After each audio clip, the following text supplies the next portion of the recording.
The Delaware. The first state quarter, released in 1999, is the inaugural coin of the U.S. Mint's 50 State Quarters program, which celebrated the unique history and culture of each state. This program ran from 1999 to 2008, issuing quarters for all 50 states in the order they joined the Union.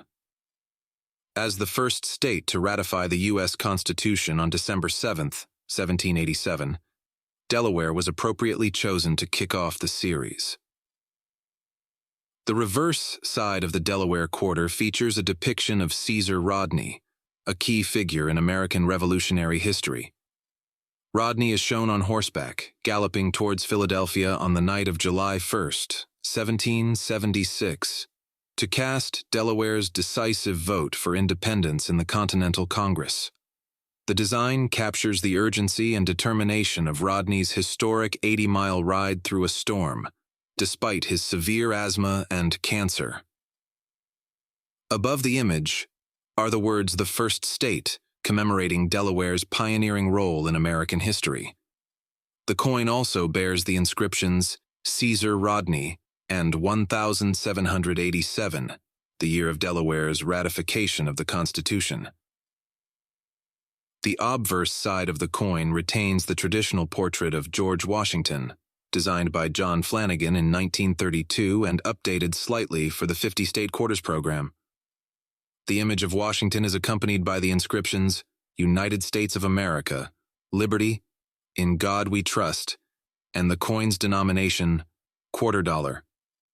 Caesar Rodney's ride exemplifies Delaware's critical contributions to American independence. On that fateful night, Rodney's vote broke a deadlock among Delaware's delegates, ensuring the colony's support for the Declaration of Independence. This act of bravery and leadership made Rodney an enduring symbol of Delaware's patriotism. Delaware's status as the first state stems from its swift ratification of the Constitution.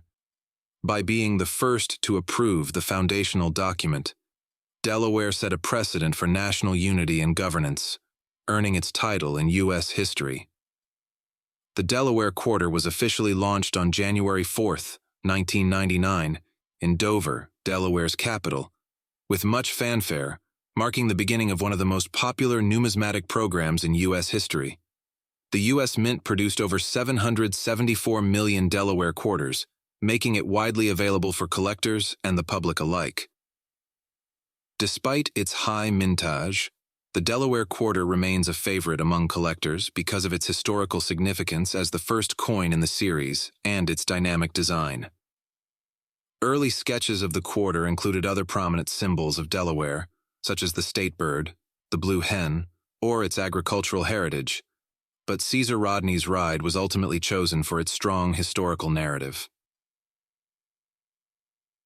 The 50 State Quarters program, beginning with Delaware, sparked widespread public interest in coin collecting and provided a fun, hands-on way to learn about U.S. history. The release of the Delaware Quarter was a defining moment for numismatics in the United States. It not only commemorated the state's pivotal role in American history, but also paved the way for a decade-long program that brought historical and cultural education to millions of Americans. The 50 State Quarters program became one of the most successful initiatives in U.S. Mint history, with over half of the country's population participating in collecting the coins. The Delaware Quarter stands as a tribute to the state's legacy and Caesar Rodney's heroic efforts. It is a tangible reminder of Delaware's foundational role in the United States and a cherished piece of Americana. The coin features an error known as the spitting horse and is in uncirculated condition. It was minted in the United States in 1999 and represents the state of Delaware with a design based on the 1787 Washington Quarter. The coin is a great addition to any collection and is sure to be a conversation starter. Circulated quarters are worth their face value of 25 cents. According to the Professional Coin Grading Company records, a rare 2021 P. Crossing Delaware quarter graded MS-69 sold for a whopping $2,777 at a 2023 eBay auction. The 1787 Pennsylvania quarter dollar, released in 1999 as part of the U.S. Mint's State Quarter program, is a fascinating piece of numismatic history. This coin is not only a representation of Pennsylvania's rich heritage, but also a significant part of a groundbreaking initiative to commemorate each state in the Union. Its design and symbolism pay tribute to Pennsylvania's contributions to the nation's founding and its unique cultural identity. The State Quarter program, initiated by the U.S. Mint in 1999, was a 10-year project to release quarters for all 50 U.S. states in the order they joined the Union. The program aimed to celebrate the diversity and history of each state, while encouraging interest in coin collecting among Americans. Each quarter featured a distinctive design chosen by the respective state, showcasing symbols, events, or landmarks of particular significance. Pennsylvania, as the second state to ratify the U.S. Constitution in 1787, was among the first quarters to be released. The obverse of the Pennsylvania quarter, like all quarters in the series, bears the traditional profile of George Washington, designed by John Flanagan. The reverse, however, is where the state's unique story unfolds. The design prominently features an outline of the state, a keystone, and a statue representing the Commonwealth.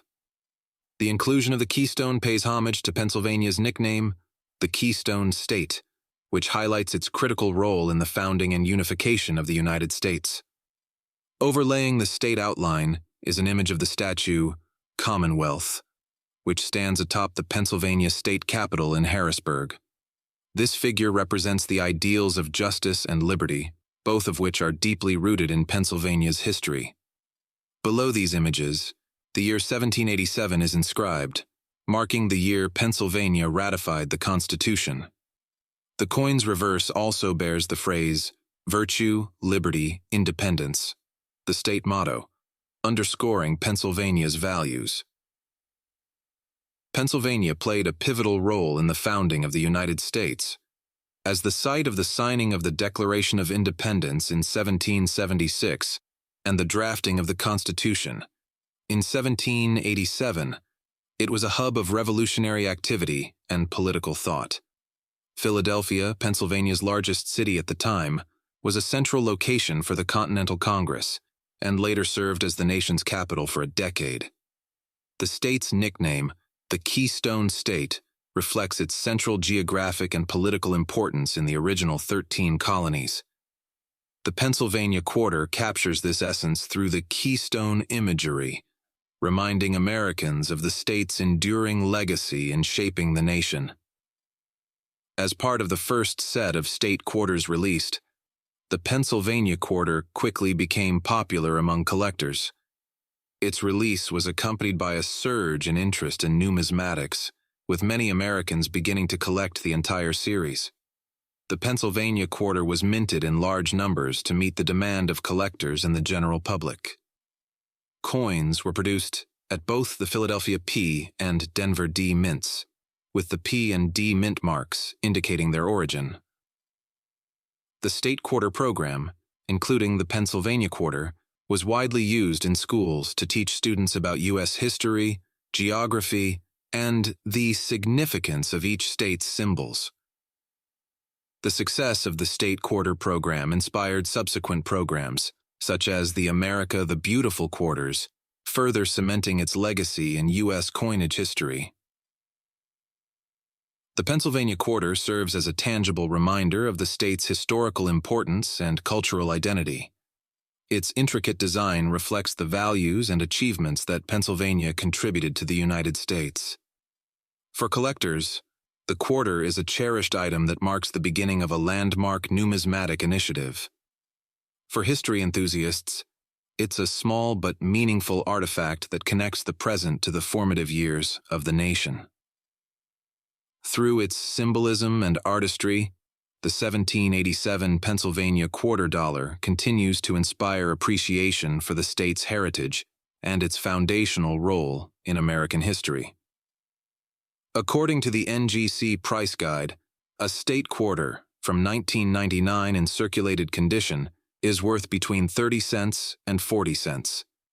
However, on the open market, 1999 P quarters in pristine, uncirculated condition sell for as much as $475. The 1787 New Jersey quarter-dollar coin, part of the U.S. Mint's 50 state quarters program, is a fascinating piece of numismatic history that celebrates New Jersey's heritage and its pivotal role in American history.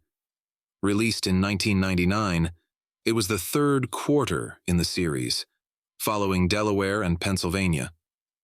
This coin provides a glimpse into New Jersey's rich historical tapestry, while commemorating its significance as the third state to ratify the U.S. Constitution on December 18, 1787. The reverse side of the 1787 New Jersey quarter is its most iconic feature. Designed by engraver Alfred Miletsky, it depicts General George Washington leading the Continental Army across the Delaware River on the night of December 25, 1776, during the Revolutionary War. This scene, based on Emanuel Leutz's famous 1851 painting, symbolizes determination, unity, and the resilience of the American spirit.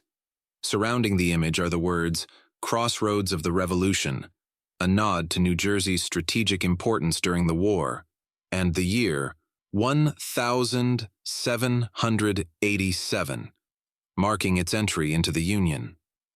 The obverse of the coin features the standard profile of President George Washington, designed by John Flanagan, and used on quarters since 1932. The obverse inscription includes United States of America, Liberty, In God We Trust, and the denomination quarter dollar. New Jersey played a crucial role during the Revolutionary War, earning its nickname as the Crossroads of the Revolution. The state was the site of numerous pivotal battles, including the Battle of Trenton and the Battle of Princeton. These victories boosted American morale and were turning points in the war. The image on the coin, Washington crossing the Delaware, commemorates the daring maneuver that led to the surprise attack on Hessian forces in Trenton, showcasing New Jersey's critical contributions to the fight for independence. New Jersey's decision to ratify the Constitution in 1787 also underscored its commitment to the new American Republic. As the third state to ratify, New Jersey played a key role in establishing the federal framework that governs the United States to this day. The state's ratification was unanimous, reflecting its strong support for the Constitution and the promise of a unified nation. The phrase, "Crossroads of the Revolution," highlights New Jersey's geographical and strategic importance. The state was situated between Philadelphia and New York City, two major centers of colonial activity, making it a critical area for military operations. While the coin prominently features George Washington, it also honors the unity and bravery of the Continental Army soldiers who shared in the hardships and triumphs of the Revolutionary War.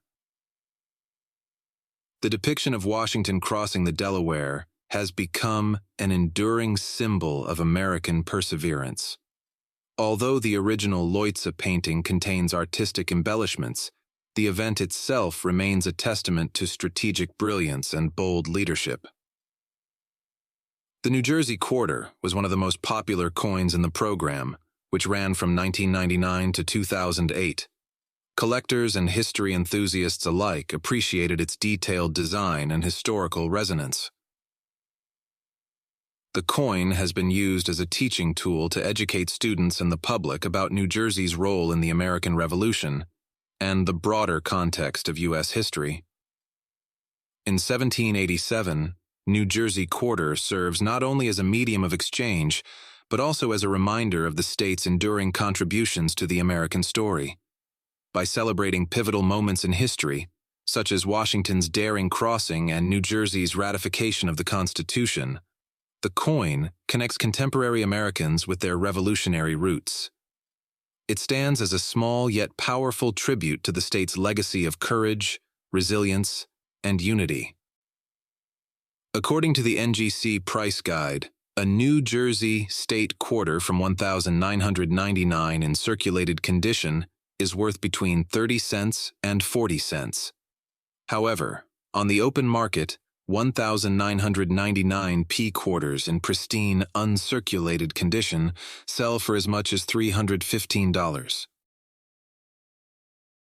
In 1788, Georgia quarter dollar series coin is a unique and collectible piece of American numismatic history, part of the 50 state quarters program initiated by the United States Mint.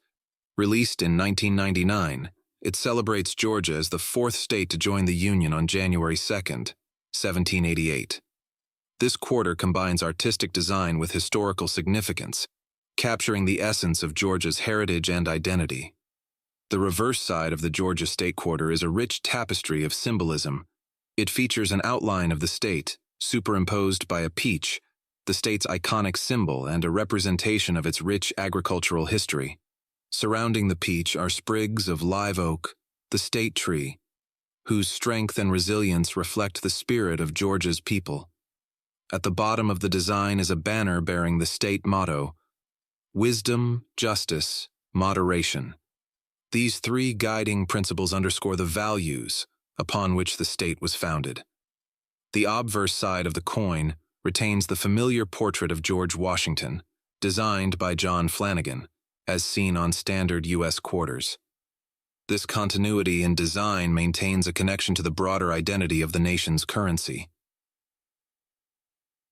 In 1788 holds special significance for Georgia as it marks the year the state ratified the United States Constitution, becoming the fourth state in the Union. This early adoption underscores Georgia's critical role in the formation of the United States. The peach featured prominently on the quarter highlights Georgia's moniker as the Peach State, a nickname earned due to its reputation for producing high-quality peaches. However, agriculture in Georgia extends beyond peaches to include crops like cotton, peanuts, and pecans, all vital to the state's economy. The Georgia quarter is the fourth release in the 50 state quarters program, which ran from 1999 to 2008. The program was immensely popular, encouraging Americans to collect quarters from all 50 states, each depicting a unique design celebrating the respective state's heritage. Like all quarters in the series, the Georgia state quarter is made of a clad composition, featuring a copper core sandwiched between layers of nickel. This composition ensures durability and cost efficiency while maintaining an appealing appearance. The Georgia quarter was minted at 3 U.S. mint facilities: Philadelphia, no mint mark; Denver, D mint mark; and San Francisco, S mint mark. Coins from the San Francisco Mint are specially made proof coins, often sought after by collectors for their superior finish. The design for the Georgia quarter, like others in the series, resulted from a competition involving submissions from artists and input from state governors and officials. The final design was approved by the U.S. Mint and the state of Georgia. The Georgia quarter remains popular among numismatists and casual collectors alike. Its intricate design and the historical context make it a prized addition to collections. The 50 state quarters program, including the Georgia quarter, played a significant role in reigniting public interest in coin collecting. For many, these quarters served as educational tools, teaching Americans about the history, culture, and geography of their nation. The Georgia quarter, with its striking design and historical references, is a testament to the state's enduring legacy in the American story. In conclusion, in 1788 Georgia quarter dollar series coin is more than just currency. It is a celebration of Georgia's heritage and a symbol of its contributions to the United States. Whether as part of a collection or as a piece of history in circulation, this coin continues to fascinate and inspire, embodying the rich narrative of the Peach State. Investopedia explains it's the rarity of these messed-up coins that attracts collectors.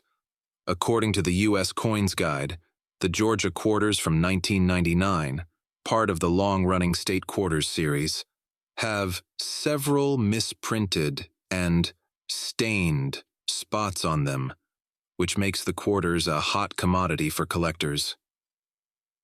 The Mint made 939,932,000 Georgia quarters, releasing the first batch on the 19th of July, 1999.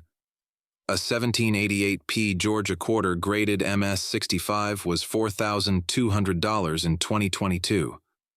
The value of a 1999 Georgia state quarter has been estimated at being as high as $10,000 due to errors made during its production. The Georgia state quarter is the fourth coin in the 50 state quarters program. The 1788 Connecticut quarter dollar coin is an essential piece of American numismatic history that commemorates Connecticut's rich heritage and its admission into the Union as the fifth state. While it is not an actual coin from the year 1788, it forms part of the United States Mint's 50 state quarters program, which was launched in 1999 to honor each of the 50 states in the order they joined the Union. The Connecticut State Quarter was released on October 12, 1999. Its reverse side features the iconic charter oak, a symbol of American independence and resilience. The tree is central to Connecticut's history due to the famous story of how it safeguarded the state's colonial charter.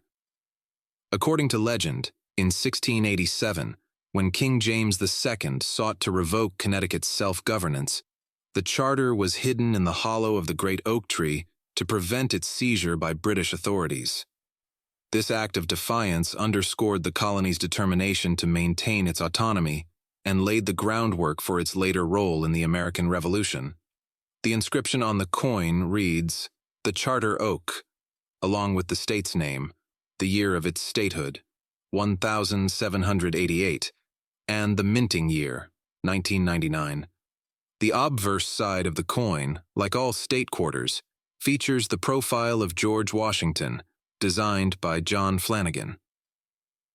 Connecticut ratified the United States Constitution on January 9, 1788, becoming the fifth state to join the Union. Its nickname, the Constitution State, reflects its significant contributions to the formation of the United States, including the Connecticut Compromise, which helped shape the bicameral structure of Congress.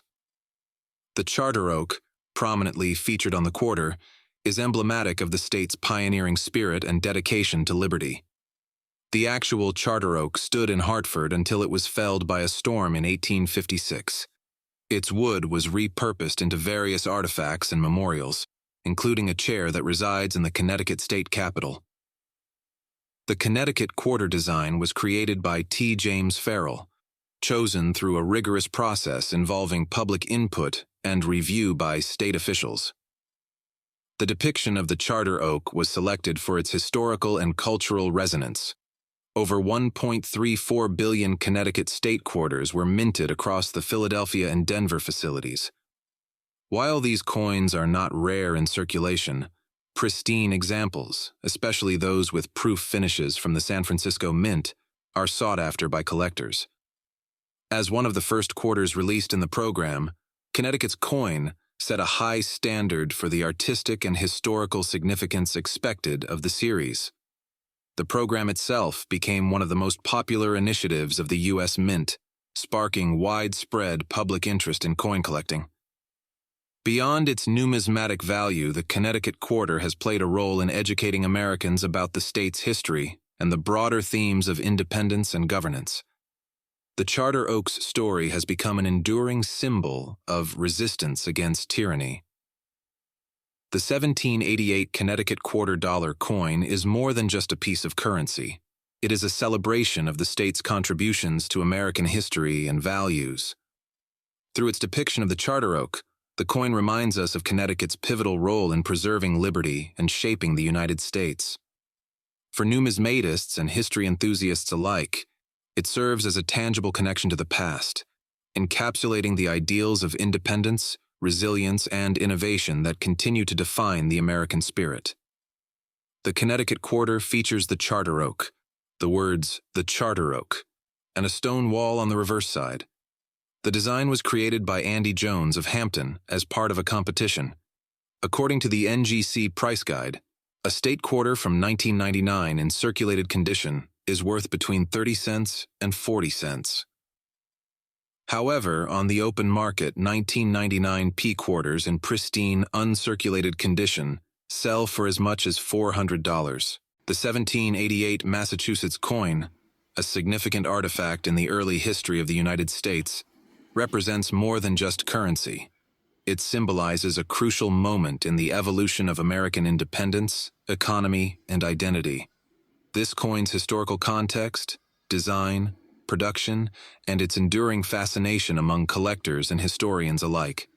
In the late 18th century, the newly independent United States was grappling with the challenge of establishing a unified, monetary system.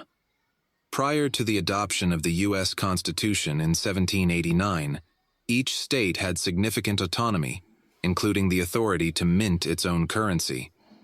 Massachusetts, one of the original 13 colonies, was among the few states to exercise this right.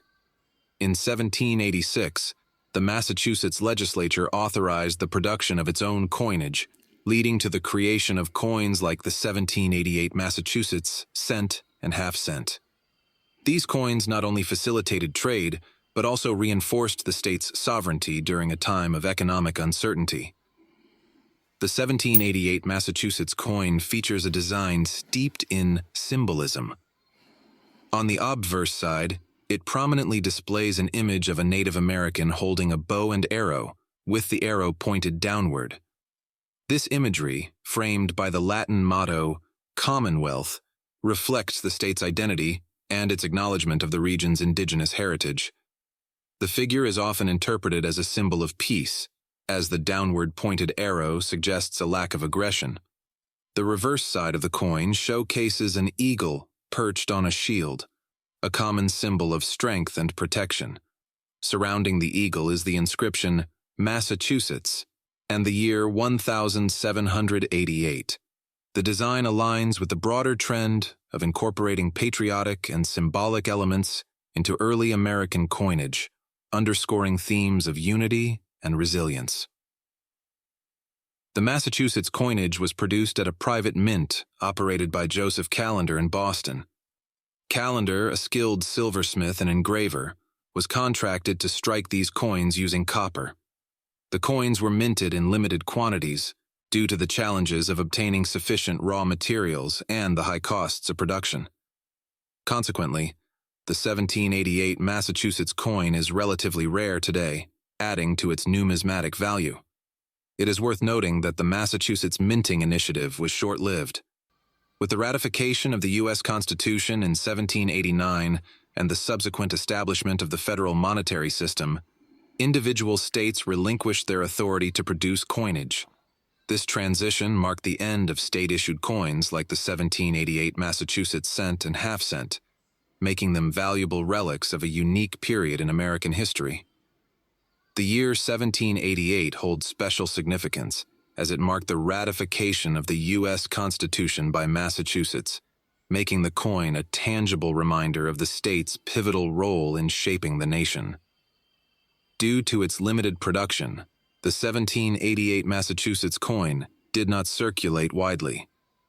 Most transactions in the late 18th century were conducted using foreign coins or barter, making state-issued coins more of a symbolic gesture than a practical necessity. O'Day.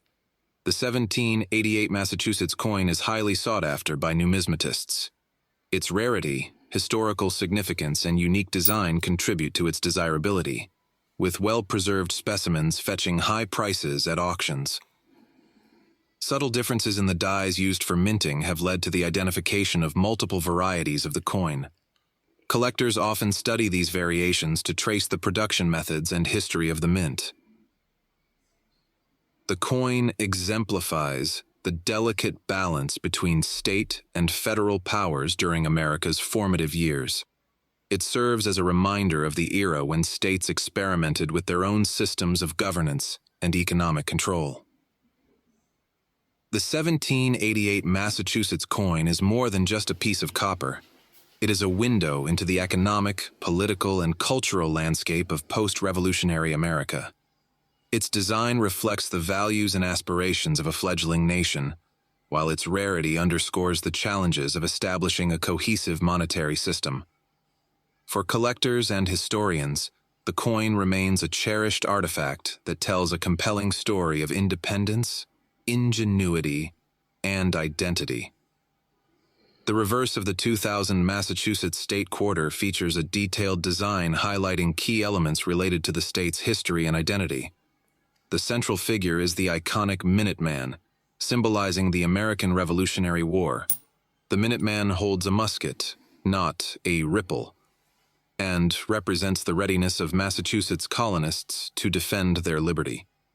The design is modeled after the famous statue by Daniel Chester French located at the Lexington Battle Green.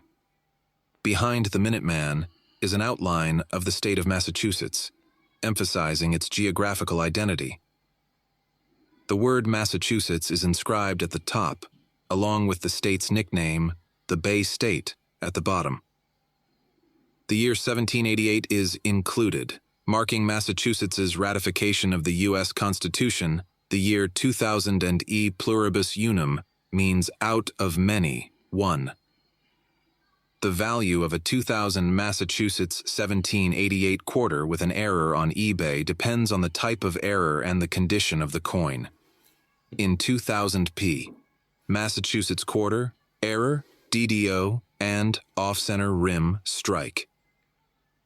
This coin has a doubled die error and an off-center rim strike. It is listed for sale on eBay for $20. In 2000, Massachusetts quarter grease strike through error, missing letters. On front, this coin has a grease strike through error and missing letters on the front. It is listed for sale on eBay for $4. In 2000p, Massachusetts State Quarter. A circulated 2000p state quarter is worth between 30 cents and 40 cents. However, a 2000p quarter in uncirculated condition can sell for as much as $4,250. The 1788 Maryland quarter dollar coin is a fascinating piece of U.S. numismatic history that represents the state of Maryland, one of the original 13 colonies that ratified the United States Constitution.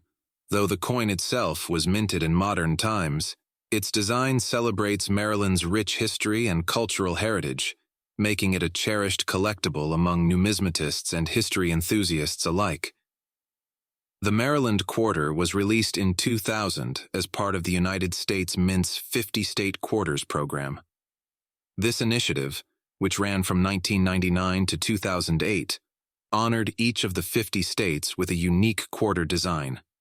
Maryland, being the seventh state to ratify the Constitution on April 28, 1788, was the seventh state featured in the program. The coin's obverse features the standard portrait of George Washington, designed by John Flanagan and slightly modified for the series. The reverse, however, is where the state-specific design shines. The reverse of the Maryland quarter showcases the Maryland State House, a significant historical landmark located in Annapolis. The State House is the oldest state capitol in continuous legislative use in the United States and served as the nation's capital from 1783 to 1784. It was here that the Treaty of Paris was ratified in 1784, officially ending the American Revolutionary War. Encircling the State House on the coin are oak branches, symbolizing Maryland's state tree, the white oak. This design element pays homage to the state's natural beauty and the importance of its forests. The coin's inscription reads, "The Old Line State," Maryland's nickname. This moniker is a nod to the state's critical role during the American Revolution, particularly the bravery of the Maryland Line, a group of soldiers renowned for their discipline and heroism. Maryland's ratification of the Constitution in 1788 was a pivotal moment in American history. As a middle colony, Maryland played a crucial mediating role between the northern and southern states. Its decision to ratify the Constitution underscored its commitment to a strong, united federal government, which was essential for the young nation's stability and growth. The date of ratification prominently appears on the Maryland Quarter, serving as a reminder of this milestone. The Maryland Quarter was minted in Philadelphia and Denver, with over 1 billion coins produced in total. This high mintage makes it relatively easy to find in circulation today. In addition to the standard circulation coins, the U.S. Mint also produced proof versions of the Maryland Quarter, including silver proofs, which are highly sought after by collectors. The reverse design was engraved by Thomas D. Rogers, Sr., a U.S. Mint sculptor engraver known for his intricate work on several coins. The Maryland Quarter sparked renewed interest in the state's history and landmarks, encouraging tourism to Annapolis and other historical sites.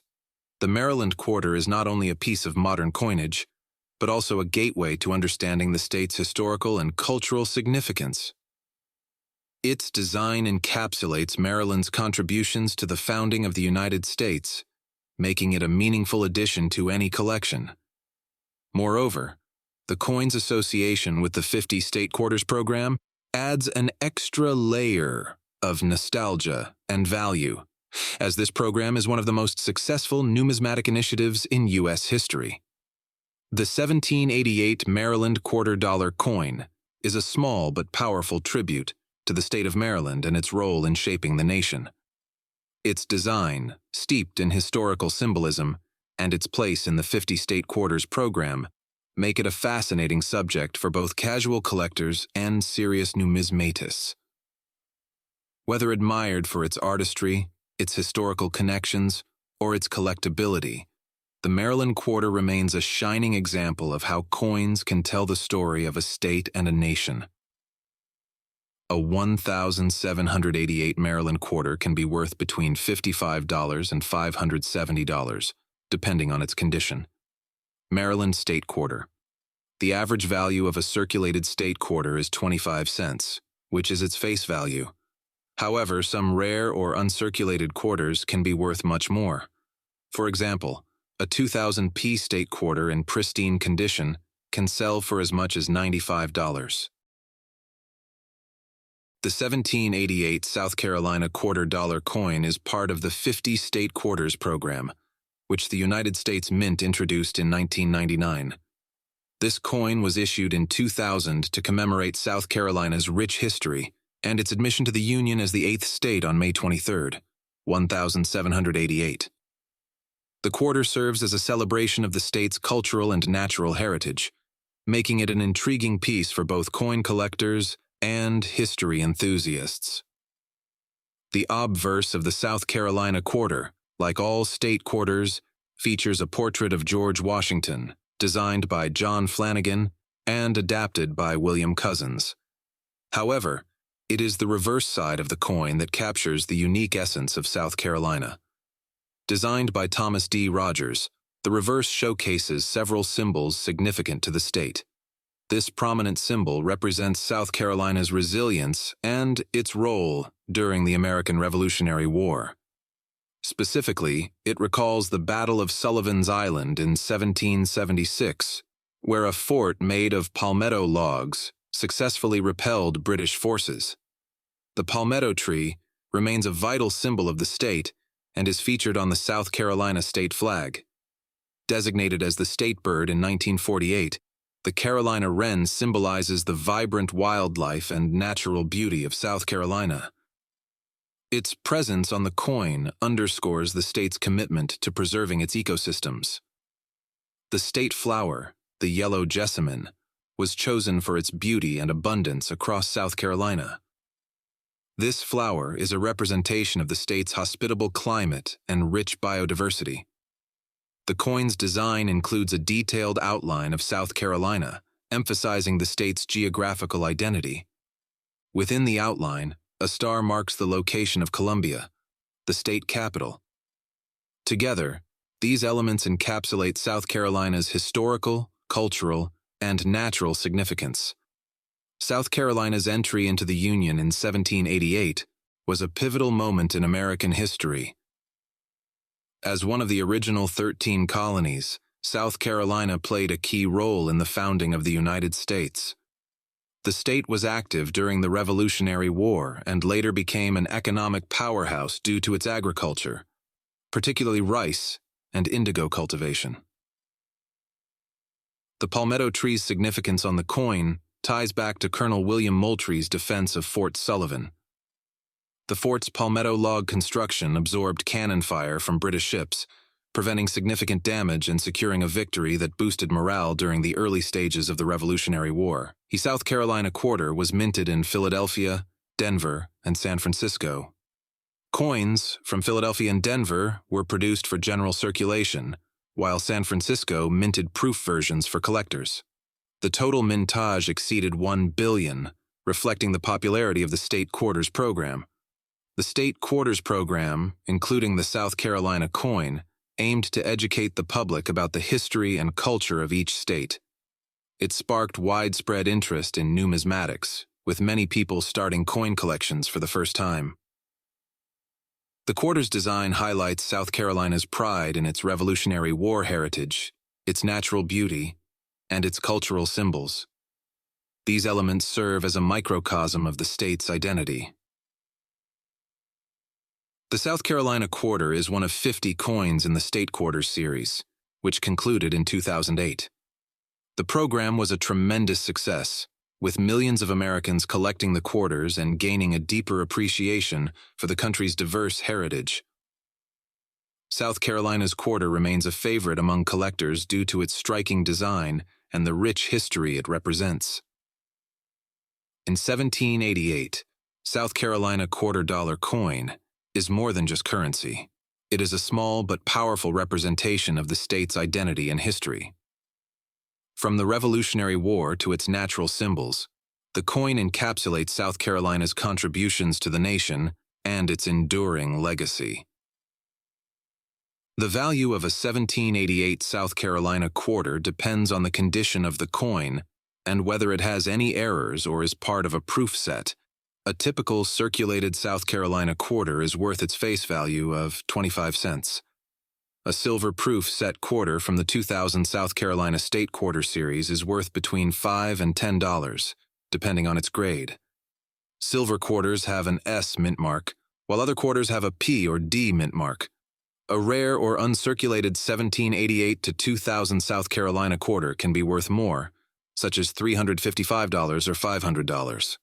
A collector's item South Carolina quarter from 1788 to 2000 can be worth more, such as $600.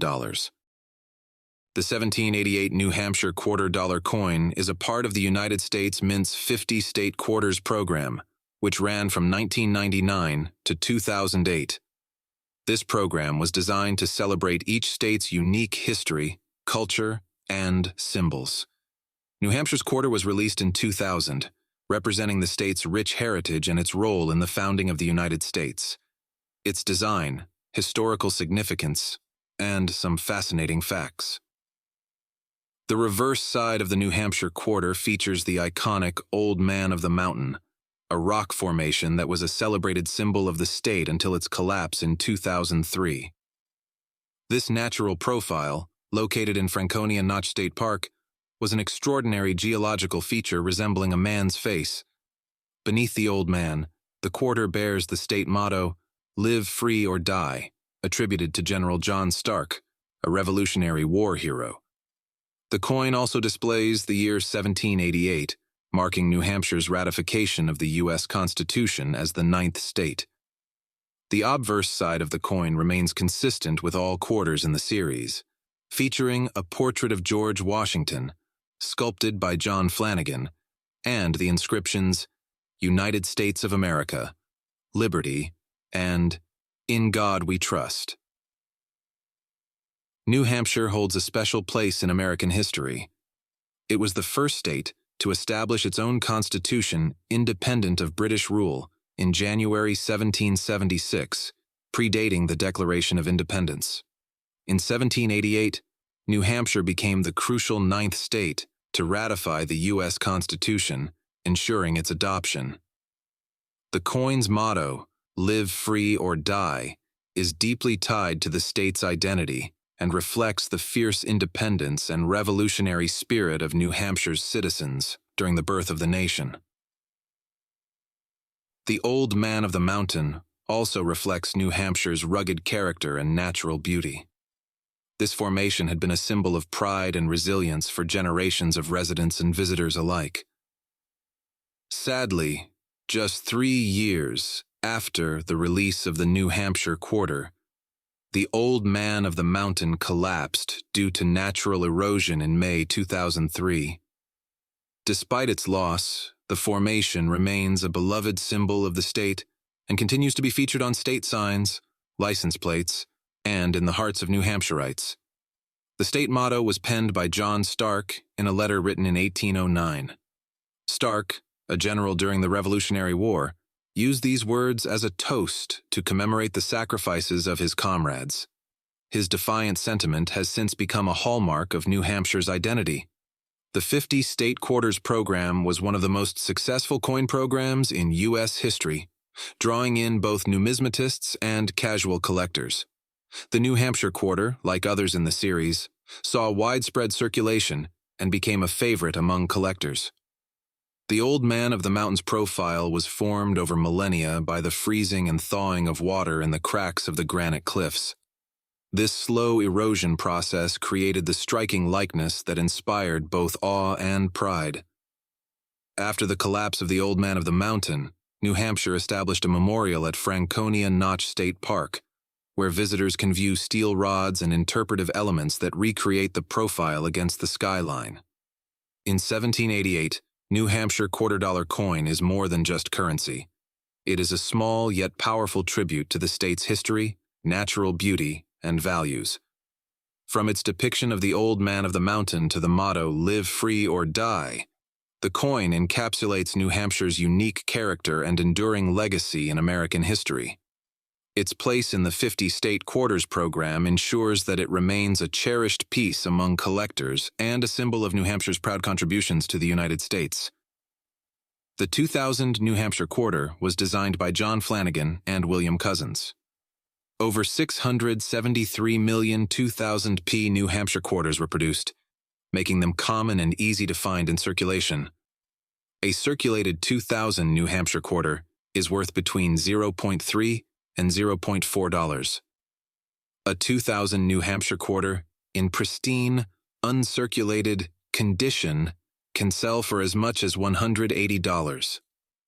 A silver 2000 New Hampshire quarter, which has an S mint mark, can be worth between $5 and $10, depending on its grade. A 2000 New Hampshire quarter with an error, such as a missing layer or an off-center strike, can be worth more.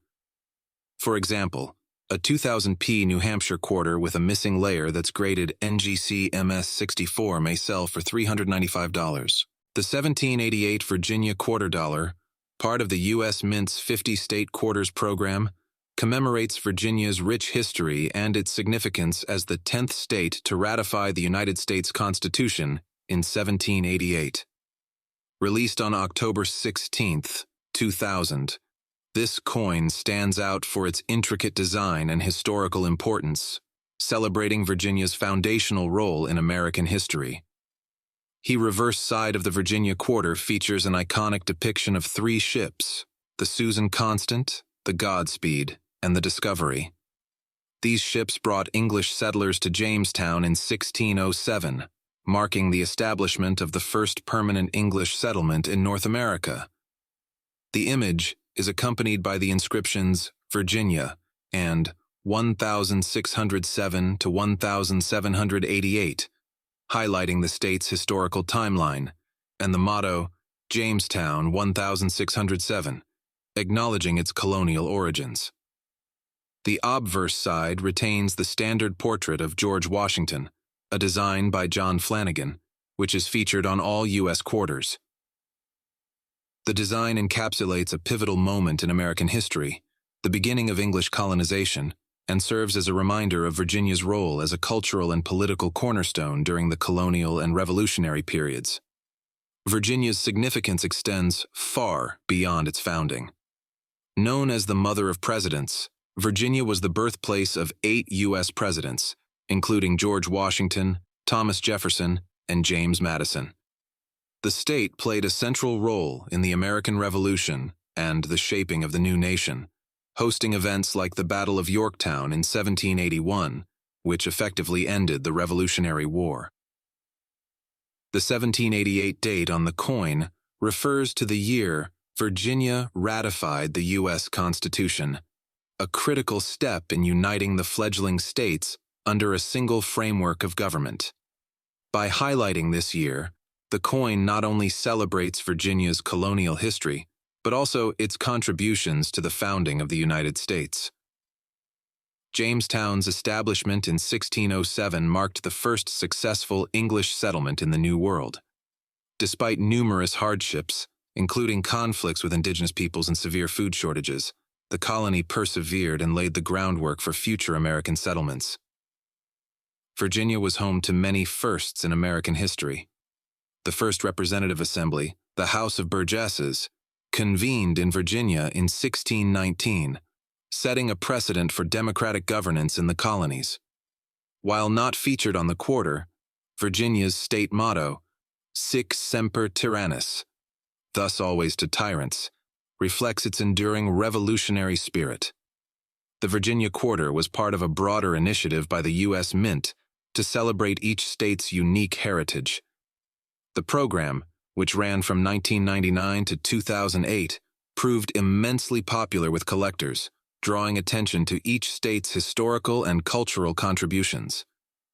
The Virginia Quarter holds a special place among coin collectors due to its historical themes and artistic design. While the coin's standard version is widely circulated, uncirculated and proof versions are highly sought after by enthusiasts. The design's focus on the Jamestown settlement also makes it a favorite for history buffs and those interested in early American colonial history. The 1788 Virginia quarter dollar is more than just a piece of currency. It is a tribute to the state's profound impact on American history. From the founding of Jamestown to its pivotal role in the Revolution and beyond, Virginia's legacy is deeply interwoven with the fabric of the United States. This coin serves as both a reminder and a celebration of the state's enduring contributions to the nation's story. A 1788 P Virginia quarter graded MS-68 was $400 on eBay in 2022. According to the NGC price guide, a state quarter from 2000 in circulated condition is worth between 30 cents and 40 cents. However, on the open market, 2000 D quarters in pristine, uncirculated condition sell for as much as $675.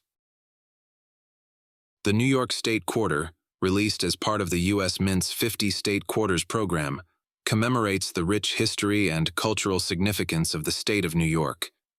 It holds the distinction of being the 11th coin in the series and was officially issued on January 2, 2001. While the coin prominently features the year 1788, which marks New York's ratification of the U.S. Constitution, its design and symbolism delve deeper into the state's identity and heritage. The New York State Quarter's design is a blend of historical and cultural elements that encapsulate the state's significance. The reverse side of the coin prominently features the following elements. The Statue of Liberty. As an enduring symbol of freedom and democracy, the Statue of Liberty is central to the coin's design. The statue represents New York's pivotal role as a gateway for immigrants arriving in the United States and serves as a powerful emblem of the nation's values. The State Outline. The design includes a detailed outline of New York State, emphasizing its geographic identity. Superimposed on this outline is a line tracing the Hudson River and the Erie Canal, which played a crucial role in the state's economic development and westward expansion during the 19th century. The motto Gateway to Freedom. This inscription highlights New York's historical importance as a point of entry for millions of immigrants through Ellis Island, as well as its broader contributions to liberty and opportunity. The year 1788, although the quarter was released in 2001, The date 1788 is featured to mark New York's ratification of the U.S. Constitution on July 26, 1788, making it the 11th state to join the Union. The coin's obverse side, like all quarters in the series, bears the standard image of George Washington, designed by John Flanagan and adapted for the program by William Cousins. New York's ratification of the Constitution in 1788 was a pivotal moment in American history. As one of the original 13 colonies, New York's agreement to join the Union was critical to solidifying the foundation of the United States. The state's strategic location and thriving port cities made it an economic powerhouse even in the 18th century. The Hudson River and Erie Canal, depicted on the coin, underscore New York's role in transforming the U.S. economy. Completed in 1825, the Erie Canal connected the Atlantic Ocean to the Great Lakes, enabling goods and people to move efficiently across vast distances. This infrastructure project helped establish New York City as a global trade hub and the Empire State as a leader in commerce and innovation. The New York State Quarter had a total mintage of over 1.2 billion coins, reflecting the popularity of the 50 State Quarters program. It was minted at both the Philadelphia and Denver mints, with minor variations in mint marks, P and D. Although the coin's face value remains 25 cents, uncirculated and proof versions of the New York State Quarter, especially those made of silver, hold additional value for collectors. The 50 State Quarters program was launched in 1999 and concluded in 2008. It aimed to celebrate each state's unique heritage. New York's quarter, being the 11th, coincides with its historical status as the 11th state to join the Union. The Statue of Liberty's inclusion on the coin emphasizes New York's role as a beacon of hope and freedom. However, it is worth noting that the statue itself is located on Liberty Island, which is technically part of New Jersey's waters. This geographical quirk often sparks curiosity and discussion. The New York State Quarter is more than a piece of currency. It is a miniature work of art that encapsulates the state's profound historical and cultural contributions.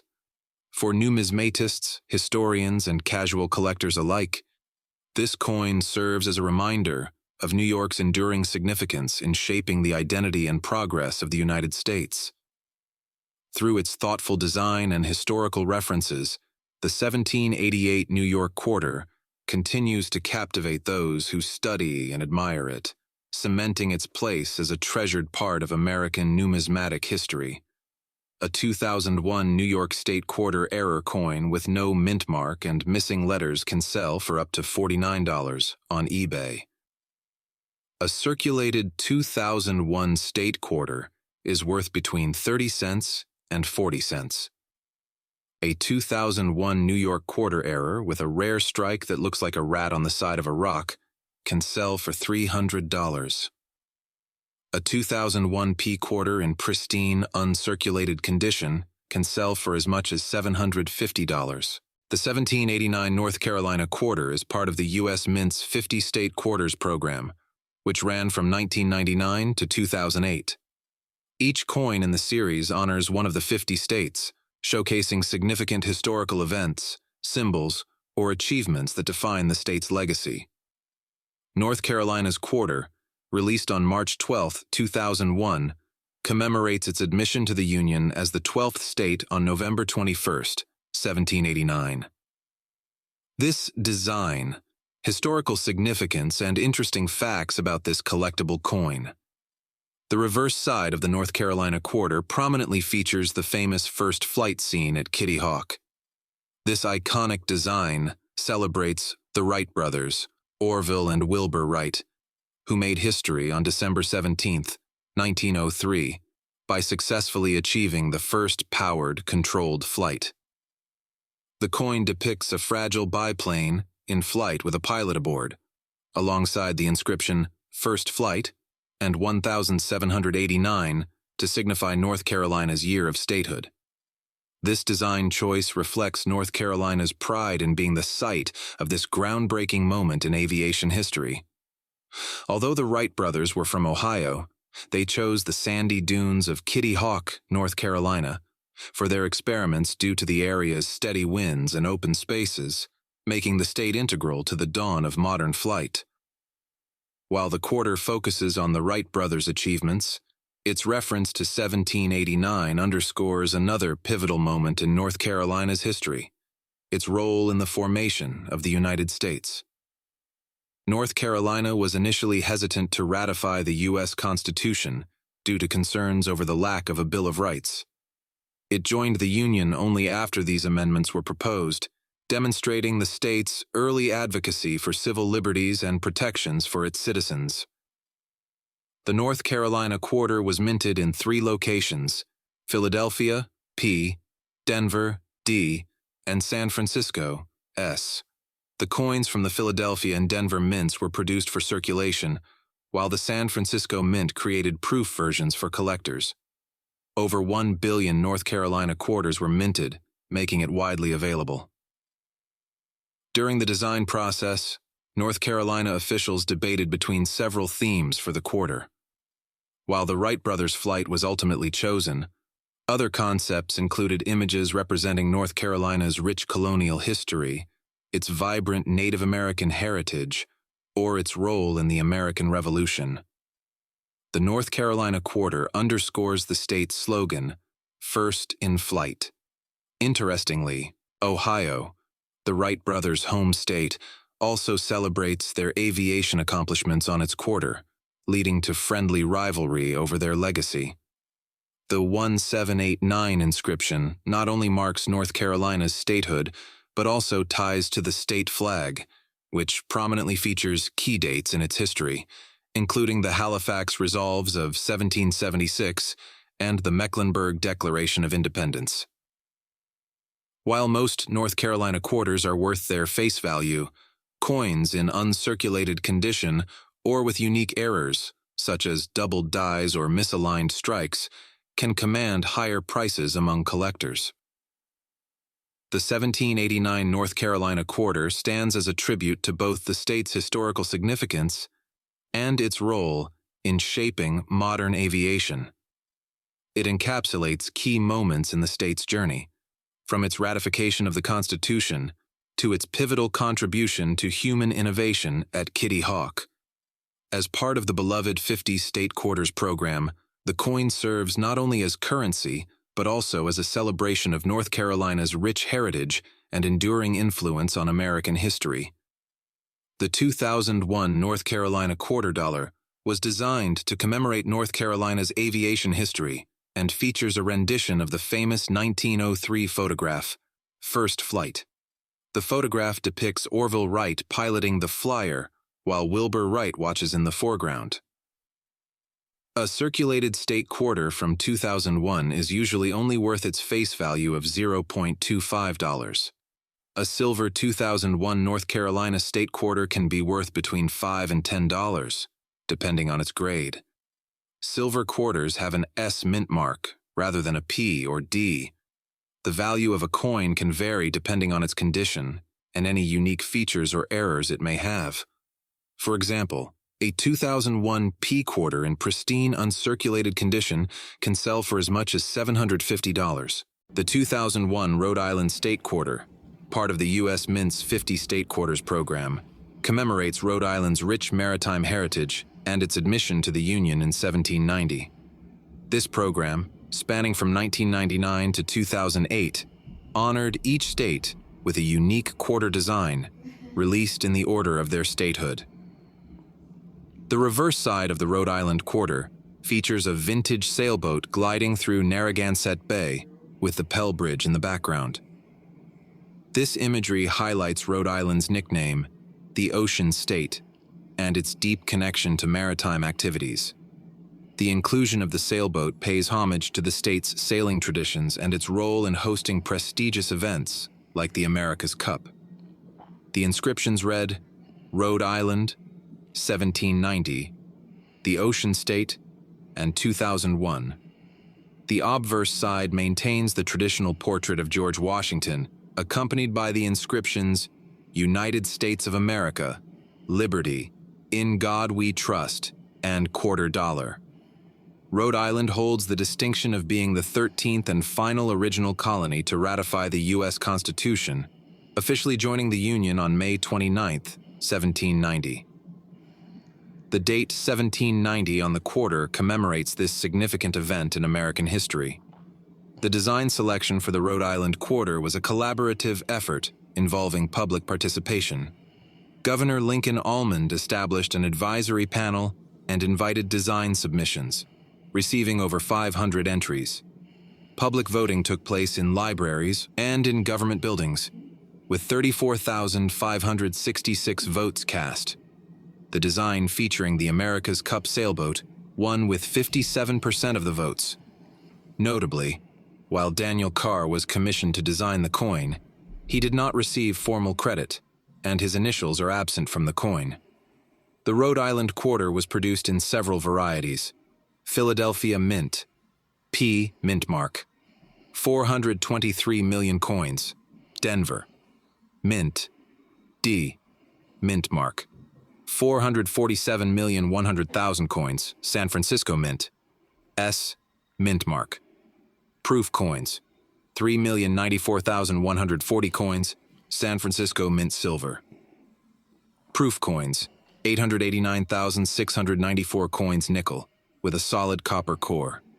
The silver proof versions consist of 90% silver and 10% copper. The standard circulation Rhode Island quarters hold a face value of 25 cents and are commonly found in everyday transactions. Uncirculated and proof versions, especially those in pristine condition, can command higher prices among collectors.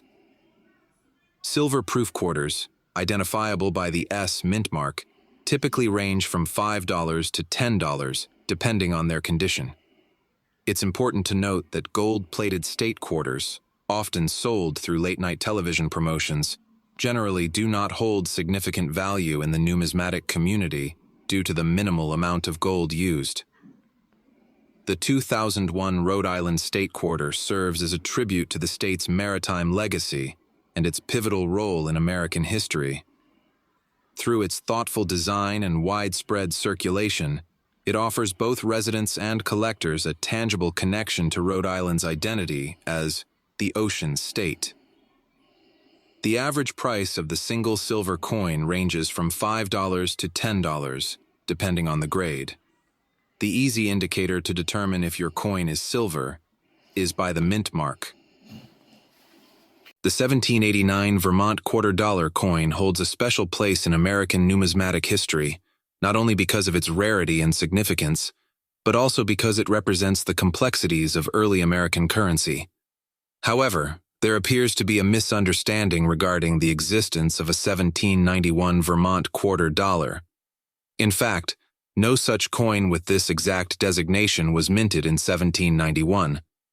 The confusion likely arises from the history of Vermont's role in early U.S. coinage, particularly the coinage issues related to 1791 Vermont's status as an independent republic prior to joining the United States.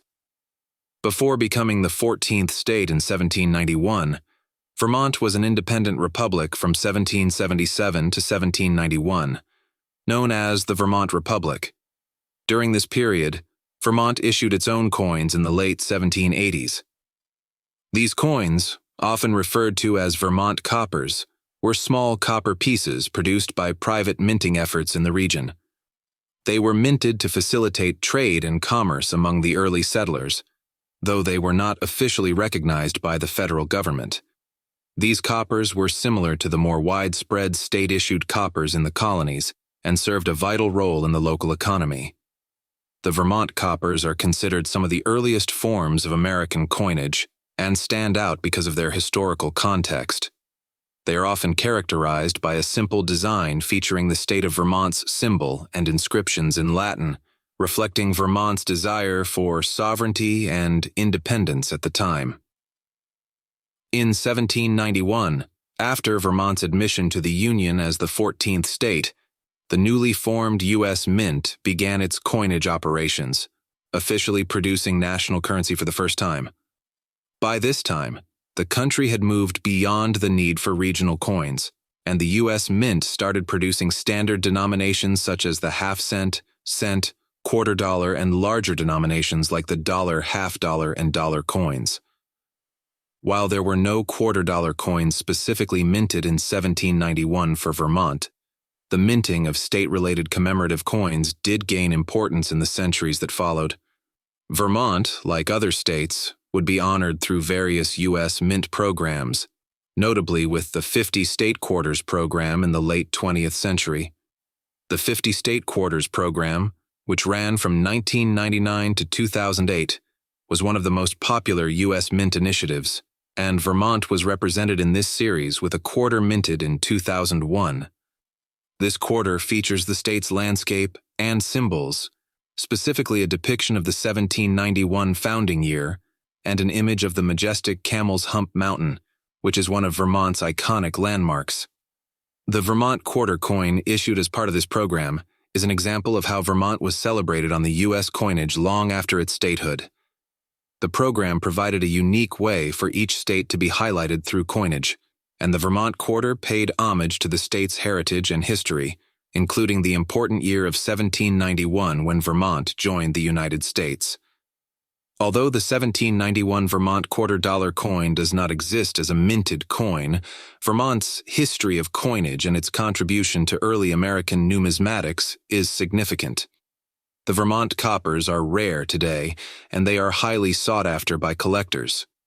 Some of these coins bear inscriptions such as Vermontis, Latin for Vermont, reflecting the state's desire for independence and freedom during its brief period as a republic. Additionally, Vermont's role in early coinage reflects the importance of state identity in the United States, which eventually led to the diverse array of state-themed coins seen in later minting programs. The symbolism on Vermont's quarter, with its nod to state sovereignty and natural beauty, resonates with the values that early Vermont coinage embodied. While there is no specific 1791 Vermont quarter-dollar coin in existence, the state of Vermont's unique history with coinage and its eventual representation in national currency serves as a testament to the state's early role in American independence and its lasting impact on the U.S. Mint.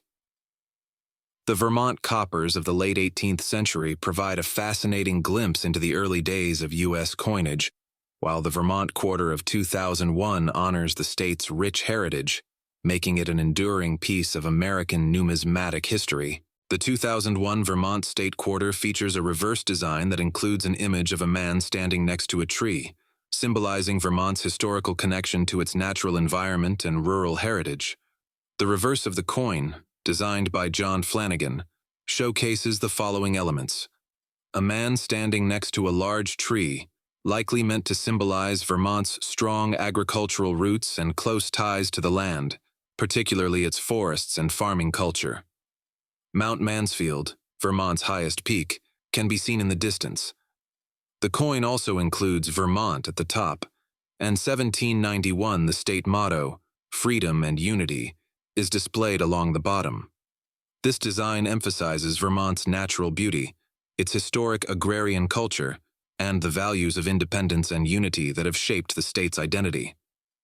The coin was released as part of the 50 State Quarters program in 2001.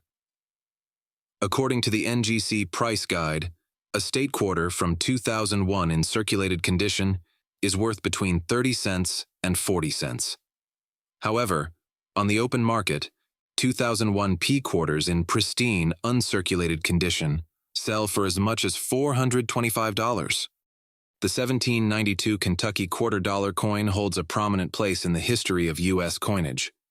It marks the first issuance of a coin specifically designed for the United States after the establishment of the U.S. Mint and the early years of the nation's coinage system. Though the coin was not officially minted as a Kentucky quarter in the modern sense of the term, its significance lies in its design, historical context, and the role it played in shaping U.S. currency.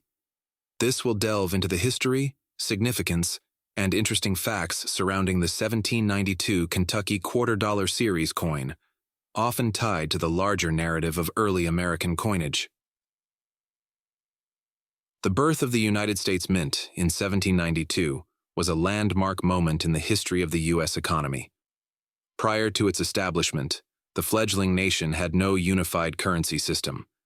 The U.S. government relied heavily on foreign coins, such as Spanish dollars and British pounds, and traded in commodities like tobacco and grain.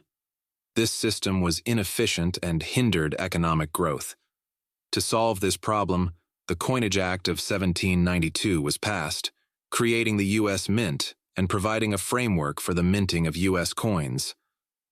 The act authorized the creation of several denominations, including the half-dollar, quarter-dollar, dime, and cent, along with the establishment of the first mint in Philadelphia. At this time, the mint was not fully operational, and coinage was in its infancy. However, this period saw the first prototypes of U.S. coinage, including the 1792 Kentucky quarter dollar, which would go down in history as a key milestone. While there is no officially recognized coin known as the Kentucky quarter dollar from 1792, this denomination is often associated with the early quarter-dollar prototype that was produced during this period. In the historical context, Kentucky was an important state due to its symbolic role in the early republic. Admitted to the Union in 1792, Kentucky was one of the first states to be incorporated into the United States, and it played an influential role in shaping American identity. Though some historical references might suggest that the coin was minted specifically to commemorate Kentucky's statehood, there is no direct evidence to confirm that the Kentucky quarter was designed with this purpose in mind. However, it is clear that the early designs of U.S. coins were influenced by the political and cultural climate of the time, and Kentucky's involvement in the early national narrative likely influenced the designs.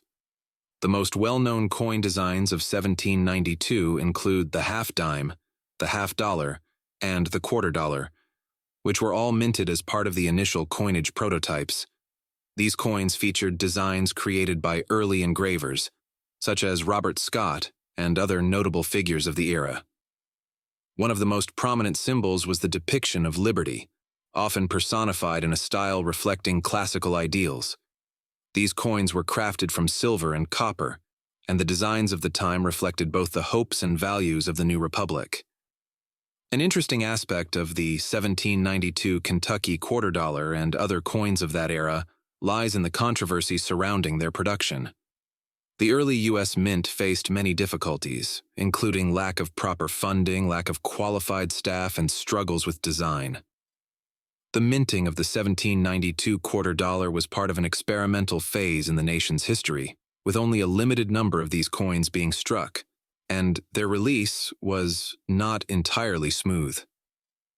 At the time, coinage in the United States was not entirely standardized, and many of the coins produced during this period were more experimental or prototype in nature.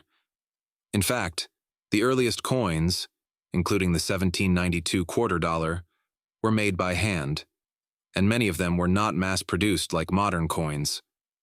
As a result, many of these coins were not officially recognized by collectors until much later, after they became more widely accepted as valuable pieces of American history. The 1792 quarter dollar was not widely circulated, and only a small number of these coins exist today, which makes them highly prized among numismatists and collectors. Today, they are often seen as among the most valuable and historically significant coins in American history, helping to illustrate the challenges and triumphs of the nation's early coinage system. The minting of the 1792 coins, technology, and innovation. The coins minted in 1792, including those that would be considered prototypes for the Kentucky quarter dollar, represented an important leap forward in minting technology. Before the establishment of the mint, coins were often struck using hand tools, making the process slow and inefficient. The creation of a dedicated mint facility in Philadelphia allowed for the development of more advanced techniques, such as the use of steam-powered machines and more refined dies to create consistent coin designs, The mint's engravers and machinists experimented with various methods of creating coins, and the products of their work are considered some of the finest examples of early American craftsmanship. Though not many of the early quarter-dollar coins were produced, their design and striking techniques laid the foundation for the U.S. Mint's ability to create coins that would circulate across the country. The 1792 Kentucky quarter-dollar coin, though not a widely circulated or well-known piece of currency, holds an important place in the history of American coinage. Its creation represents the early steps in the formation of the U.S. Mint and the development of a national currency system. The coin's design, its association with Kentucky's early statehood, and its place in the broader narrative of the United States coinage history make it a fascinating and valuable artifact. While the 1792 Kentucky quarter dollar may not have been officially recognized as such at the time, it is now remembered as part of the early experimentation in U.S. coinage and serves as a reminder of the nation's ambitious efforts to establish a stable and unified currency. Today, these early coins remain highly coveted by collectors, symbolizing the American spirit of innovation, resilience, and determination in the face of challenges. The Kentucky quarter dollar of 1792, while not a recognized denomination in the traditional sense, encapsulates the exciting yet turbulent beginnings of U.S. coinage and represents the emerging identity of the United States during a time of great change. The reverse of the 2001 Kentucky State Quarter features the following: Kentucky 1792, My Old Kentucky Home, 2001, E Pluribus Unum, a side view of the Bardstown home where Stephen Foster wrote the state song, My Old Kentucky Home, engraver, T. James Farrell. The value of a 1792 Kentucky quarter dollar depends on its condition and grade. Plain Edge, Kentucky. Token, a 1792. Plain Edge Kentucky token can be worth between $799 and $2,250, depending on its condition. Lancaster Edge, Kentucky. Token, a 1792. Lancaster Edge Kentucky token can be worth between $1,000 and $2,327, depending on its condition. Colonial Copper Coin. A 1792-94 Kentucky colonial copper coin can be worth $3,499.95. The value of a quarter can vary depending on its condition, mintage figures, and other factors. While the face value of a quarter is always 25 cents, some quarters can be worth much more. For example, a 2001 Kentucky State Quarter in pristine, uncirculated condition can sell for as much as $2,200. The 1796 Tennessee Quarter Dollar Series coin is a fascinating piece of American numismatic history. While it is important to clarify that there was no official Tennessee Quarter in 1796, as Tennessee did not join the United States as a state until 1789. 1796, the year holds significant historical relevance due to the events surrounding the formation of the country and the minting of early American coins. However, to give a well-rounded understanding, we can explore the context of American coinage during that time and its connection to Tennessee's statehood. The birth of American coinage can be traced back to the Mint Act of 1792, signed by President George Washington. This law authorized the establishment of the first U.S. mint and the production of official coinage for the United States. The Mint Act created the basic denominations of U.S. currency, including the half cent, cent, half dime, dime, quarter dollar, half dollar, and dollar. The 1796 coins, which included the first quarter dollar, were part of this ambitious plan to establish a monetary system for the fledgling nation. At the time, the U.S. Mint was based in Philadelphia, and it began producing coins using designs created by engravers such as Robert Scott.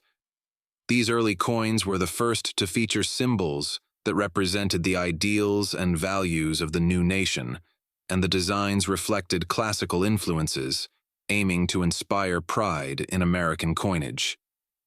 The 1796 quarter dollar holds a significant place in American numismatics.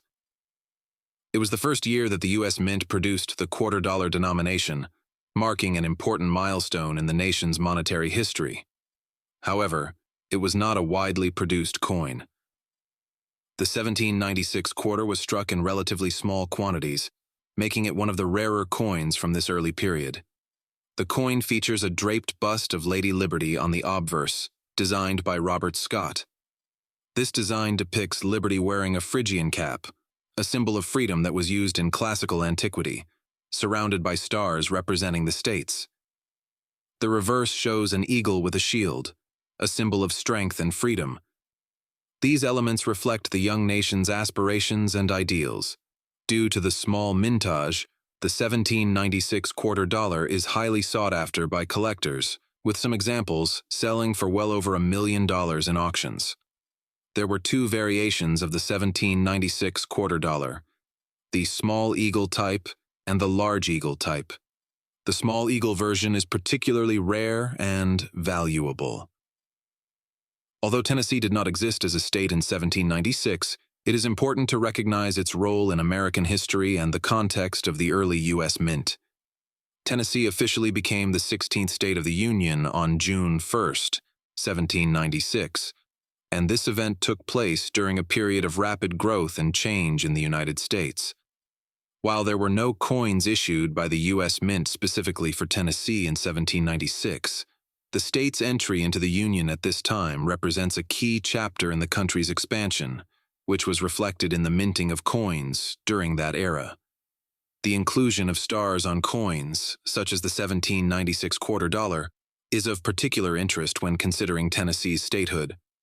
The star on the obverse of the 1796 quarter symbolized the states that had already joined the Union, and as Tennessee became the 16th state, it helped solidify the notion of a growing and uniting nation. While the coin does not specifically commemorate Tennessee's statehood, it is nonetheless part of the broader historical narrative of the United States during a critical period as previously mentioned. The 1796 quarter dollar is highly collectible and holds a special place in the hearts of numismatists.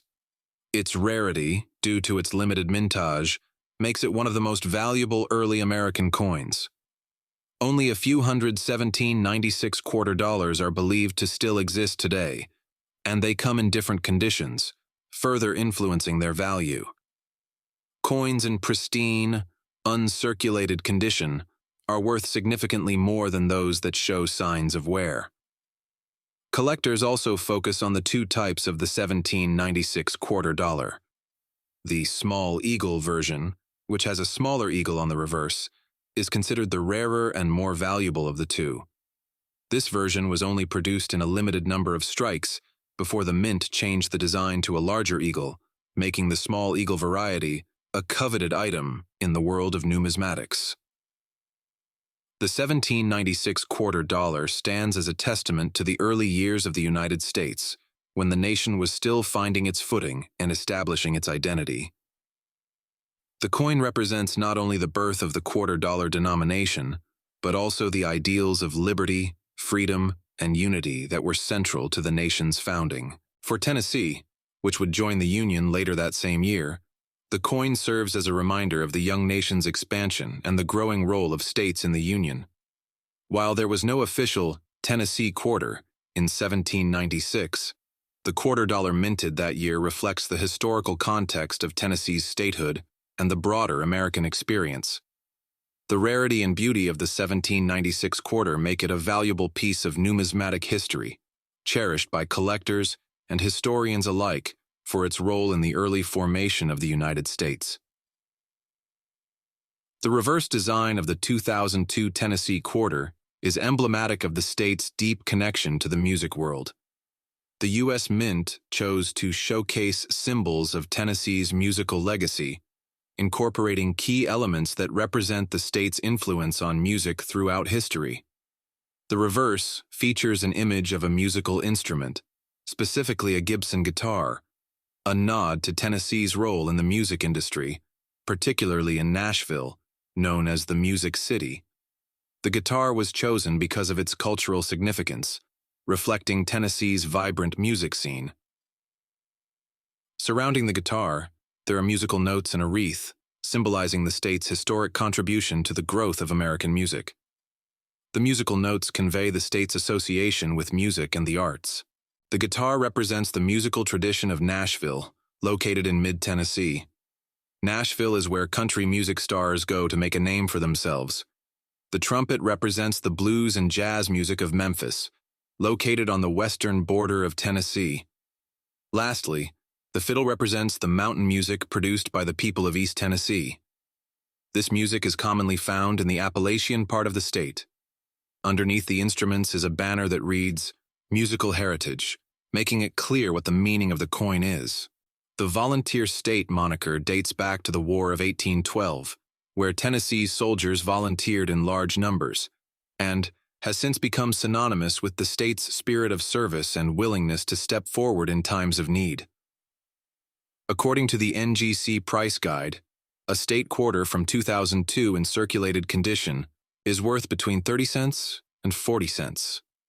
However, on the open market, 2002 P quarters in pristine, uncirculated condition sell for as much as $225. The 1803 Ohio quarter dollar is an important piece of American numismatic history, notable for its symbolism, historical context, and the rich story of its time. Although Ohio did not join the Union as a state until 1803, the coin represents a pivotal moment in both the state's and the nation's development. To understand its significance, it's crucial to explore its origins, design, and the events surrounding the creation of this coin, as well as some interesting facts that contribute to its enduring legacy. Ohio became the 17th state of the United States on March 1, 1803. This period was one of rapid expansion and political change in the early years of the United States. The nation was still in its infancy, having been established just over 2 decades earlier in 1776. The Louisiana Purchase of 1803 doubled the size of the U.S., and the subsequent explorations by Lewis and Clark signaled the nation's westward expansion. The 1803 Ohio quarter commemorates this time of growth and the state's inclusion into the Union. Although the 1803 Ohio quarter was part of the larger series of U.S. coins, the specific design used for the Ohio quarter had symbolic importance. The reverse side of the coin typically features a bald eagle, the national symbol of the United States, perched atop arrows, and an olive branch, which represents the country's commitment to both strength and peace.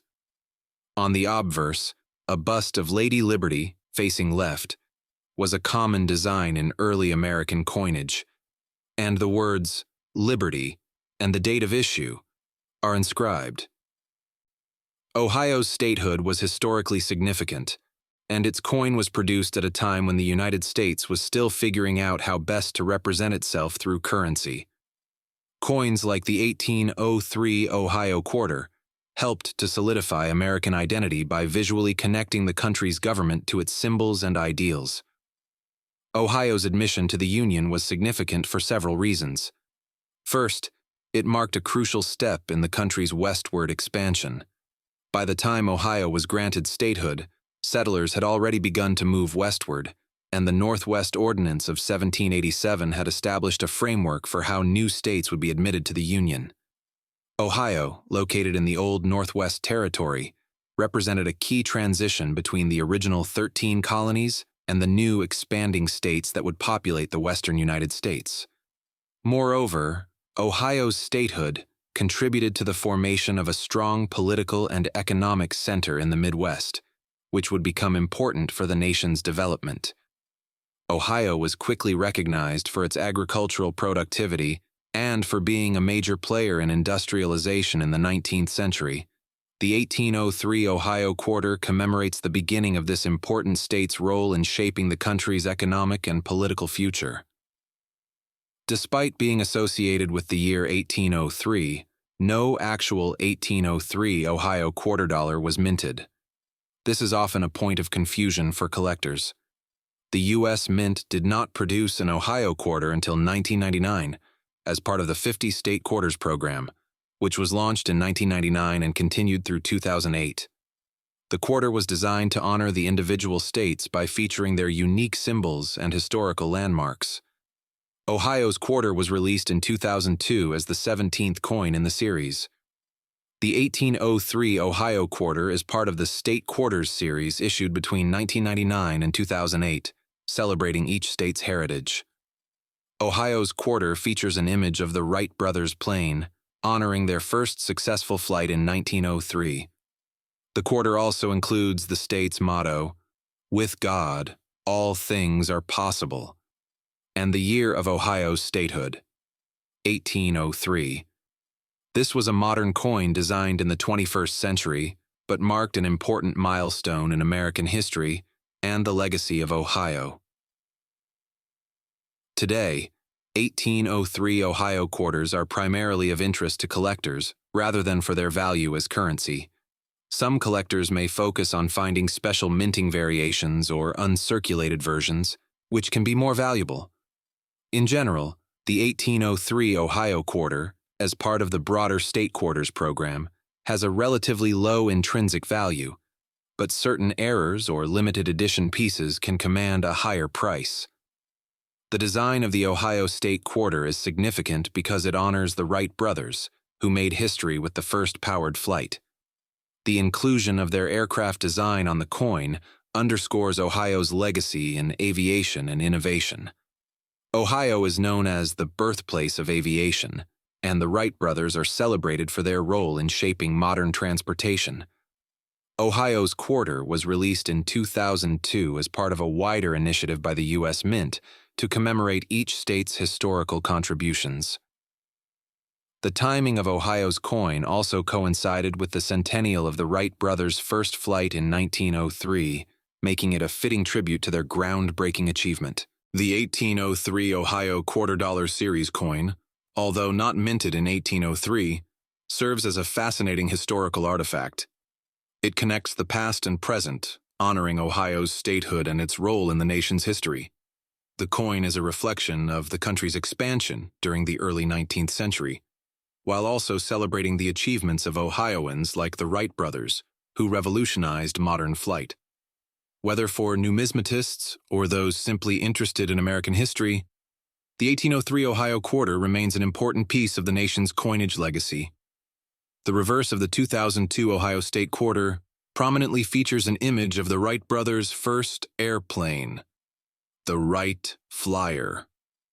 This historic aircraft, piloted by Orville Wright, made the first successful powered flight on December 17, 1903, at Kitty Hawk, North Carolina.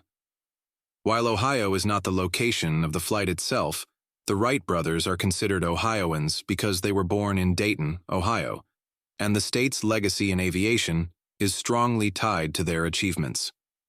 The design showcases the plane in flight, underscoring Ohio's pivotal role in the history of aviation. In addition to the Wright Flyer, the reverse also includes an astronaut figure.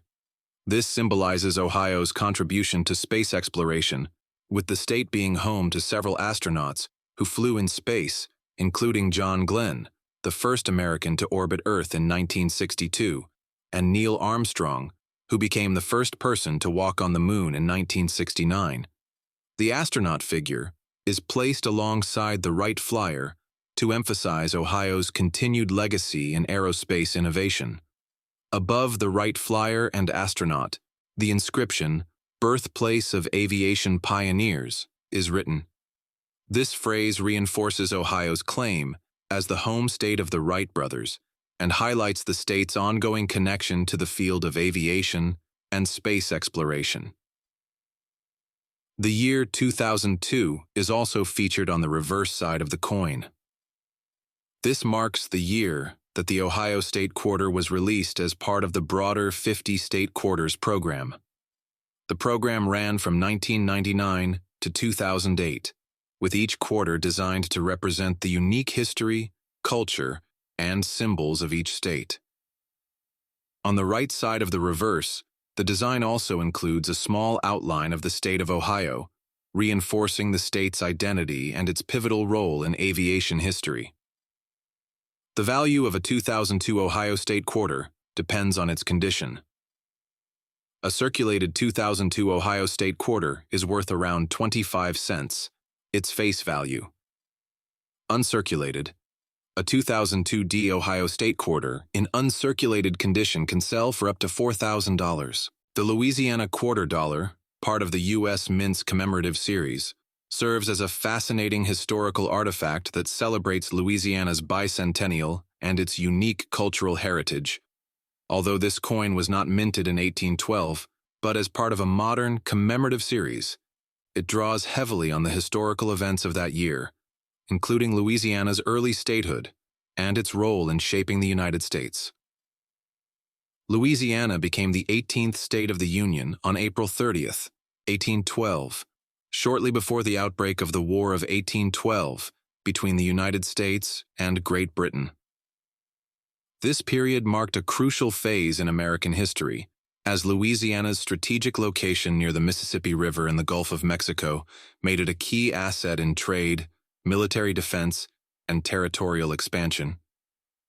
The coin symbolizes not only Louisiana's admission to the Union, but also the vibrant cultural diversity brought by French, Spanish, and Creole influences, which persist to this day.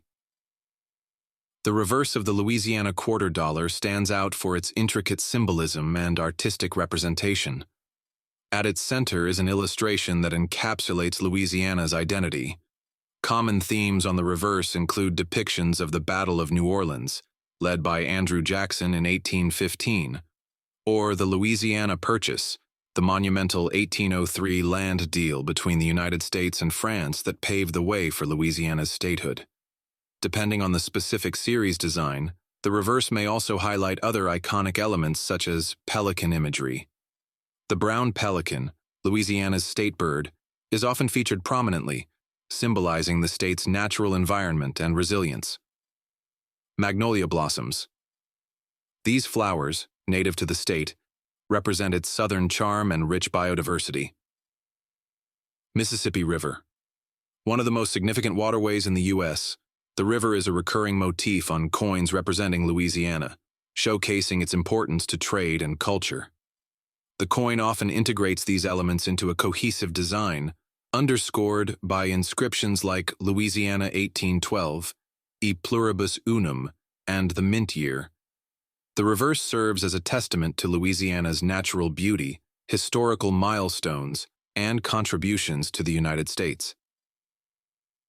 Louisiana played a pivotal role in the War of 1812, with New Orleans as the site of the final major battle. Although the Treaty of Ghent had been signed to end the war, slow communication meant the Battle of New Orleans occurred after the war's official conclusion. The coin's imagery often nods to this event as a defining moment in American history. The coin's design frequently reflects the blending of French, Spanish, African, and Native American cultures that define Louisiana, making it unique among state commemorative coins. Some versions of the Louisiana quarter dollar series are minted in limited quantities, featuring special finishes like proof or silver editions, making them highly sought after by collectors. The pelican motif links the coin to Louisiana's flag and official seal, emphasizing the state's identity and pride. The Louisiana quarter dollar from the 1812 series is more than just a piece of currency. It is a tribute to a state rich in history, culture, and natural beauty. The reverse design encapsulates Louisiana's story, from its early days as part of the Louisiana Purchase to its role in shaping the young United States.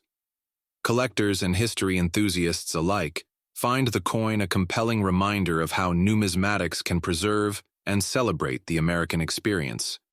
2002. Louisiana Quarter.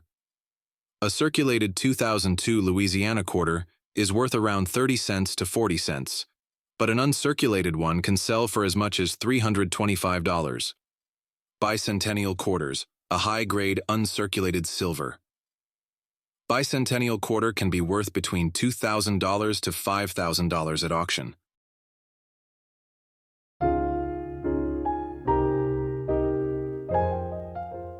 The 2002 Indiana Quarter is a part of the United States Mint's 50 State Quarters program, an initiative that celebrated the unique heritage and symbols of each state. The program, which ran from 1999 to 2008, issued quarters in the order the states ratified the Constitution or were admitted into the Union.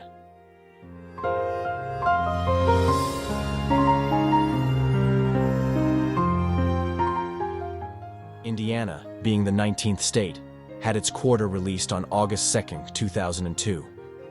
This coin not only serves as legal tender, but also acts as a miniature canvas that showcases Indiana's rich history and cultural significance. The obverse features the familiar profile of George Washington, designed by John Flanagan. This design has been a staple of the quarter since 1932.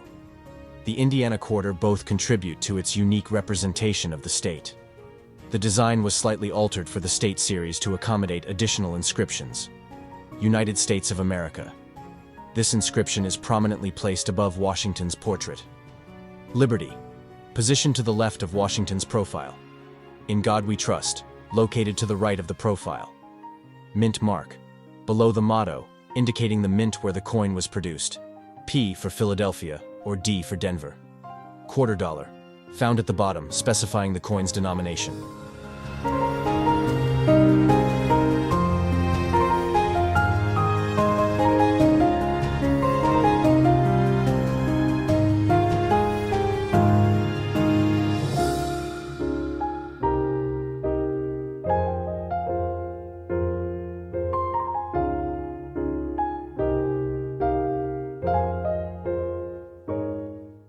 The reverse of the Indiana Quarter, designed by Donna Weaver, highlights symbols significant to the state.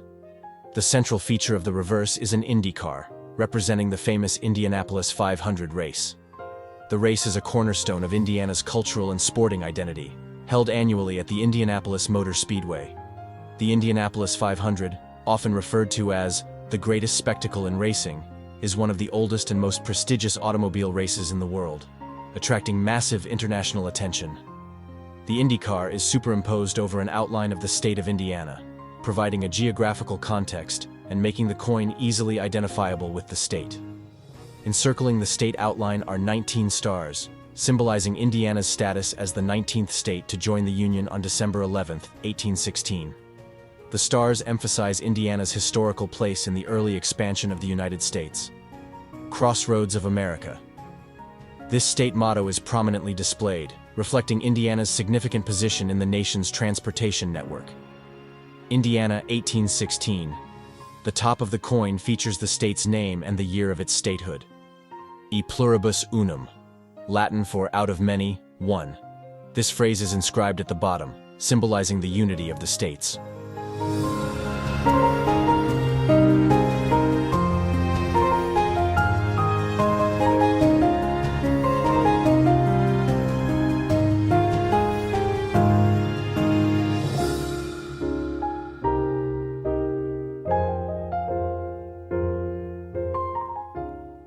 Indiana holds a prominent place in American history as a state that contributed to the early development and expansion of the nation. Known as the Crossroads of America, Indiana has been a crucial hub for transportation, with numerous highways and railroads intersecting within its borders. The state's economy and culture have been significantly shaped by its central location and accessibility.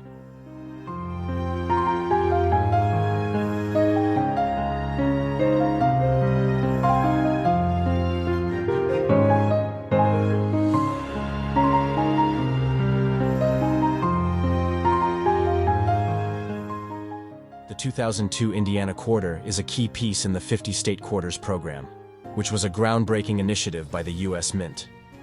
This program revitalized interest in coin collecting across the United States, with millions of people participating in collecting these quarters. For collectors, the Indiana Quarter represents both a piece of state pride and a significant part of this historically important series.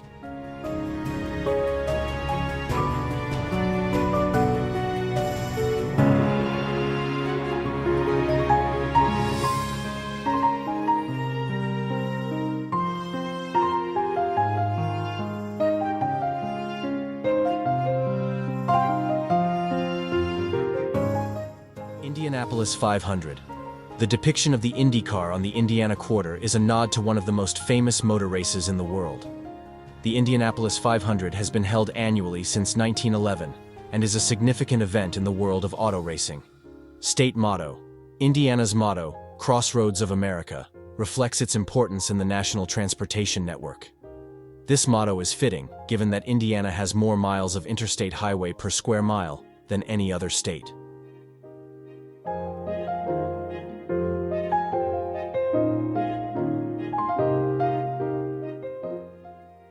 The 50-state quarters program was immensely popular, with an estimated 147 million Americans collecting these quarters, either casually or seriously. Economic contribution. The program generated substantial revenue.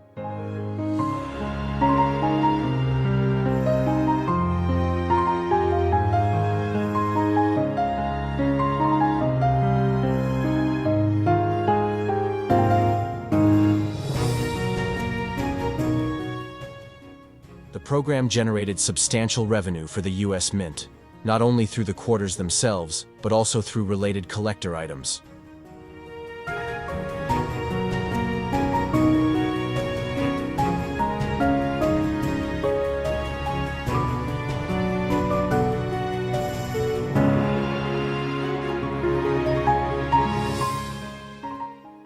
Like other quarters in the series, the Indiana quarter was minted at both the Philadelphia and Denver mints, indicated by the P or D mint mark on the coin.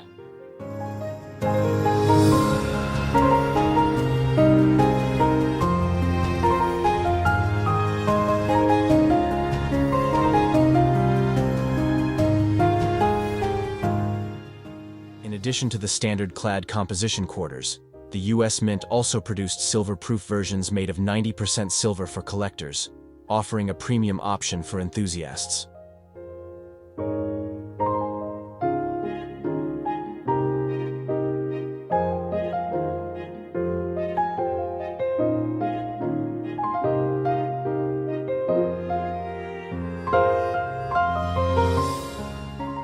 The 2002 Indiana quarter is more than just a piece of currency. It is a tribute to the state's rich history, cultural significance, and contributions to the nation. The coin's thoughtful design, incorporating the iconic IndyCar and state symbols, captures the essence of Indiana's identity. As part of the 50-state quarters program, the Indiana quarter continues to educate and inspire, ensuring that the state's legacy is carried in the pockets and hearts of Americans. Through its detailed obverse and reverse elements, the Indiana quarter stands as a miniature ambassador of the state, celebrating its place in the fabric of the United States. The 2002 Mississippi State Quarter, part of the United States Mint's 50-state quarters program, commemorates Mississippi's admission to the Union in 1817. This program, initiated to inspire a new generation of coin collectors, became the most successful numismatic initiative in U.S. history. The coin's reverse, designed by Donna Weaver, features two magnolia blossoms, symbolizing Mississippi's nickname, the Magnolia State. The inscriptions include Mississippi, the state's admission year, 1817, the phrase, the Magnolia State, the coin's minting year, 2002, and the national motto, E pluribus unum. The obverse retains the traditional portrait of George Washington, originally crafted by John Flanagan, with slight modifications to accommodate the state quarter design. It includes inscriptions such as United States of America, Liberty, In God We Trust, and Quarter Dollar. The 2002 Mississippi quarter was minted in several facilities. Philadelphia Mint, P, approximately 290 million coins. Denver Mint, D, approximately 289.6 million coins. San Francisco Mint, S, approximately 3 million proof coins. Standard circulation coins are composed of a copper nickel clad, weighing 5.67 grams, with a diameter of 24.26 millimeters and a reeded edge. Additionally, special silver proof versions were produced, containing 90% silver and 10% copper. Mississippi, rich in cultural heritage and natural beauty, was admitted as the 20th state in 1817. The magnolia, celebrated for its large, fragrant blossoms, was designated the state flower in 1952, reflecting the state's appreciation for this iconic tree. While the 2002 Mississippi quarter remains common in circulation, its value typically aligns with its face value of 25 cents. However, uncirculated and proof specimens, especially those in pristine condition or composed of silver, can command higher prices among collectors. For instance, silver-proof versions may range from $5 to $10, depending on their grade. The 2002 Mississippi State Quarter serves as a tangible tribute to the state's history and natural splendor. Its design, featuring the magnolia blossoms, encapsulates Mississippi's identity, making it a cherished piece for numismatists and a symbol of state pride for residents. The value of an 1817 Mississippi-Washington quarter depends on its condition and rarity, but it could be worth anywhere from $30 to several $100s. The Illinois $quarter coin is an intriguing artifact that ties the state's rich history to its identity as the Land of Lincoln. Though there is no official U.S. quarter minted in 1818, as quarters were not minted until 1796, but were infrequent until the mid-1800s. The reference to 1818 likely highlights the year Illinois achieved statehood. This essay explores the historical context and unique facts surrounding Illinois' numismatic legacy. Illinois was admitted to the Union on December 3, 1818, as the 21st state. The early 19th century was a transformative era for the United States, with Western expansion driving the admission of new states. Illinois, characterized by its fertile prairies, rivers, and central location, was pivotal in the nation's growth. Its statehood was significant in bolstering the agricultural and industrial potential of the burgeoning Midwest. While no quarters were specifically minted in 1818 for Illinois, the state has a rich presence in U.S. coinage, particularly through commemorative designs. The 2003 Illinois State Quarter, part of the U.S. Mint's 50 State Quarters program, pays homage to Illinois with a design featuring a young Abraham Lincoln, the state outline, and iconic imagery symbolizing its agricultural and urban centers. Collectors often value state quarters for their educational value and artistry, and the Illinois quarter stands out due to its portrayal of Lincoln. Known as one of the most influential figures in American history, Lincoln spent much of his life in Illinois, earning it the nickname Land of Lincoln. In 1818, the U.S. Mint was producing coins such as the capped bust design, which graced half-dollars and dimes during the period. These coins are now treasured by collectors for their intricate designs and historical significance. Though unrelated to Illinois specifically, such coins provide context for the numismatic environment during Illinois statehood. Beyond the Illinois State Quarter, Abraham Lincoln is prominently featured on the penny and the $5 bill, symbolizing his enduring legacy. The 1893 Columbian Exposition held in Chicago resulted in the first commemorative U.S. coins, including the Columbian half-dollar, a precursor to the modern commemorative series. By the late 19th century, Illinois had become a powerhouse of industry and commerce, significantly influencing coin circulation and production needs in the region. Numismatists with a focus on Illinois-themed coins often explore state quarters, Lincoln-centric coinage, and other commemorative issues. Coins tied to Illinois statehood or bearing symbols of its history capture not just monetary but cultural value. The 1818 Illinois $quarter coin is a symbolic reference to a state rich in history and contribution to American identity. While the coin itself may not exist in the exact terms suggested, Illinois' numismatic story weaves through its statehood, Lincoln's influence, and commemorative coinage. This legacy continues to captivate collectors and history enthusiasts alike, serving as a reminder of the state's pivotal role in shaping the United States. According to the NGC Price Guide, a state quarter from 2003 in circulated condition is worth between 30 cents and 40 cents. However, On the open market, 2003 P quarters in pristine, uncirculated condition sell for as much as $325. The Alabama quarter, part of the U.S. Mint's 50-state quarters program, was released in 2003 to honor Alabama as the 22nd state admitted to the Union in 1819. While the obverse of the coin features the standard George Washington profile, the reverse is where the unique historical and symbolic details of Alabama are showcased. Below, the design elements and fascinating facts about the reverse of the Alabama quarter dollar. The reverse of the Alabama quarter features an image of Helen Keller, a native of Tuscumbia, Alabama. Helen Keller, one of the most iconic figures in Alabama's history, overcame the challenges of being blind and deaf to become a renowned author, political activist, and advocate for people with disabilities. She is depicted seated, with her name inscribed in English and Braille, making this the first U.S. coin to include Braille in its design. Surrounding Keller are representations of long-leaf pine branches and magnolia blossoms, symbolizing Alabama's natural beauty and rich botanical diversity. The phrase "spirit of courage" is inscribed, reflecting Keller's inspiring life story and perseverance. The Alabama quarter broke new ground as the first circulating U.S. coin to incorporate Braille. This feature was a fitting tribute to Helen Keller, who communicated and wrote despite her disabilities, and highlights the importance of inclusivity. Helen Keller's inclusion emphasizes Alabama's pride in producing one of the world's most influential disability rights activists. Her presence on the coin elevates awareness about accessibility and the achievements of individuals with disabilities. The design was selected through a statewide competition.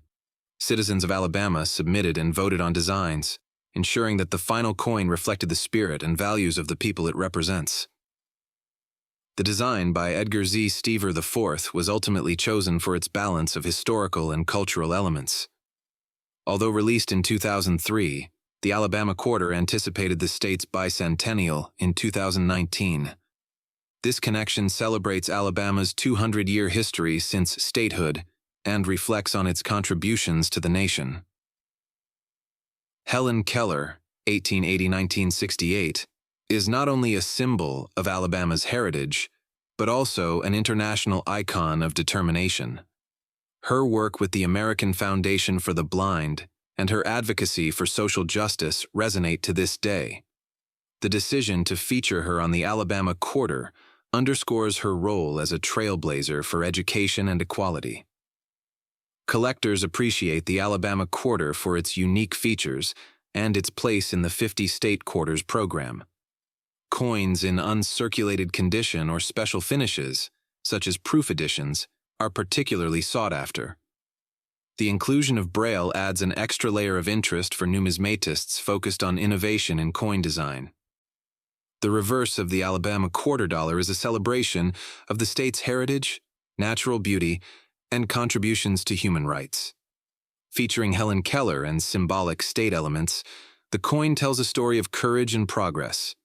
Its design not only honors Alabama's past, but also invites reflection on the enduring importance of inclusivity and perseverance. For collectors and history enthusiasts alike, the Alabama quarter holds a special place as a symbol of the state's pride and legacy. The Alabama quarter is part of the 50-state quarters program and features an image of Helen Keller. Alabama is one of the hardest state quarters to find, with 457.4 million minted. According to the NGC Price Guide, a state quarter from 2003 in circulated condition is worth between 30 cents and 40 cents. However, on the open market, 2003 P quarters in pristine, uncirculated condition sell for as much as $38. 18, 19. 25. CMS quarter can be worth $100 for PRAG, $200 for G, and $1,100 for VF. The 1820 Maine quarter dollar coin is a fascinating piece of American numismatic history. Although Maine itself was not represented on U.S. coinage in 1820, This date carries historical significance as it marks Maine's admission to the Union as the 23rd state. Understanding the connection between this historic year and numismatic practices provides insight into the broader context of American coinage and the cultural heritage of the early United States. Maine became a state on March 15, 1820, as part of the Missouri Compromise, a pivotal event in U.S. history aimed at balancing the interests of free and slave states.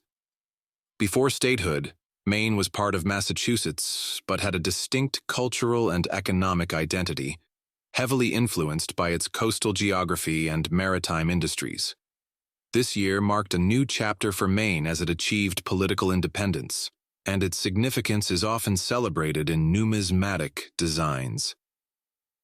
During the 1820s, the United States Mint primarily produced coins like the capped bust design, created by John Reich.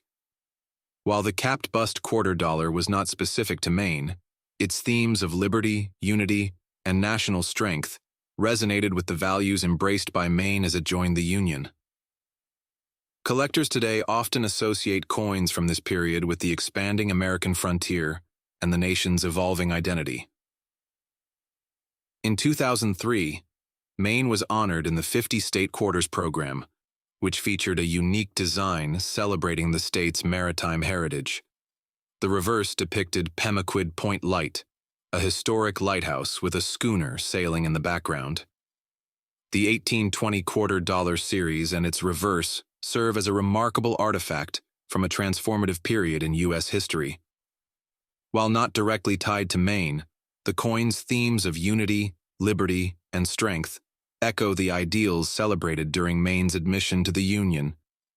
This intersection of numismatics and history highlights the enduring power of coinage to tell the story of a nation and its states. The Maine State Quarter was the 23rd quarter released in the U.S. Mint's 50 State Quarters program and was released into circulation on June 2, 2003. However, Maine quarters are considered to be one of the harder state quarters to find due to the relatively low mintage of 448.8 million. The average circulation state quarter is only worth the face value of 25 cents. A circulated 1820 capped bust quarter is worth between $100 and $4,500, according to the NGC price guide as of January 2025. In 2003, the U.S. Mint issued a commemorative quarter for the state of Missouri as part of the 50 State Quarters program. This program, initiated in 1999, was designed to honor each of the 50 U.S. states with a unique quarter that reflected its heritage, history, and symbols. The Missouri Quarter, released in 2003, is particularly interesting due to its rich historical significance and the unique design elements that it incorporates. The Missouri Quarter features a design on the reverse side that pays tribute to the state's role in American history, particularly through the Lewis and Clark expedition, also known as the Corps of Discovery. The quarter's design shows a depiction of Lewis and Clark on a small boat known as a keelboat, which was used during their historic expedition from 1804 to 1806. The men are portrayed navigating the Missouri River, with the Gateway Arch, a modern symbol of St. Louis and westward expansion, in the background. The inscription, Corps of Discovery, 1804-2004, marks the bicentennial of the expedition, which was commissioned by President Thomas Jefferson following the Louisiana Purchase. The expedition aimed to explore the newly acquired lands west of the Mississippi River and to find a practical route to the Pacific Ocean. The words, Missouri 1821, commemorate the year Missouri was admitted to the Union as the 24th state. The obverse side of the Missouri Quarter features the familiar image of George Washington, the first president of the United States. This portrait of Washington has been a standard on U.S. quarters since 1932. The obverse includes the inscriptions, United States of America at the top, Liberty to the left of Washington's profile, and In God We Trust to the right. Below Washington's portrait, the word quarter dollar is inscribed, indicating the coin's value. The design of George Washington on the quarter was originally created by sculptor John Flanagan, and it has been slightly modified over the years to accommodate the different designs. The reverse side of the Missouri Quarter honors the bicentennial of the Lewis and Clark expedition, 1804-2004, and Missouri's statehood in 1821. The design shows a scene of the explorers Meriwether Lewis and William Clark navigating the Missouri River in a keelboat. Lewis and Clark are depicted standing on the keelboat, which was a flat-bottomed boat used for river navigation. The boat is shown moving along the Missouri River. In the background, the Gateway Arch is prominently featured, symbolizing Missouri's role as the gateway to the West. Surrounding the image are the inscriptions Missouri 1821, Corps of Discovery 1804, 2004, and E Pluribus Unum. The date 2003 is also inscribed, marking the year of the coin's release. The Lewis and Clark expedition, officially called the Corps of Discovery, is one of the most significant explorations in American history. Led by Meriwether Lewis and William Clark, the expedition set out in May 1804 and returned in September 1806, covering over 8,000 miles. Their journey provided valuable information about the geography, biology, and native cultures of the western United States, and it played a crucial role in the westward expansion of the nation.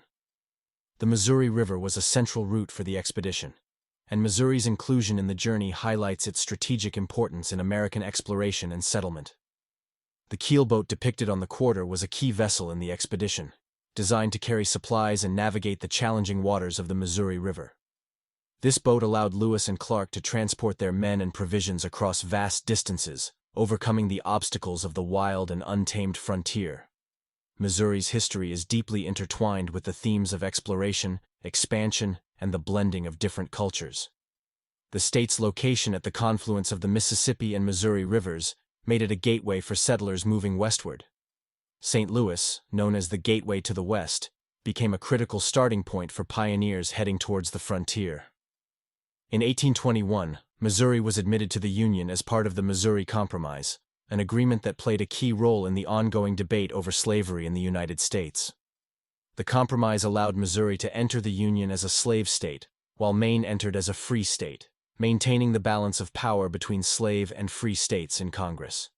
The Missouri Quarter was chosen through a public process in which residents of Missouri submitted and voted on design ideas. The final design was selected by then-Governor Bob Holden, with input from a state committee. The winning design was praised for its ability to capture the essence of Missouri's historical significance. The inclusion of the Gateway Arch in the design is symbolic of Missouri's role as a gateway to the West.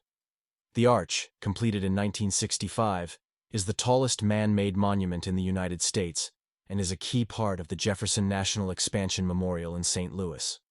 The Missouri Quarter is unique in that it commemorates two significant historical milestones: the bicentennial of the Lewis and Clark expedition, 1804-2004, and Missouri's statehood in 1821.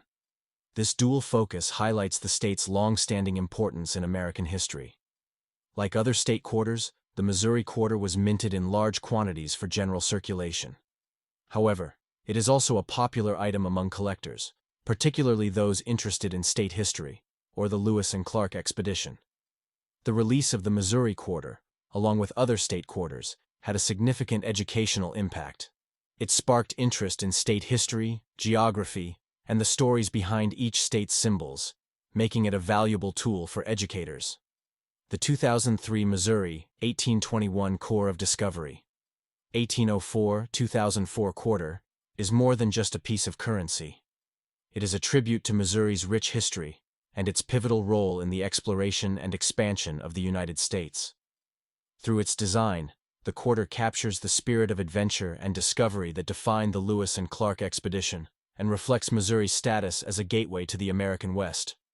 For collectors, historians, and the general public, the Missouri Quarter serves as a tangible reminder of the state's contribution to the nation's growth and the enduring legacy of the Corps of Discovery. The 1836 Arkansas quarter dollar is a fascinating coin that offers a glimpse into the numismatic history of the United States during a time of territorial expansion and growing state identity.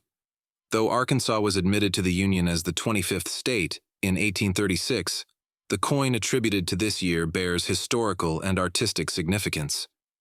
The 1836 Arkansas quarter dollar was minted during a period of economic and cultural transformation in the United States.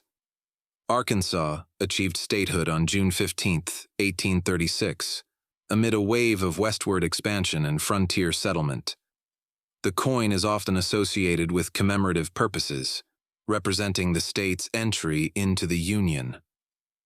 While not an official U.S. mint product, private mints and collectors have produced versions of the coin to honor Arkansas's statehood, reflecting the pride and identity of the region. On the reverse side of the coin, there are several different images that include a mallard duck, a diamond, a lake, pine trees, and rice stalks. These impressive natural resources are why Arkansas is nicknamed the natural state. Arkansas has a lot of natural resources and is known for its duck hunting. The year 1836 is inscribed on the coin because this was the year that Arkansas officially joined the Union. The 1836 Arkansas quarter dollar serves as more than a piece of currency or a collectible. It embodies a historical moment when a new state joined the Union. For Arkansas, the coin reflects its rich heritage, from its agricultural roots to its pride as a member of the United States. Today, numismatists and historians regard these coins as cultural artifacts, offering insights into the ways Americans celebrated statehood and identity during the 19th century. Their intricate designs and symbolic elements make them not only a testament to Arkansas's history, but also to the art and craftsmanship of coinage in that era. The 1836 Arkansas quarter dollar remains a compelling piece of history, blending artistry with state pride. Its reverse design tells a story of unity, resilience, and economic roots, encapsulating the spirit of Arkansas and the United States during a transformative period. Whether viewed through the lens of numismatics or American history, this coin holds a unique place as a tribute to the past and a symbol of the values that shaped the nation. According to the NGC Price Guide, a capped bust quarter from 1836 in circulated condition is worth between $75 and $1,800. However, on the open market, 1836 quarters in pristine, uncirculated condition sell for as much as $145,000. The 1837 Michigan quarter dollar coin, inscribed with Great Lakes State, is an artifact of numismatic interest with a blend of historical significance, state pride, and design artistry. Though not an official U.S. mint coin, it is often regarded as a commemorative piece that celebrates Michigan's admission to the Union as the 26th state on January 26, 1837. This coin has captivated collectors due to its connection to Michigan's rich heritage and its symbolic representation of the Great Lakes State.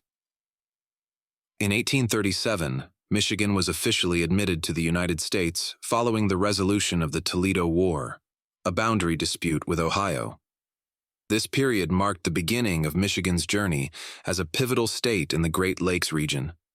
The coin reflects Michigan's geographical and cultural ties to these vast inland seas, emphasizing the state's identity as a land defined by its waterways.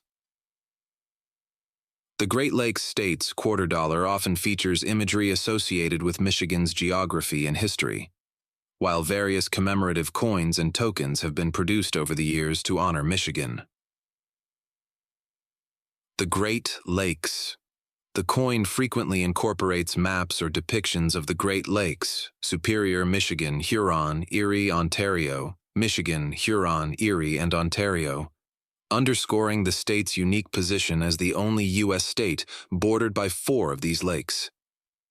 Symbols such as a plow or a factory are sometimes used to highlight Michigan's agricultural roots and its later emergence as a manufacturing powerhouse, particularly in the automotive industry. The 1837 Michigan quarter dollar is not a federal issue from the U.S. Mint. Instead, it is likely a privately minted commemorative token or medal designed to celebrate Michigan's statehood and regional identity. The inscription, Great Lakes States, highlights Michigan's distinction of being home to over 11,000 inland lakes and bordered by 4 Great Lakes. This unique feature has earned Michigan its nickname and a vital role in U.S. maritime history. Owens like these were often produced in the mid-20th century or later to celebrate historical milestones. Although dated 1837, such coins serve as symbolic artifacts rather than contemporary currency from Michigan's statehood era. These coins or tokens are popular among collectors who value them for their historical themes rather than their monetary value. The combination of state pride, historical imagery, and unique designs makes them desirable in numismatic circles. The 1837 Michigan $quarter coin, with its inscription, Great Lakes States, serves as a tribute to Michigan's natural beauty, historical significance, and industrial prowess. While not an official U.S. mint product, it holds a special place in the hearts of collectors and Michiganders alike. Its design captures the essence of the state's identity and stands as a reminder of Michigan's importance in shaping the nation's history. According to the NGC Price Guide, a capped bust quarter from 1837 in circulated condition is worth between $75 and $2,000. However, on the open market, 1837 quarters in pristine, uncirculated condition sell for as much as $135,000. The 1845 Florida quarter dollar refers to the Florida state quarter issued in 2004 as part of the United States Mint's 50 State Quarters program. This program, initiated in 1999, honored each U.S. state with a unique quarter design, released in the order of their admission to the Union. Florida, admitted as the 27th state on March 3, 1845, was commemorated with its own quarter in 2004. The reverse side of the Florida State Quarter, released in 2004 as part of the 50 State Quarter Program, U.S. Mint's 50 State Quarters Program, celebrates Florida's diverse history and its contributions to exploration and discovery. This coin commemorates Florida's statehood in 1845 as the 27th state of the Union and is often admired for its detailed and symbolic imagery. A Spanish galleon is depicted on the left side of the coin, symbolizing Florida's historical significance as a hub for early European exploration.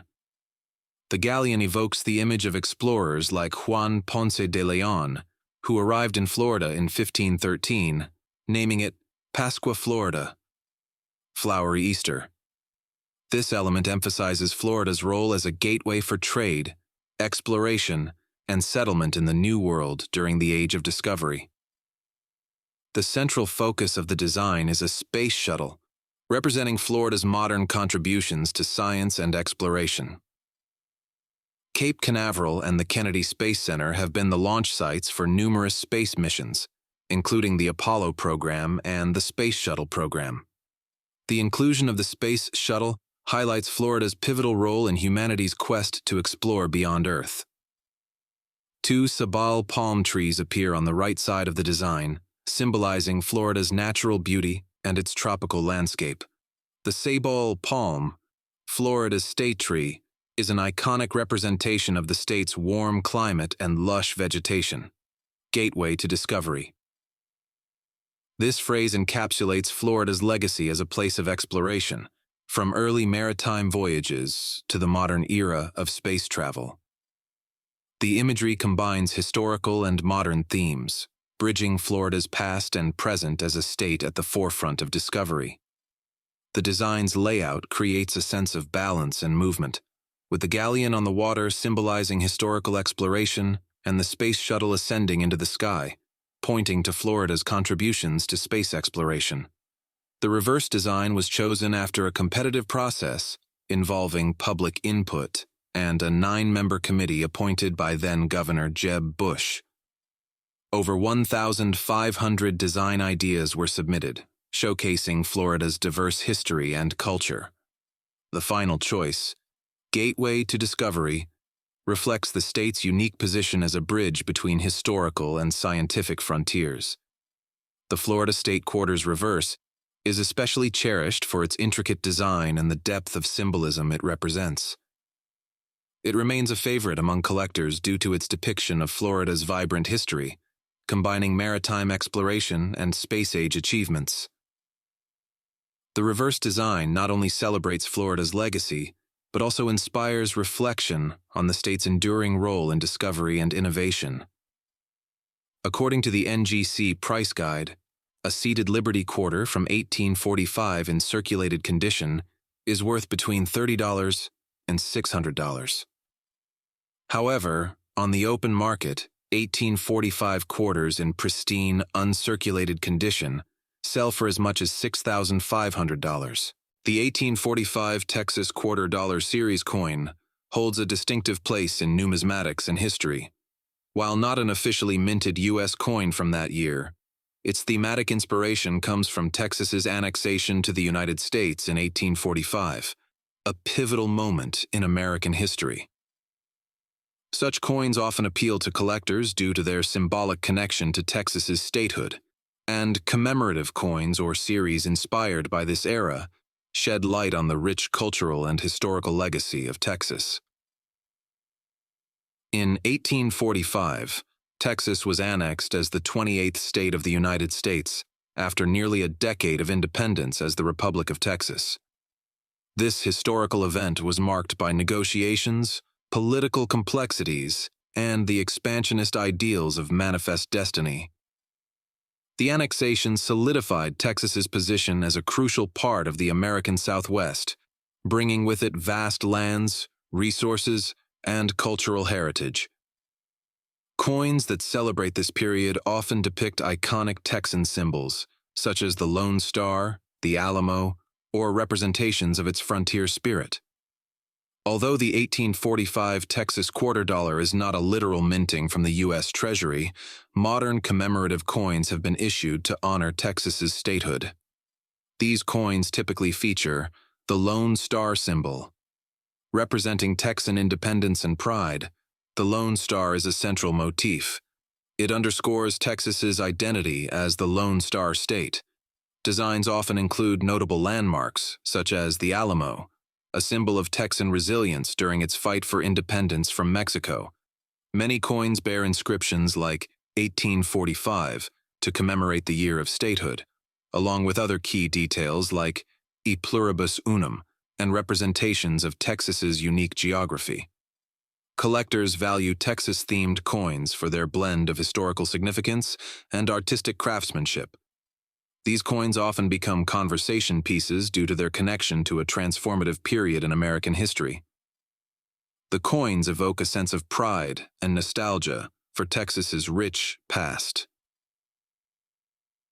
Limited mintage or special edition coins attract collectors eager to own a piece of history.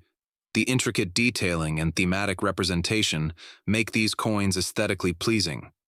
In recent decades, several coins have been issued to celebrate Texas's statehood and heritage.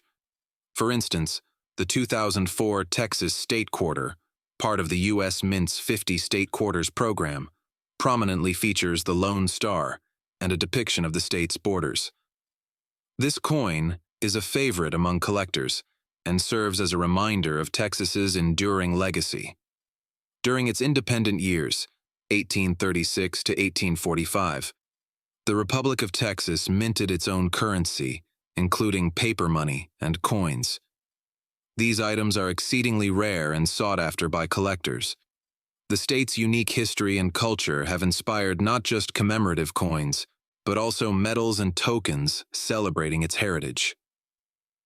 Texas-themed coins attract a diverse range of enthusiasts, from numismatists and historians to those with a personal connection to the state.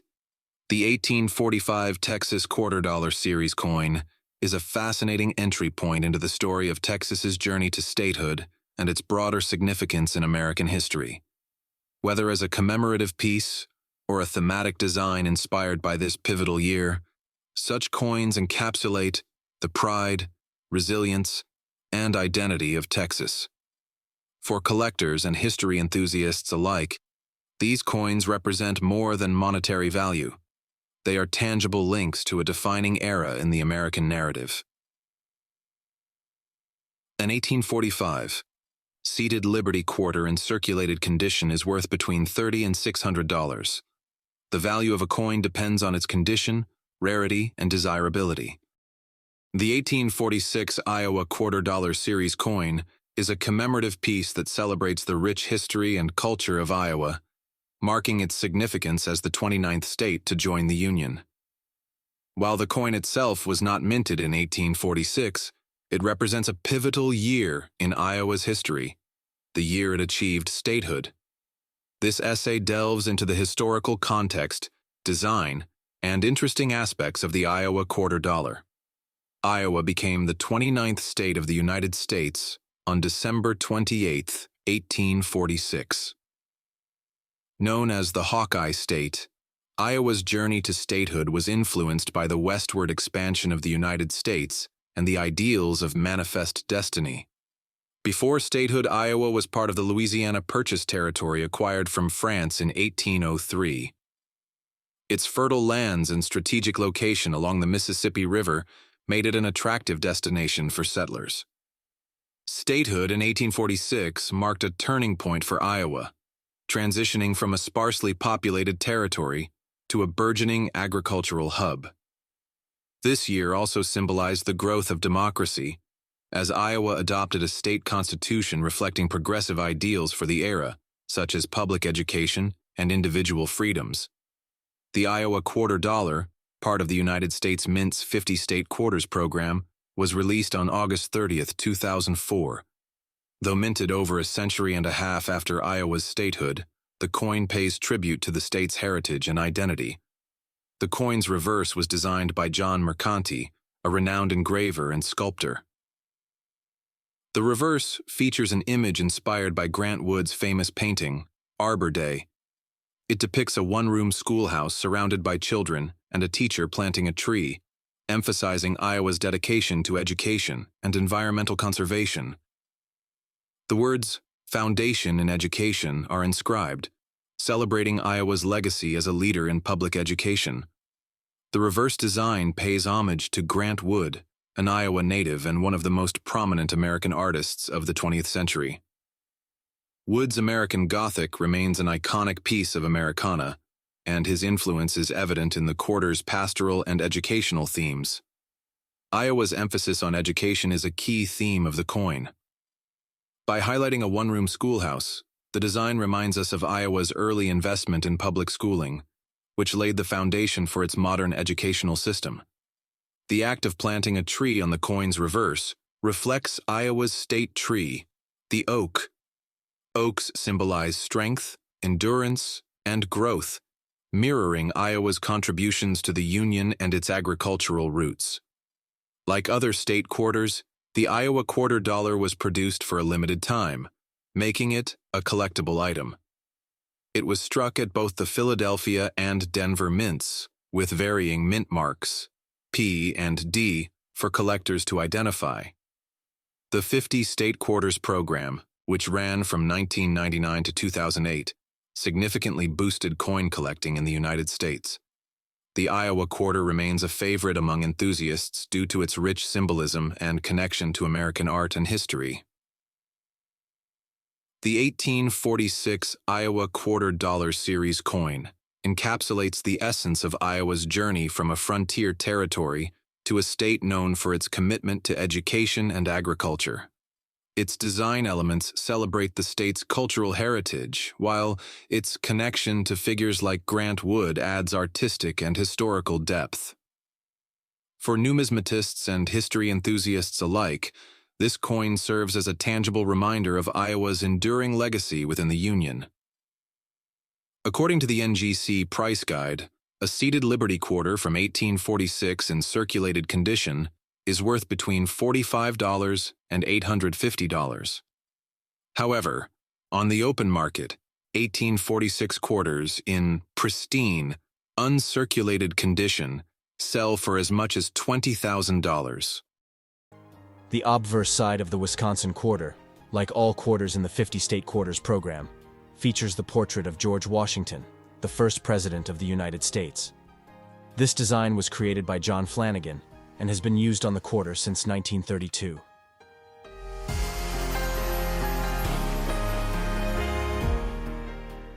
The central feature is the left-facing profile of George Washington, symbolizing his enduring legacy and leadership.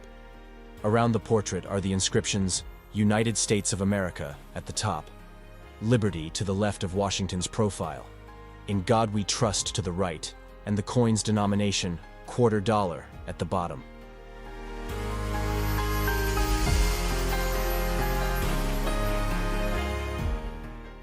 The mint mark, indicating where the coin was produced, such as P for Philadelphia, D for Denver, or S for San Francisco, is located to the right of Washington's ponytail, just above the ribbon.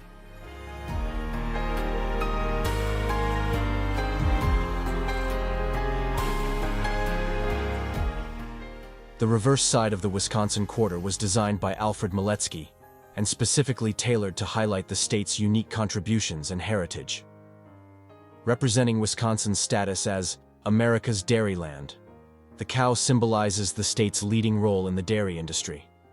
Further emphasizing the importance of dairy farming, the Wheel of Cheese is a nod to Wisconsin's world-renowned cheese production.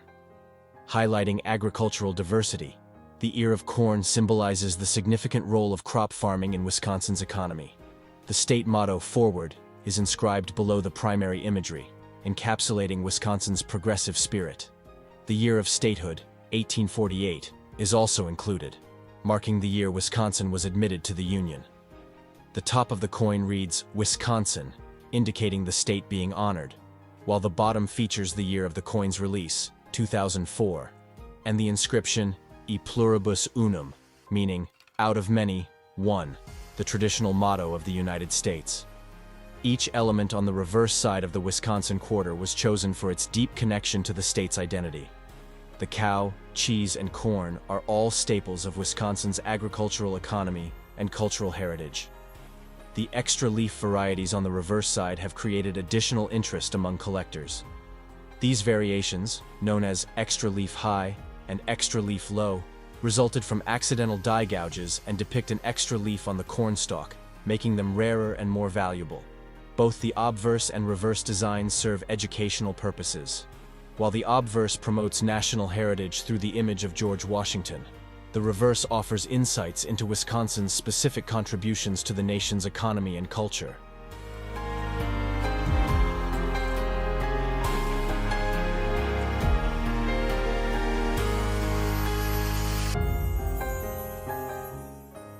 Wisconsin produces over 15% of the nation's milk and over 250 varieties of cheese. Wisconsin is also one of the main corn producers of the United States.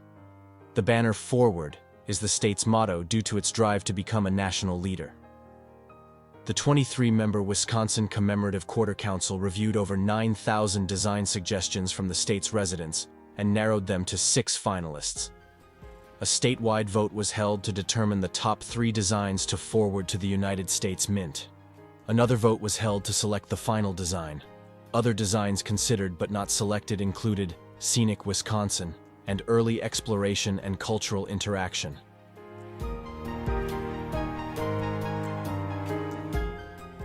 Numismatic researchers and experts estimate that approximately 2,000 extra leaf low and 3,000 extra leaf high variety coins were released into circulation.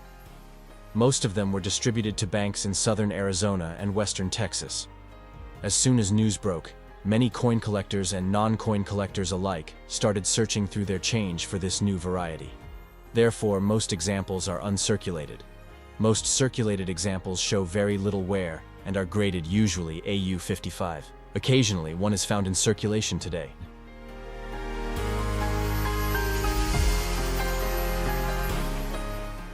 The obverse and reverse designs of the Wisconsin 1848 Forward 2004 $quarter each play a crucial role in narrating the story of Wisconsin. The obverse with George Washington's portrait maintains continuity and national identity, while the reverse with state-specific symbols highlights Wisconsin's rich agricultural legacy and progressive spirit. Collectors and residents alike treasure this coin for its historical significance and the pride it represents for the state of Wisconsin.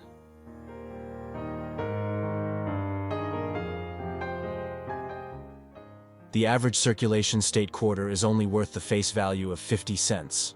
However, on the quality of the strike and the variation, some coins that are in pristine shape can sell around $50 to $100.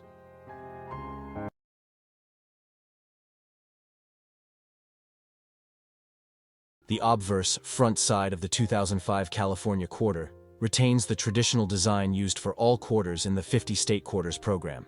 It features: the central image is a bust of George Washington, the first president of the United States. This iconic portrayal, designed by John Flanagan, has been a staple on the quarter since 1932, commemorating Washington's 200th birthday. Inscriptions: United States of America. This inscription arcs along the top edge of the coin, emphasizing the national identity of the currency. Liberty. Positioned to the left of Washington's portrait, underscoring one of the core values upon which the nation was founded. In God We Trust. Found to the right of Washington's portrait, this national motto reflects the country's historical reliance on divine guidance. Below Washington's portrait, the mint mark indicates where the coin was produced. Coins minted in Philadelphia bear a P, and those from Denver have a D. The year 2005 is inscribed at the bottom, representing the year the coin was minted, and quarter dollar in the bottom of the edge.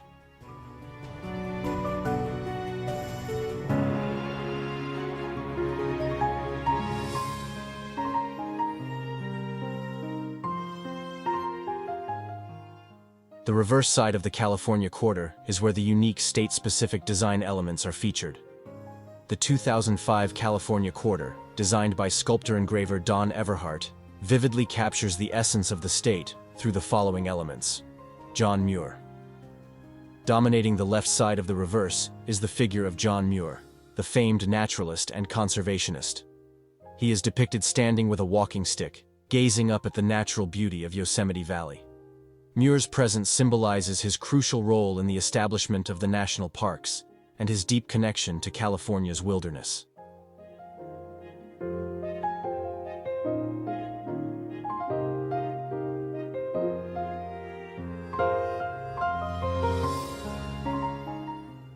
Yosemite Valley. The central background of the coin showcases the iconic Half Dome, a renowned granite formation within Yosemite National Park. This depiction emphasizes the grandeur of California's natural landscapes and the state's dedication to preserving such treasures.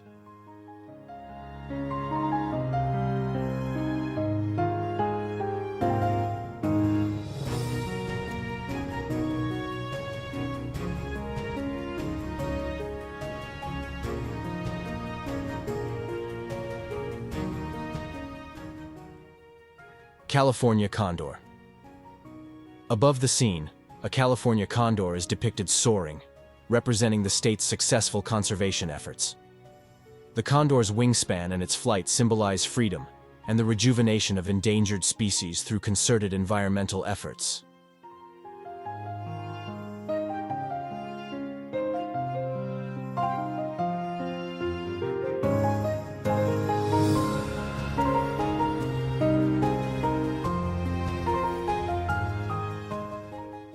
California, positioned at the top of the coin, identifying the state being commemorated. 1850. Directly below California. This date marks the year California was admitted to the Union as the 31st state. John Muir. Along the bottom edge, this inscription pays homage to the naturalist featured on the coin.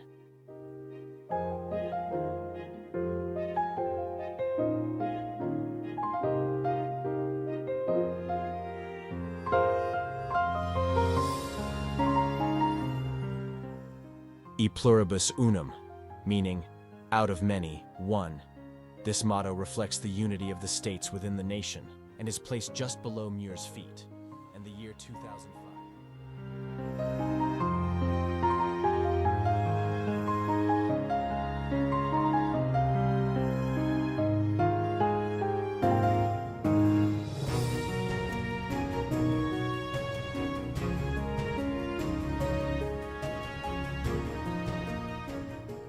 The California quarter was highly anticipated due to the state's significant historical and cultural impact.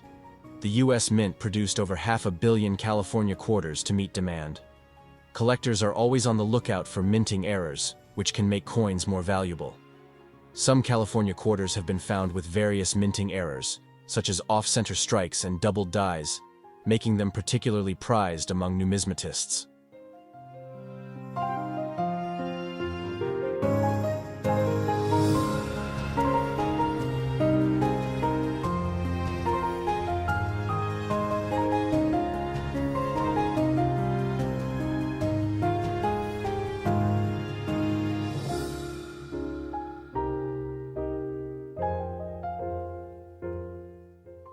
The 50-state quarters program, including the California quarter, has been used as an educational tool. It encourages people, especially students, to learn more about U.S. history, geography, and the significance of each state. The choice to feature John Muir, Yosemite Valley, and the California condor on the quarter highlights California's identity as a leader in environmentalism and conservation. It also underscores the state's rich natural heritage, which continues to draw millions of visitors each year.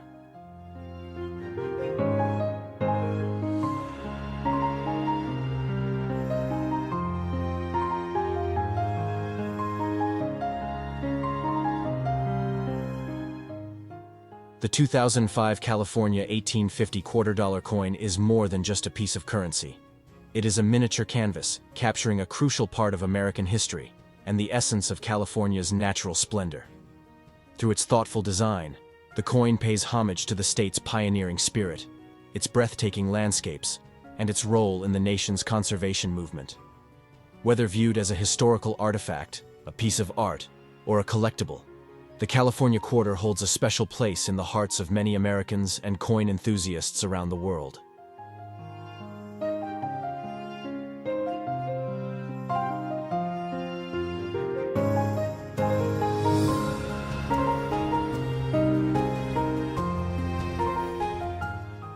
According to our reliable source, a state quarter from 2005 in circulated condition is worth around 50 cents. However, on the open market, 2005 D quarters in pristine, uncirculated condition sell around $230. In 1858, Minnesota quarter dollar is a fascinating piece of American history and numismatic heritage. While Minnesota's statehood in 1858 does not coincide with the minting of an actual quarter dollar from that year, coins commemorating Minnesota often pay homage to this significant milestone. This essay delves into the history of Minnesota's statehood, the symbolic elements of coins related to Minnesota, and why such coins are intriguing to collectors and historians alike. Minnesota became the 32nd state of the United States on May 11, 1858. Prior to statehood, the region was part of the Minnesota Territory, established in 1849. The state's admission to the Union symbolized the expansion of America into the upper Midwest and the blending of diverse cultures, including Native American tribes such as the Dakota and Ojibwe, and European settlers, particularly those from Scandinavia and Germany. The year 1858 marked Minnesota's transformation into a politically organized and economically promising state, making it a key moment in American history. Although the United States Mint did not produce a specific quarter dollar in 1858 to commemorate Minnesota, the state's heritage was later honored in the 2005 State Quarters program. This initiative, launched in 1999, celebrated each state with a unique quarter design. Minnesota's quarter, released in 2005, features a detailed depiction of the state's natural beauty and iconic symbols. The design includes a lake with a fisherman in a boat, a representation of the state's nickname, Land of 10,000 Lakes.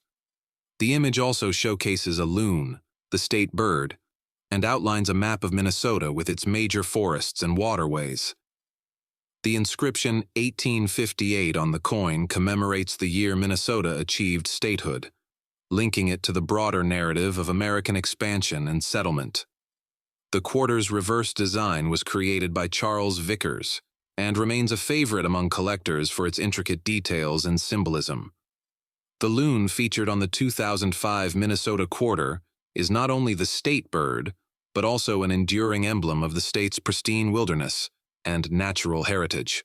Loons are known for their haunting calls, a sound synonymous with Minnesota's lakes. While no specific coin was minted in 1858 to honor Minnesota, coins from that year, such as the Ceded Liberty series, were in circulation during the state's early years. These coins offer a glimpse into the monetary system and economic conditions of the time. The state's admission to the Union coincided with a period of economic growth. Minnesota's abundant natural resources, including timber and iron ore, laid the foundation for its future industrial and agricultural prosperity. coins commemorating Minnesota often reflect this rich legacy. The 2005 Minnesota quarter is particularly popular among collectors of the State Quarters series due to its visually appealing design and its representation of Minnesota's unique character. Uncirculated and proof versions of the coin are especially sought after. Coins serve as tangible artifacts of history, encapsulating the stories, values, and milestones of a nation. The 1858 Minnesota quarter dollar, or rather, coins commemorating Minnesota, reflects the state's journey from a frontier territory to a vibrant part of the Union. Whether through the seated Liberty coins of the 1850s or the State Quarters program, Minnesota's legacy endures in the annals of numismatics. For collectors and enthusiasts, coins linked to Minnesota offer more than monetary value. They provide a connection to the past and a celebration of the state's cultural and natural treasures. The year 1858, prominently displayed on these coins, continues to remind us of Minnesota's important role in the tapestry of American history. According to the NGC Price Guide, a seated Liberty quarter from 1858 in circulated condition is worth between $25 and $400. However, on the open market, 1858 quarters in pristine, uncirculated condition sell for as much as $12,500. In 1859 was a pivotal moment in Oregon's history, marking its transition from a territory to the 33rd state of the United States. With its admission to the Union on February 14, 1859, Oregon symbolized the expansion of America's boundaries and the evolution of the Pacific Northwest into a settled and politically recognized region. However, this year was also steeped in contradictions, as progress in statehood came alongside challenges related to social, political, and cultural tensions. Oregon's journey to statehood can be traced back to the influx of settlers during the mid-19th century, thanks to the Oregon Trail. By 1859, the hard work of these pioneers had borne fruit as the state became a part of the Union. The Donation Land Claim Act of 1850 played a significant role in attracting settlers, promising land to those willing to cultivate it. This act not only shaped Oregon's demographics, but also laid the foundation for its agricultural economy. The Oregon Constitution, adopted in 1857 and enacted upon statehood, was notable for its progressive stance on some issues, such as the prohibition of slavery. This positioned Oregon as a free state during the pre-Civil War era, when tensions between free and slave states were nearing their breaking point. However, this document also reflected the prejudices of the time, as it banned black people from settling in Oregon, a controversial clause that underscored the complexities of the state's identity. By 1859, Oregon's economy was still largely based on agriculture, fishing, and timber. The fertile Willamette Valley, with its rich soils, became the breadbasket of the region, supporting both local communities and trade networks. Logging was also a major industry, thanks to the vast forests of the Pacific Northwest. These natural resources were critical to the state's growth and drew settlers who hoped to make their fortunes. Politically, Oregon's statehood came during a time of national turmoil. The United States was grappling with debates over slavery and the division between North and South. While Oregon's admission as a free state aligned it with the Union's anti-slavery stance, its exclusionary laws regarding African Americans illustrated the prejudices that persisted even in states that opposed slavery. This duality mirrored the broader contradictions of America during the 19th century. The transition to statehood also came at a significant cost to indigenous peoples. By 1859, many Native American tribes, including the Chinook, Kalapuya, and others, had already been forcibly displaced from their ancestral lands through treaties and military campaigns. The creation of reservations, such as the Grand Ronde Reservation, established in 1856, sought to confine tribes to small parcels of land, often far from their traditional territories. Conflict between settlers and indigenous communities was common. Settlers viewed native lands as opportunities for farming and resource extraction, while Native Americans struggled to preserve their way of life. The resulting clashes, including skirmishes and massacres, highlighted the darker side of Oregon's statehood story. Despite the social and political challenges of 1859, Oregon's natural beauty remained a defining feature of the state. Majestic mountains, dense forests, and picturesque rivers like the Columbia and Willamette captivated settlers and inspired writers and artists. These landscapes became central to Oregon's identity, fostering a sense of pride and belonging among its residents. Oregon became a state on February 14, 1859, earning it the nickname the Valentine State. Before adopting its official state flag, Oregon briefly used a Lone Star flag while it was still a territory. Upon admission, Oregon was one of the largest states in the Union by area, encompassing what are now parts of Idaho, Wyoming, and Montana. The modern borders of Oregon were finalized after statehood. The discovery of gold in southern Oregon in the 1850s brought a wave of miners and contributed to the region's economic development. Oregon's statehood in 1859 represents a fascinating chapter in American history, marked by both achievements and contradictions. The year symbolized the fulfillment of manifest destiny, as settlers reached the westernmost edge of the continental United States. However, it also highlighted the deep social divides and cultural losses associated with westward expansion. Today, Oregon remembers 1859 as a year that defined its place in the nation's story. While the state has evolved dramatically since then, the events of that pivotal year continue to influence its identity, serving as a reminder of both the promise and the perils of progress. According to the NGC Price Guide, a seated Liberty quarter from 1859 in circulated condition is worth between $30 and $485. However, on the open market, 1859 quarters in pristine, uncirculated condition sell for as much as $20,000. The 1861 Kansas quarter dollar coin is a fascinating relic steeped in history, tying together the emergence of Kansas as a state, the turbulent era of the American Civil War, and numismatic intrigue. However, before delving into its specifics, it's essential to note that there is no widely recognized 1861 Kansas-specific quarter dollar issued by the U.S. Mint. Instead, any such coin would likely be an imaginative piece, a private minting, or a misinterpreted historical artifact. Yet, we can contextualize this idea by examining Kansas's history, coinage trends of the 1860s, and how numismatics intersects with history. Kansas became the 34th state to join the Union on January 29, 1861. A milestone amidst one of the most tumultuous periods in U.S. history. This was just months before the outbreak of the Civil War in April of the same year. Kansas had already earned a reputation as a battleground due to the violent conflicts of Bleeding Kansas, 1854 to 1859, where pro-slavery and anti-slavery factions clashed. The state's admission as a free state symbolized a triumph for abolitionists and intensified tensions between North and South.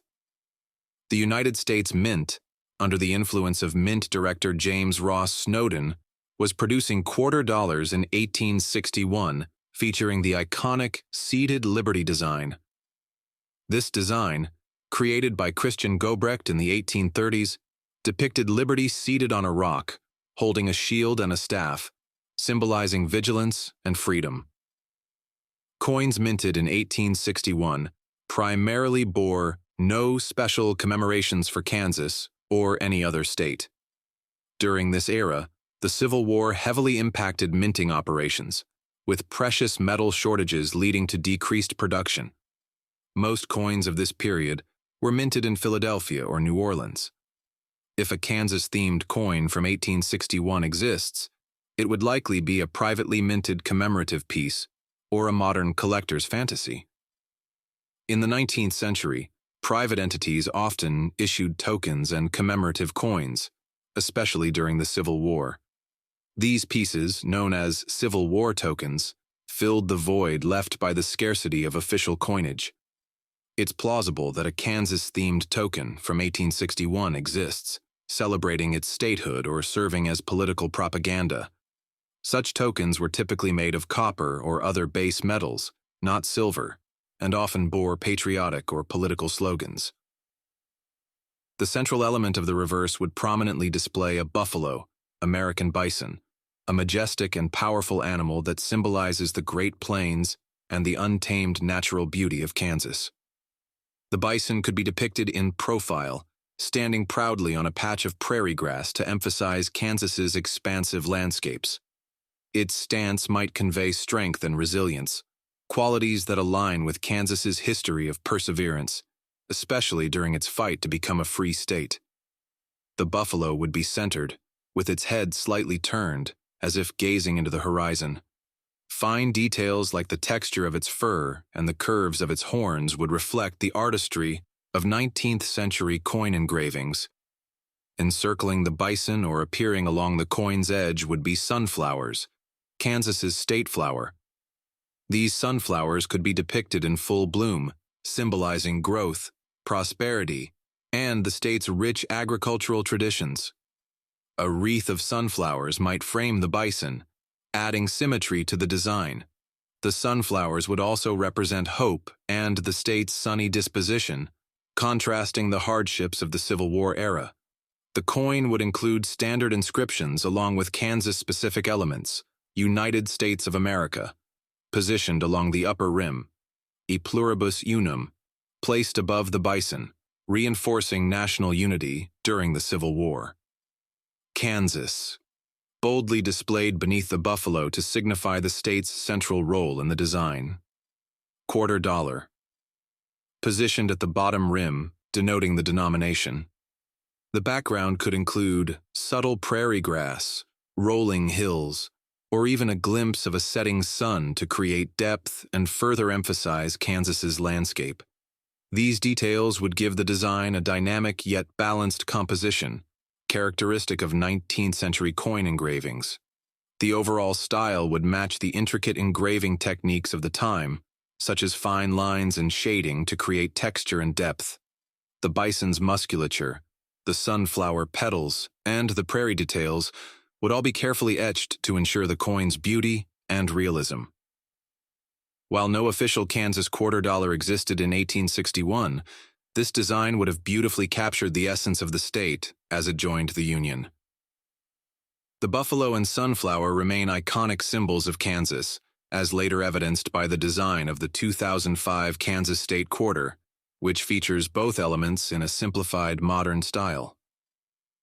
This hypothetical 1861 design would have been a stunning and historically meaningful addition to 19th-century U.S. coinage, celebrating Kansas's admission as the 34th state and its contributions to the nations. According to the NGC Price Guide, a seated Liberty quarter from 1861 in circulated condition is worth between $25 and $455. However, on the open market, 1861 quarters in pristine, uncirculated condition sell for as much as $42,500. The 2005 West Virginia 1863 $quarter coin is part of the United States Mint's 50 State Quarters program, a series that ran from 1999 to 2008, celebrating each state's unique heritage and history. This program was highly successful, engaging millions of Americans in the hobby of coin collecting and providing an educational glimpse into the rich tapestry of the United States. The West Virginia Quarter, released on October 14, 2005, is the 35th coin in the series and commemorates the state's admission into the Union in 1863. West Virginia's inclusion in the Union is a unique story in American history. The state was formed during the Civil War when it separated from Confederate Virginia. Its admission as the 35th state on June 20, 1863, was a direct result of the complex political and social dynamics of the war. The residents of the western counties of Virginia were largely opposed to secession and thus chose to remain loyal to the Union. This split ultimately led to the creation of West Virginia. The obverse side showcases the profile of George Washington, the first President of the United States. This portrait was originally designed by John Flanagan and has been a staple on the quarter since 1932. Surrounding Washington's profile are the inscriptions United States of America at the top, Liberty to the left, In God We Trust to the right, the denomination $quarter at the bottom, and the mint mark. The design maintains the integrity of Flanagan's original work, with slight modifications to fit the modern series. The reverse of the West Virginia quarter is where the coin truly shines in celebrating the state's unique identity. Created by John Mercanti, this side features a prominent state landmark and carries significant historical and cultural symbolism. The focal point of the reverse design is the New River Gorge Bridge. This impressive structure is depicted spanning the New River Gorge, highlighting its grandeur and the natural beauty of the surrounding landscape. The bridge is shown in high detail, emphasizing its architectural prowess. The bridge, one of the longest and highest steel arch bridges in the world at that time, symbolizes engineering achievement and progress. The New River Gorge Bridge, depicted on the coin, was completed in 1977 and stands as a testament to modern engineering. At the time of its completion, it was the world's longest single-span steel arch bridge, and it remains one of the most photographed places in West Virginia. It also highlights the natural beauty and rugged terrain of West Virginia, which is a significant aspect of the state's identity. The year 1863 marks West Virginia's admission into the Union, a direct result of its residents' loyalty to the Union during the Civil War, setting it apart from Confederate Virginia. The year 1863 on the coin not only marks West Virginia's statehood, but also serves as a reminder of the state's Civil War roots and its residents' determination to remain part of the Union despite the surrounding conflict. The year 2005 signifies when this particular coin was minted and released as part of the 50 state quarters program. E pluribus unum means out of many one. This traditional motto underscores the unity and diversity of the United States, reflecting how West Virginia's unique story fits into the larger national narrative. The 50 state quarters program, under which the West Virginia quarter was issued, revitalized coin collecting in the United States.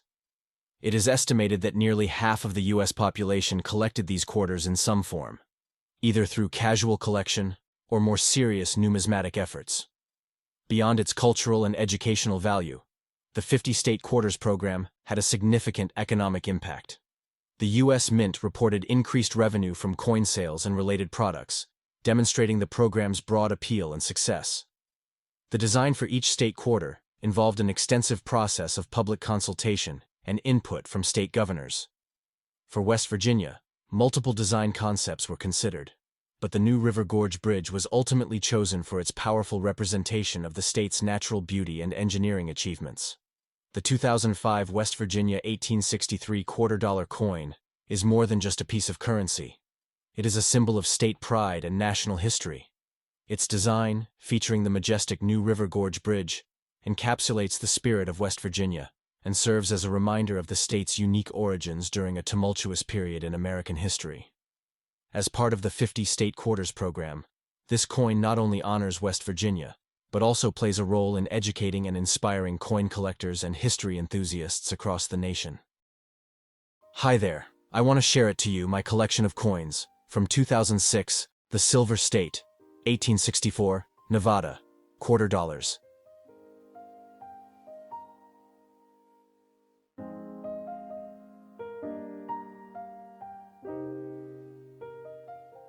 The 2006 Nevada State Quarter, part of the United States Mint's 50 state quarters program, is a remarkable piece of numismatic history that commemorates Nevada's unique heritage and its entry into the Union in 1864. This coin, which is the 36th release in the series, offers a rich tapestry of historical and cultural significance, making it an intriguing subject for both coin collectors and history enthusiasts.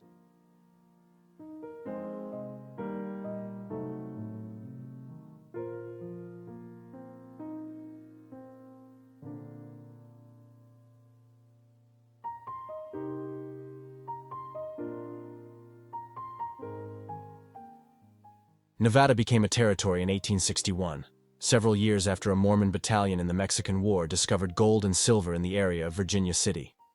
This discovery would later be referred to as one of the greatest mineral discoveries, famously known as the Comstock Lode. Nevada is home to more than 50% of the nation's wild horses. The wild horses dominate the Great Basin in the vast deserts and the more than 150 mountain ranges. The first mention of wild horses was discovered in several journals dating to the 1820s.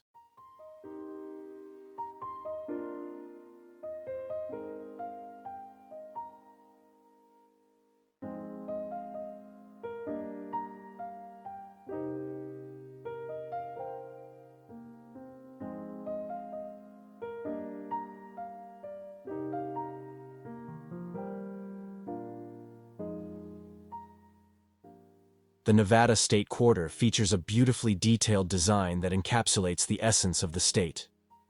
The reverse side of the coin, crafted by sculptor-engraver Don Everhart, showcases a trio of wild mustangs galloping freely in the foreground of a rugged mountain range. Above them, a brilliant sun rises, symbolizing hope and the pioneering spirit of the Silver State. Encircling this vibrant scene are sagebrush, Nevada's state flower, and the inscriptions Nevada, 1864, and the Silver State.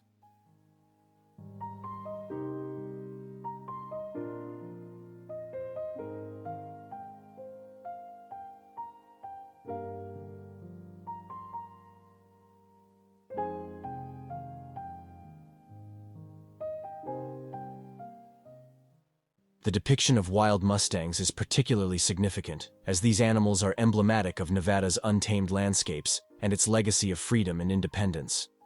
The sagebrush, meanwhile, underscores the state's rich natural environment and its adaptability to the harsh desert climate. The choice of imagery effectively conveys Nevada's diverse beauty and its historical significance. Nevada's nickname, the Silver State, has its roots in the state's mining history. In the mid-19th century, the discovery of the Comstock Lode, the largest silver deposit in the United States, played a crucial role in Nevada's development. This silver boom attracted a rush of prospectors and settlers, significantly boosting the local economy and leading to Nevada's rapid growth and eventual statehood on October 31, 1864. The inclusion of the year 1864 on the quarter is a nod to this pivotal moment when Nevada became the 36th state to join the Union during the Civil War. Its statehood was partly motivated by political strategy, as the Union sought to bolster its resources and political power against the Confederacy.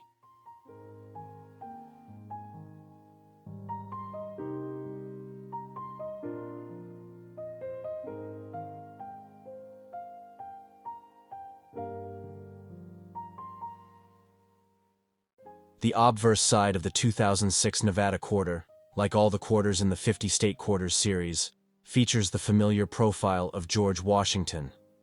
This design is based on the original 1932 portrait by John Flanagan, which was itself modeled after a bust of Washington created by French sculptor Jean-Antoine Houdon. The left-facing profile of the first president of the United States is prominently displayed, symbolizing the nation's enduring legacy and leadership. Surrounding Washington's profile are the inscriptions United States of America at the top, Liberty to the left, In God We Trust to the right, and Quarter Dollar at the bottom. These inscriptions reinforce the coin's national identity and its role as legal tender. Below the inscription, In God We Trust, and to the right of Washington's ponytail is the mint mark, which indicates where the coin was produced. The 2006 Nevada quarters were minted in Philadelphia, P, Denver, D, and San Francisco, S, the latter being part of proof sets.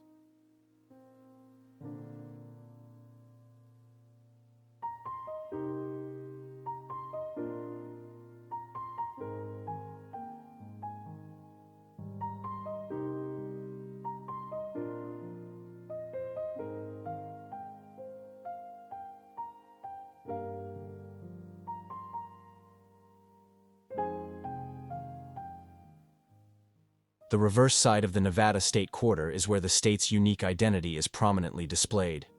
Designed by Don Everhart, this side of the coin captures the essence of Nevada through its detailed and symbolic imagery. 3 wild mustangs are depicted galloping freely across the landscape, symbolizing the freedom and rugged spirit of Nevada. These animals are a significant part of the state's cultural and natural heritage. The backdrop of the design includes a rugged mountain range, emphasizing Nevada's diverse and dramatic topography. A radiant sun rising over the mountains adds a dynamic element to the scene, symbolizing hope, renewal, and the pioneering spirit of the state.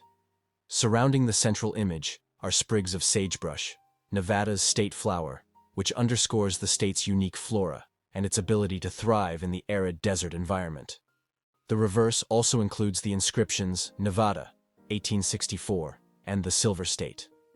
The year 1864 marks Nevada's entry into the Union, while the Silver State highlights its rich mining history and the pivotal role of silver in its development.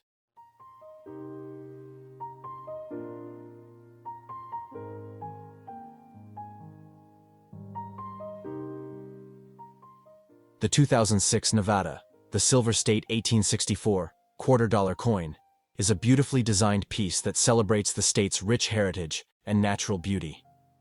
The obverse side honors the legacy of George Washington, while the reverse side vividly depicts the wild mustangs, mountain ranges, and sagebrush that characterize Nevada.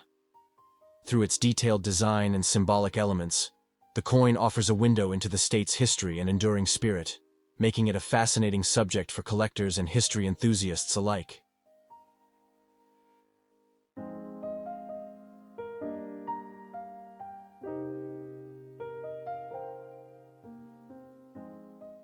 According to our reliable source, a state quarter from 2006 in circulated condition is worth around 50 cents.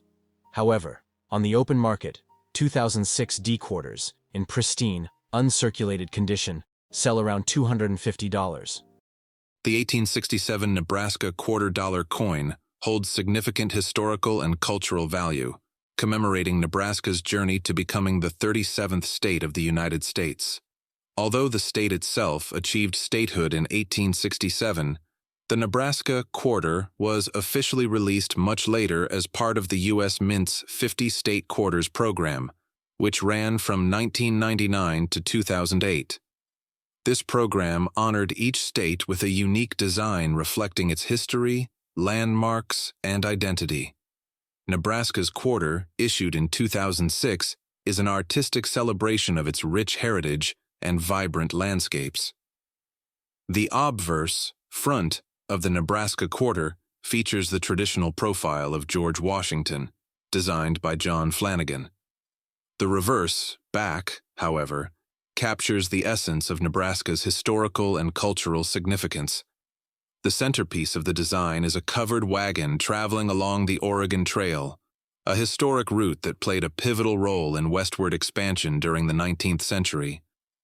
Towering over the wagon is Chimney Rock, an iconic geological formation that served as a landmark for pioneers journeying through the Great Plains. The inscription, Nebraska 1867, marks the state's year of admission to the Union. Chimney Rock is a symbol deeply tied to Nebraska's identity. Rising nearly 300 feet above the valley floor, this natural monument was a beacon of hope and progress for those enduring the arduous trek westward. It reflects the resilience and determination of the settlers who helped shape the American frontier. The selection of the covered wagon and Chimney Rock for Nebraska's quarter honors the critical role the state played in the westward expansion of the United States. During the mid-19th century, Nebraska was a central hub for pioneers traveling the Oregon, California, and Mormon trails. The Platte River, which cuts through Nebraska, was often referred to as the Road to the West, offering a navigable and relatively flat path for settlers seeking new opportunities. When Nebraska was admitted to the Union in 1867, it transitioned from a rugged frontier to a state symbolizing growth and opportunity. The Homestead Act of 1862 had a profound impact on the region, attracting thousands of settlers with the promise of free land in exchange for cultivating it. This period saw the state's agricultural and rural identity take shape, a legacy that endures to this day. Nebraska's quarter was the 37th release in the series and was minted in 1987-2006. The program was immensely popular, with millions of Americans collecting the coins as keepsakes. The design of Nebraska's quarter was chosen through a public selection process. Citizens submitted ideas and voted on designs that best represented the state's heritage. The winning design highlights the importance of Chimney Rock and the pioneers who traveled the Oregon Trail. The covered wagon is a direct nod to the state's role in westward expansion. It serves as a reminder of the challenges and triumphs faced by early settlers and the enduring spirit of adventure that shaped Nebraska's history.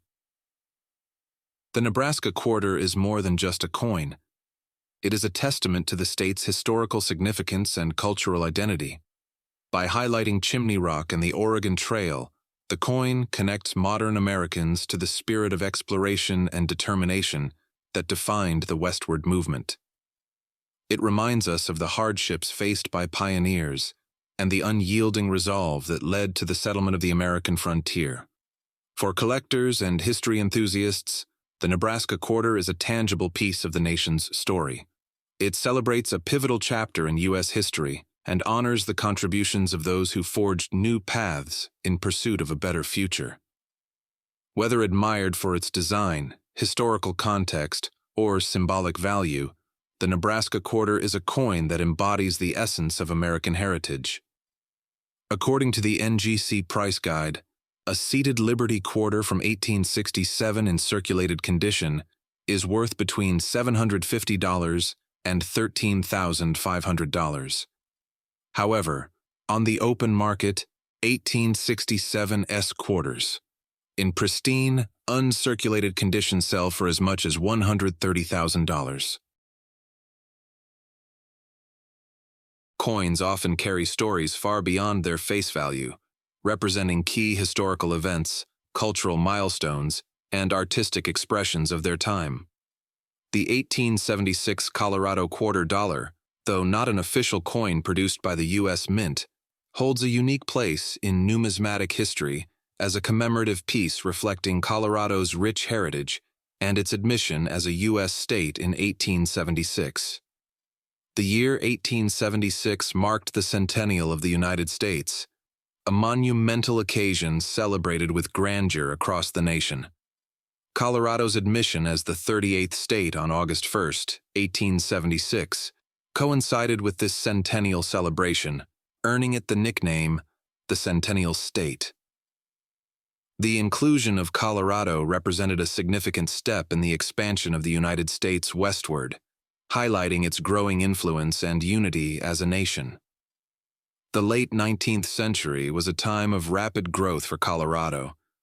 The state was rich in natural resources, particularly gold and silver, which spurred the Colorado Gold Rush of 1858 to 59. Mining towns like Leadville and Central City became hubs of economic activity, attracting settlers and fortune seekers. The commemorative coin series honors this pivotal era in Colorado's history, symbolizing its rise from a rugged frontier territory to a vital part of the nation. While the 1876 Colorado quarter dollar is not an official currency issued by the U.S. Mint, it is part of a collectible commemorative series often sought after by numismatists. These coins were typically produced by private mints or coin designers to celebrate historical milestones or regional heritage.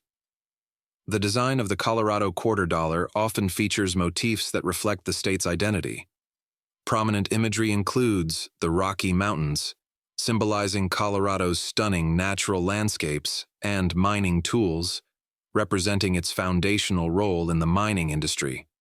Other coins in the series may depict native wildlife, such as elk or bighorn sheep, paying homage to the state's abundant natural beauty and wildlife.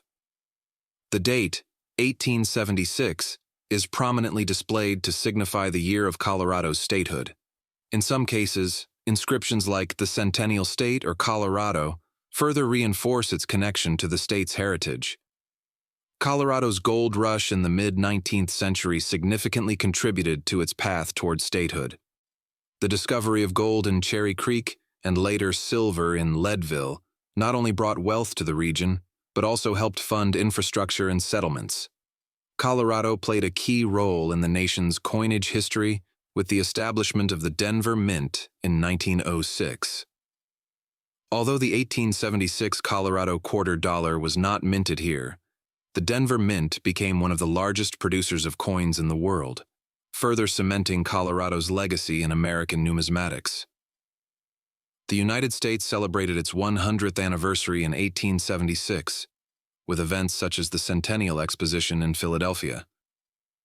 Colorado's admission as a state during this year tied its history closely to the larger narrative of American progress and unity.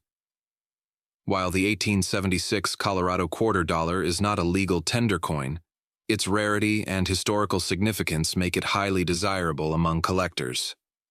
Coins with well-preserved designs, especially those produced in limited quantities, can fetch high prices at auctions and coin shows. The production of commemorative coins gained popularity during the late 19th and early 20th centuries, serving as a way to celebrate historical events and regional pride. The Colorado quarter dollar fits into this tradition, representing an important piece of American history. Today, the legacy of the 1876 Colorado quarter dollar lives on in the form of modern commemorative coins, such as the Colorado State Quarter issued by the U.S. Mint in 2006 as part of the 50 State Quarters program. This modern coin features a stunning depiction of the Rocky Mountains and a banner reading, "Colorful Colorado," embodying the spirit of the 1876 commemorative coin while appealing to a new generation of collectors and history enthusiasts. The 1876 Colorado quarter dollar serves as a fascinating reminder of a pivotal time in American history. From its celebration of Colorado's admission to statehood to its representation of the nation's westward expansion and centennial celebrations, the coin is a treasure trove of historical significance. For collectors and history enthusiasts alike, this commemorative piece offers a tangible connection to Colorado's rich heritage and the enduring spirit of the centennial state. According to the NGC Price Guide, a seated Liberty quarter from 1876 in circulated condition is worth between $20 and $325. However, on the open market, 1876 quarters in pristine, uncirculated condition sell for as much as $15,000. Hey everyone, welcome back to Kacoin. Today, we're diving into one of my favorite coins from the 50 State Quarters program, the 2006 North Dakota quarter. This little piece of history is not just a quarter, it's a snapshot of North Dakota's culture, wildlife, and natural beauty. So, let's take a closer look at what makes this coin so special. From 1999 to 2009, the U.S. Mint released a series of quarters honoring each of the 50 states. Each coin features a unique design on the reverse side, celebrating something iconic about that state. The North Dakota quarter was the 39th coin in the series, released on August 28, 2006. And fun fact, North Dakota was the 39th state to join the Union, so the timing couldn't have been more perfect. The reverse side of the quarter is where the magic happens. It features an American bison grazing peacefully in the Badlands with the sun rising in the background. It's a simple yet powerful image that tells a story. The bison is more than just a cool animal. It's a symbol of North Dakota's heritage. Bison once roamed the Great Plains in massive herds, but by the late 1800s, they were nearly hunted to extinction. Thanks to conservation efforts, their numbers have rebounded, and today, they're a proud symbol of resilience and survival. The bison on this coin is actually based on a real bison named Dakota Thunder, who lives at the National Buffalo Museum in Jamestown, North Dakota. How cool is that? The Badlands in the background are another key part of the design. These rugged, rocky landscapes are found in western North Dakota and are part of the Theodore Roosevelt National Park. Fun fact, Theodore Roosevelt, the 26th U.S. president, spent time in North Dakota and was deeply influenced by its natural beauty. The Badlands are a reminder of the state's unique geology and the importance of preserving our natural treasures. And let's not forget the sunrise in the design. It's not just there to look pretty. It symbolizes hope, progress, and the dawn of a new era for North Dakota.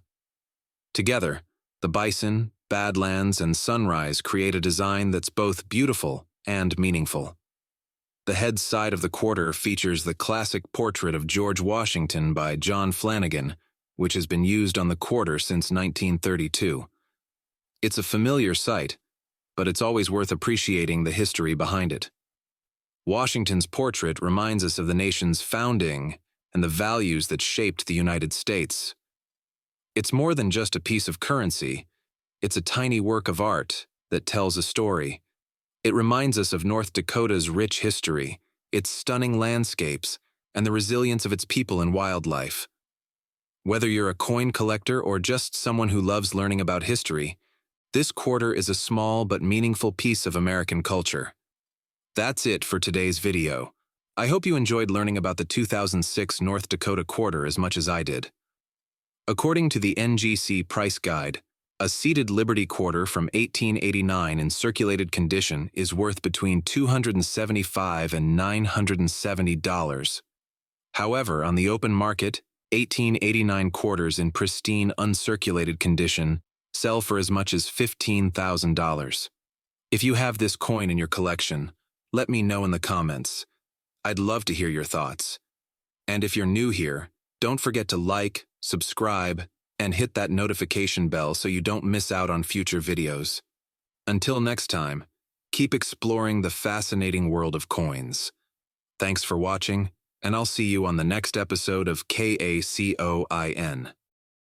The 2006 South Dakota State Quarter, released as part of the U.S. Mint's 50 State Quarters program, commemorates South Dakota's admission to the Union in 1889. The reverse of the 2006 South Dakota State Quarter prominently features several symbolic elements that represent the state's history and identity. The most striking feature on the coin's reverse is Mount Rushmore, one of South Dakota's most famous landmarks. The sculpture, created by Gutson Borglum, features the faces of 4 U.S. presidents. George Washington, first president, symbolizes the nation's birth. Thomas Jefferson, third president, represents expansion and democracy. Theodore Roosevelt, 26th president, symbolizes development and progress. Abraham Lincoln, 16th president, represents unity and preservation of the Union.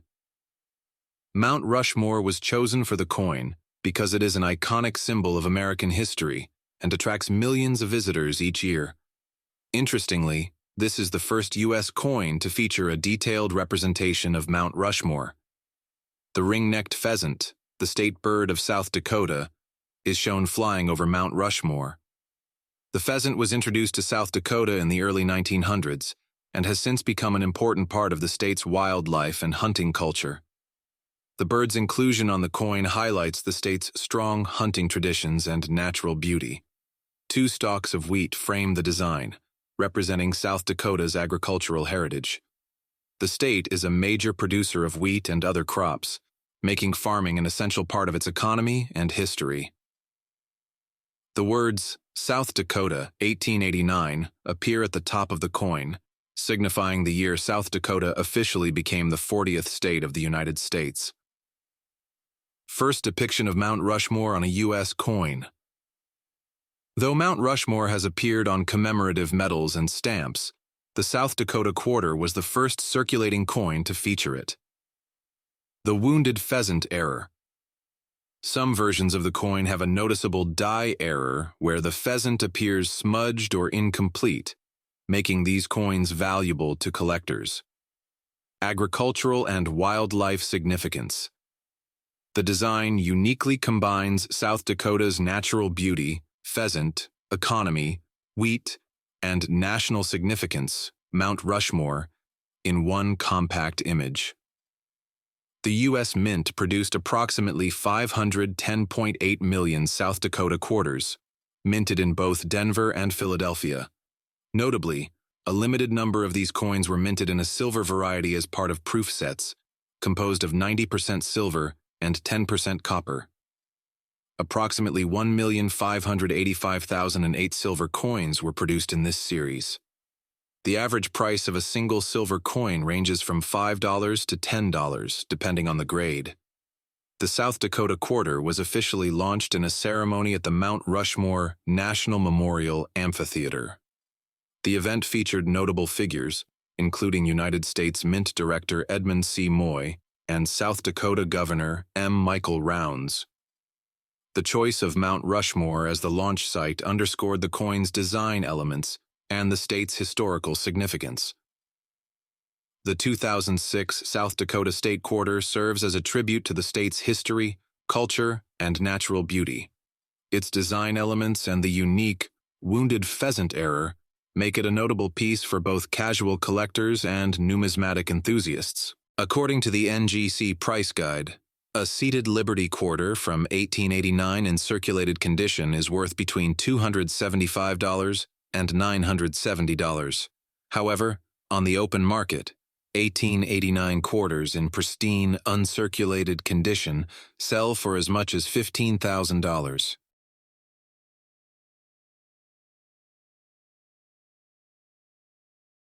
The 1889 Montana quarter dollar is a fascinating piece of American numismatic history, representing not only the economic and cultural development of the United States in the late 19th century, but also the unique story of Montana's statehood.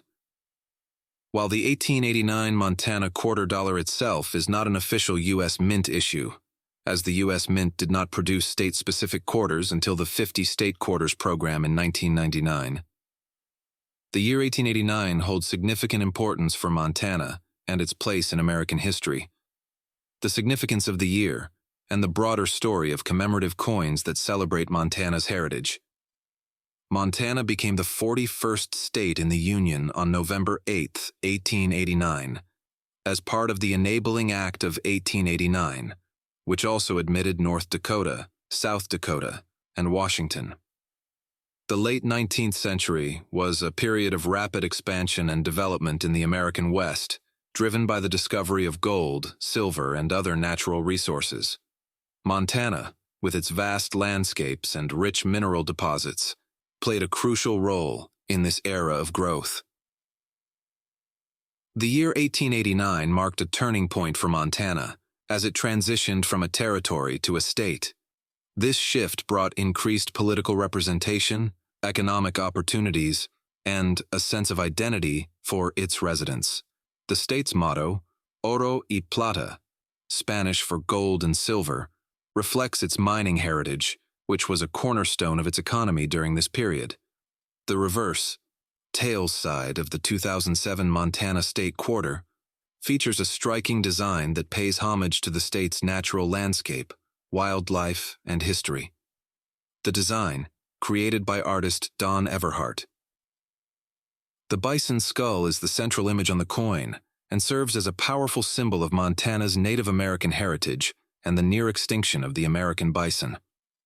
Bison once roamed the Great Plains in massive herds, and their near eradication in the 19th century is a poignant reminder of the impact of westward expansion on wildlife and indigenous cultures. In the background, the rugged peaks of the Rocky Mountains are depicted, representing Montana's stunning natural beauty. The Rockies are a defining feature of the state's geography and have played a significant role in its history, from early exploration to mining and tourism. Winding through the design is the Missouri River, one of the longest rivers in North America. The river has been a vital resource for Montana, serving as a transportation route, a source of water, and a symbol of the state's connection to the broader American frontier. The bison skull, the state motto, Oro y Plata, Spanish for gold and silver. This motto reflects Montana's rich mining history, particularly during the late 19th century when gold and silver rushes brought settlers and prosperity to the region. While the U.S. Mint did not produce an 1889 Montana quarter dollar, the year 1889 is significant in the world of coin collecting. The late 19th century saw the production of many iconic coins, including the Morgan silver dollar, which was widely circulated and remains a favorite among collectors today.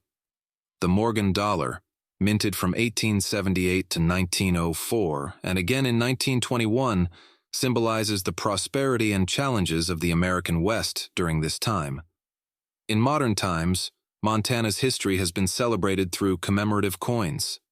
The 2007 Montana State Quarter, part of the U.S. Mint's 50 State Quarters program, features a bison skull, mountains, and the Missouri River, paying homage to the state's natural beauty and frontier heritage.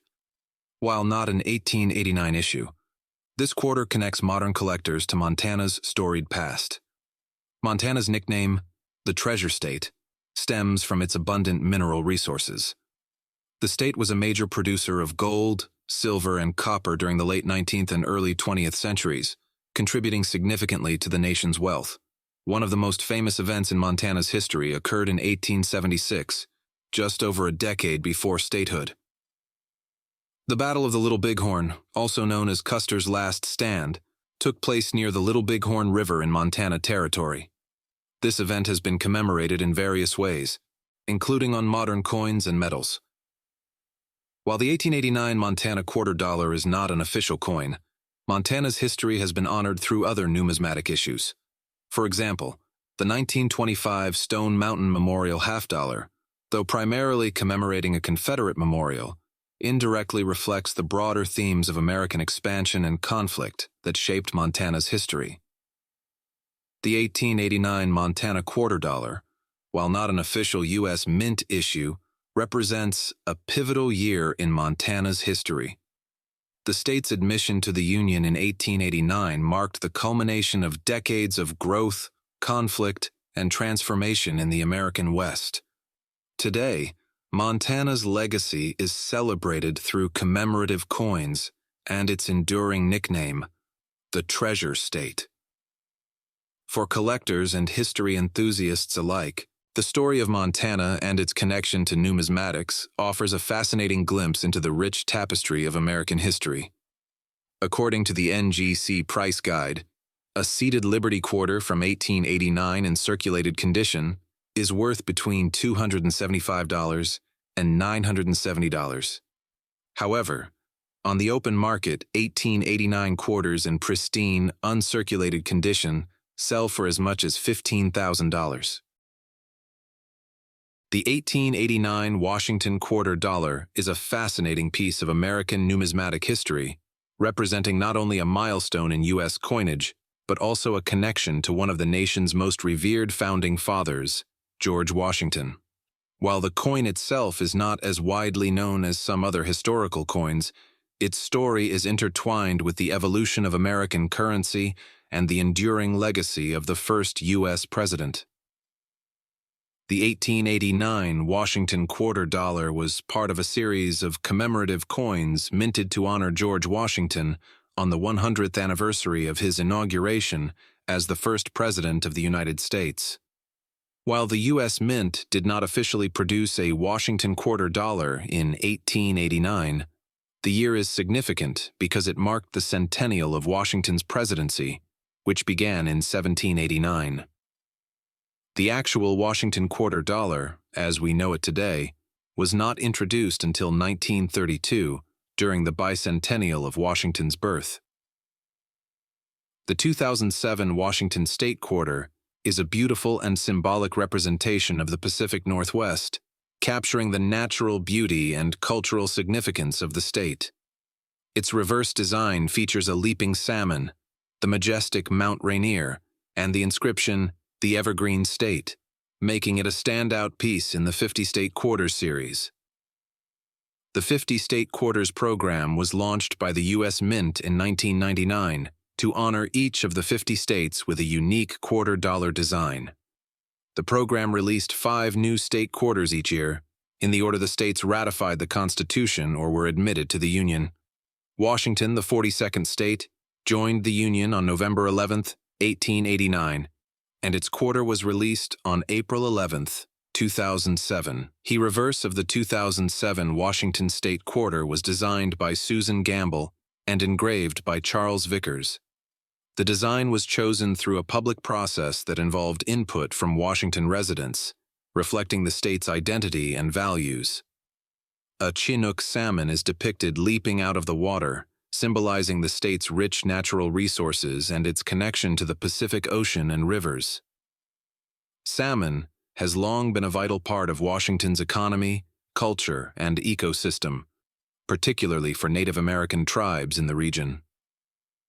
Dominating the background is Mount Rainier, an active stratovolcano and the highest peak in the Cascade Range at 14,411 feet. Mount Rainier is an iconic symbol of Washington, representing its stunning natural landscapes and outdoor recreational opportunities. The mountain is also featured on the state's license plates. Washington is nicknamed the Evergreen State due to its abundant evergreen forests, which cover much of the state.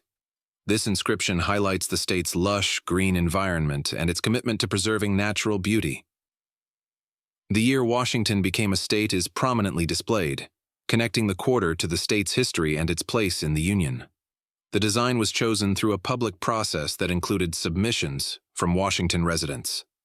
The final design was selected by then-Governor Christine Gregoire and approved by the U.S. Mint. The Chinook salmon is not only a key species in Washington's ecosystems, but also a symbol of resilience and renewal. Its inclusion on the quarter reflects the state's efforts to protect and restore salmon populations. Mount Rainier, known as Tacoma or Tahoma by Native American tribes, holds deep cultural and spiritual significance. It is also a popular destination for hikers, climbers, and nature enthusiasts. The 2007 Washington State Quarter is more than just a piece of currency. It is a celebration of the state's natural beauty, cultural heritage, and environmental stewardship. It serves as a reminder of the importance of preserving the environment and honoring the traditions of the people who have called Washington home for centuries. The Washington State Quarter is a prized addition to the 50 State Quarters series, offering a glimpse into the state's unique identity. For Washington residents, it is a source of pride and a symbol of their connection to the land and its history. The 2007 Washington State Quarter, with its reverse design featuring the leaping salmon, Mount Rainier, and the inscription, "The Evergreen State," is a fitting tribute to Washington's natural beauty and cultural heritage. It captures the essence of the state and serves as a lasting reminder of its place in the Union. Whether you're a coin collector, a history enthusiast, or a proud Washingtonian, this quarter is a meaningful and enduring symbol of the Evergreen State. According to the NGC Price Guide, a seated Liberty quarter from 1889 in circulated condition is worth between $275 and $970. However, on the open market, 1889 quarters in pristine, uncirculated conditions sell for as much as $15,000. The 2007 Idaho Quarter is part of the United States Mint's 50 State Quarters program, a series that aimed to honor each of the 50 states with a unique quarter design. These coins were released between 1999 and 2008, with 5 new quarters issued each year. The Idaho Quarter, released on June 4, 2007, stands out not only for its unique design, but also for its historical and cultural significance. This explores the details and interesting aspects of the 2007 Idaho Quarter.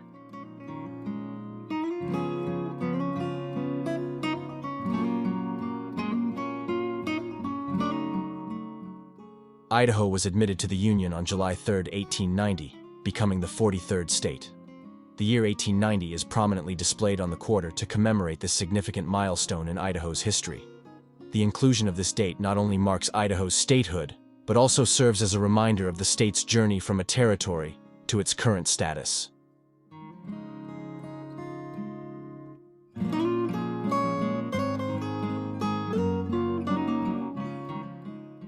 The obverse design of the 2007 Idaho Quarter features the familiar image of George Washington, the first President of the United States. This design is consistent across all quarters in the 50 State Quarters program and is based on John Flanagan's original 1932 portrait.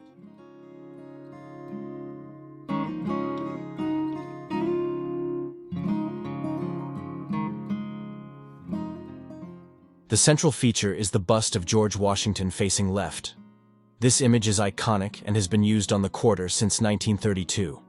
Surrounding Washington's portrait are the inscriptions, United States of America at the top, Liberty to the left, In God We Trust to the right, and the coin's denomination, $quarter, at the bottom. The mint mark, indicating where the coin was produced, is located to the right of Washington's neck. For the 2007 Idaho quarter, the mint marks could be P for Philadelphia, D for Denver, or S for San Francisco, the latter indicating a proof coin.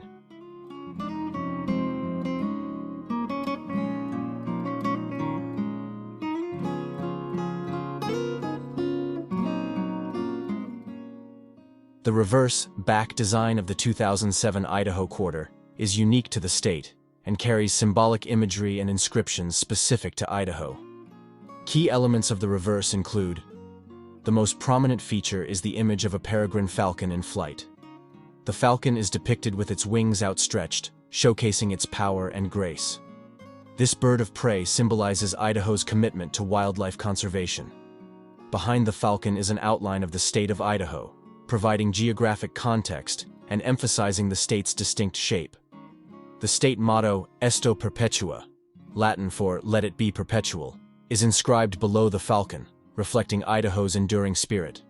Additional inscriptions include the state's name, Idaho, and the year of its statehood, 1890, positioned near the bottom of the coin.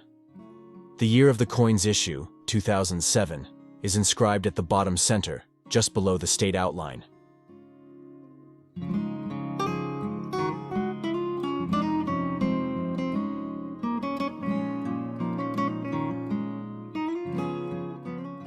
The 2007 Idaho quarter is a fine example of the intricate design and meaningful symbolism that characterize the 50-state quarters program.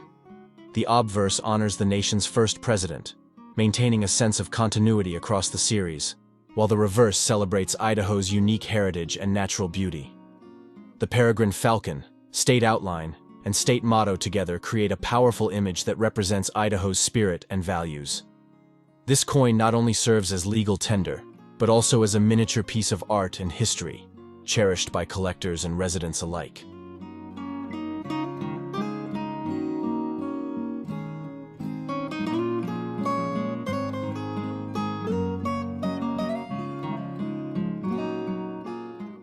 Idaho was the third state to be honored in 2007 on a state quarter. The Idaho State Quarter is the 43rd coin in the overall collection. Idaho was the 43rd state to join the Union. The Idaho State Quarter was preceded in 2007 by coins for Montana and Washington, and it will be followed by coins for Wyoming and Utah. 5 coins are released each year, and each coin is minted in a strictly limited edition of only about 10 weeks. Each coin is struck at the Philadelphia and the Denver Mint.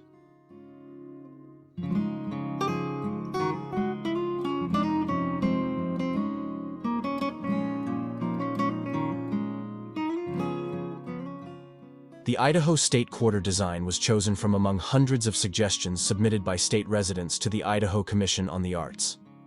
The central image on the Idaho State Quarter is a peregrine falcon. It is the official state raptor. The design is completed with a map of Idaho, including a star to indicate the location of capital at Boise, and the state motto meaning, "May it be forever."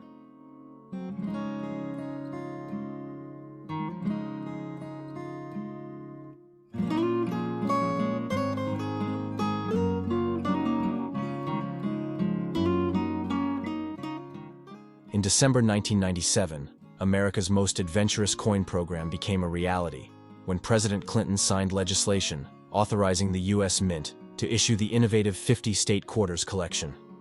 Starting in January 1999, each of the 50 states in the Union will be honored on a unique $quarter commemorative coin.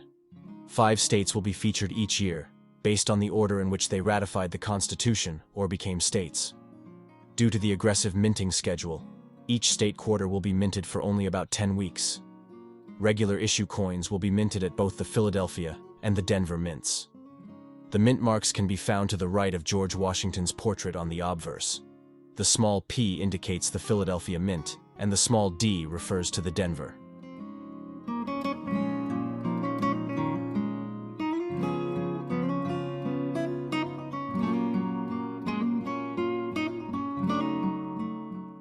The 2007 Idaho Quarter is a fine example of the intricate design and meaningful symbolism that characterize the 50-state quarters program. The obverse honors the nation's first president, maintaining a sense of continuity across the series, while the reverse celebrates Idaho's unique heritage and natural beauty. The peregrine falcon, state outline, and state motto together create a powerful image that represents Idaho's spirit and values. This coin not only serves as legal tender, but also as a miniature piece of art and history, cherished by collectors and residents alike.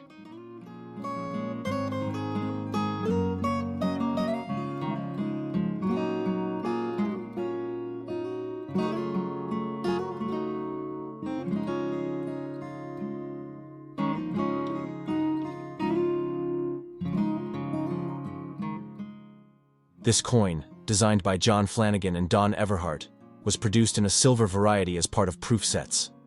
They are composed of 90% silver and 10% copper.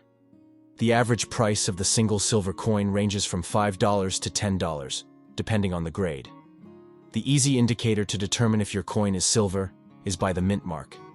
The silver quarters will have an S mint mark rather than a P or D. According to the NGC price guide, a seated Liberty quarter from 1890 in circulated condition is worth between $100 and $725. However, on the open market, 1890 quarters in pristine, uncirculated condition sell for as much as $18,500. The 1890 Wyoming with horse riding quarter dollar is a fascinating piece of American numismatic history, encapsulating the spirit of the Wild West and the cultural significance of Wyoming during the late 19th century.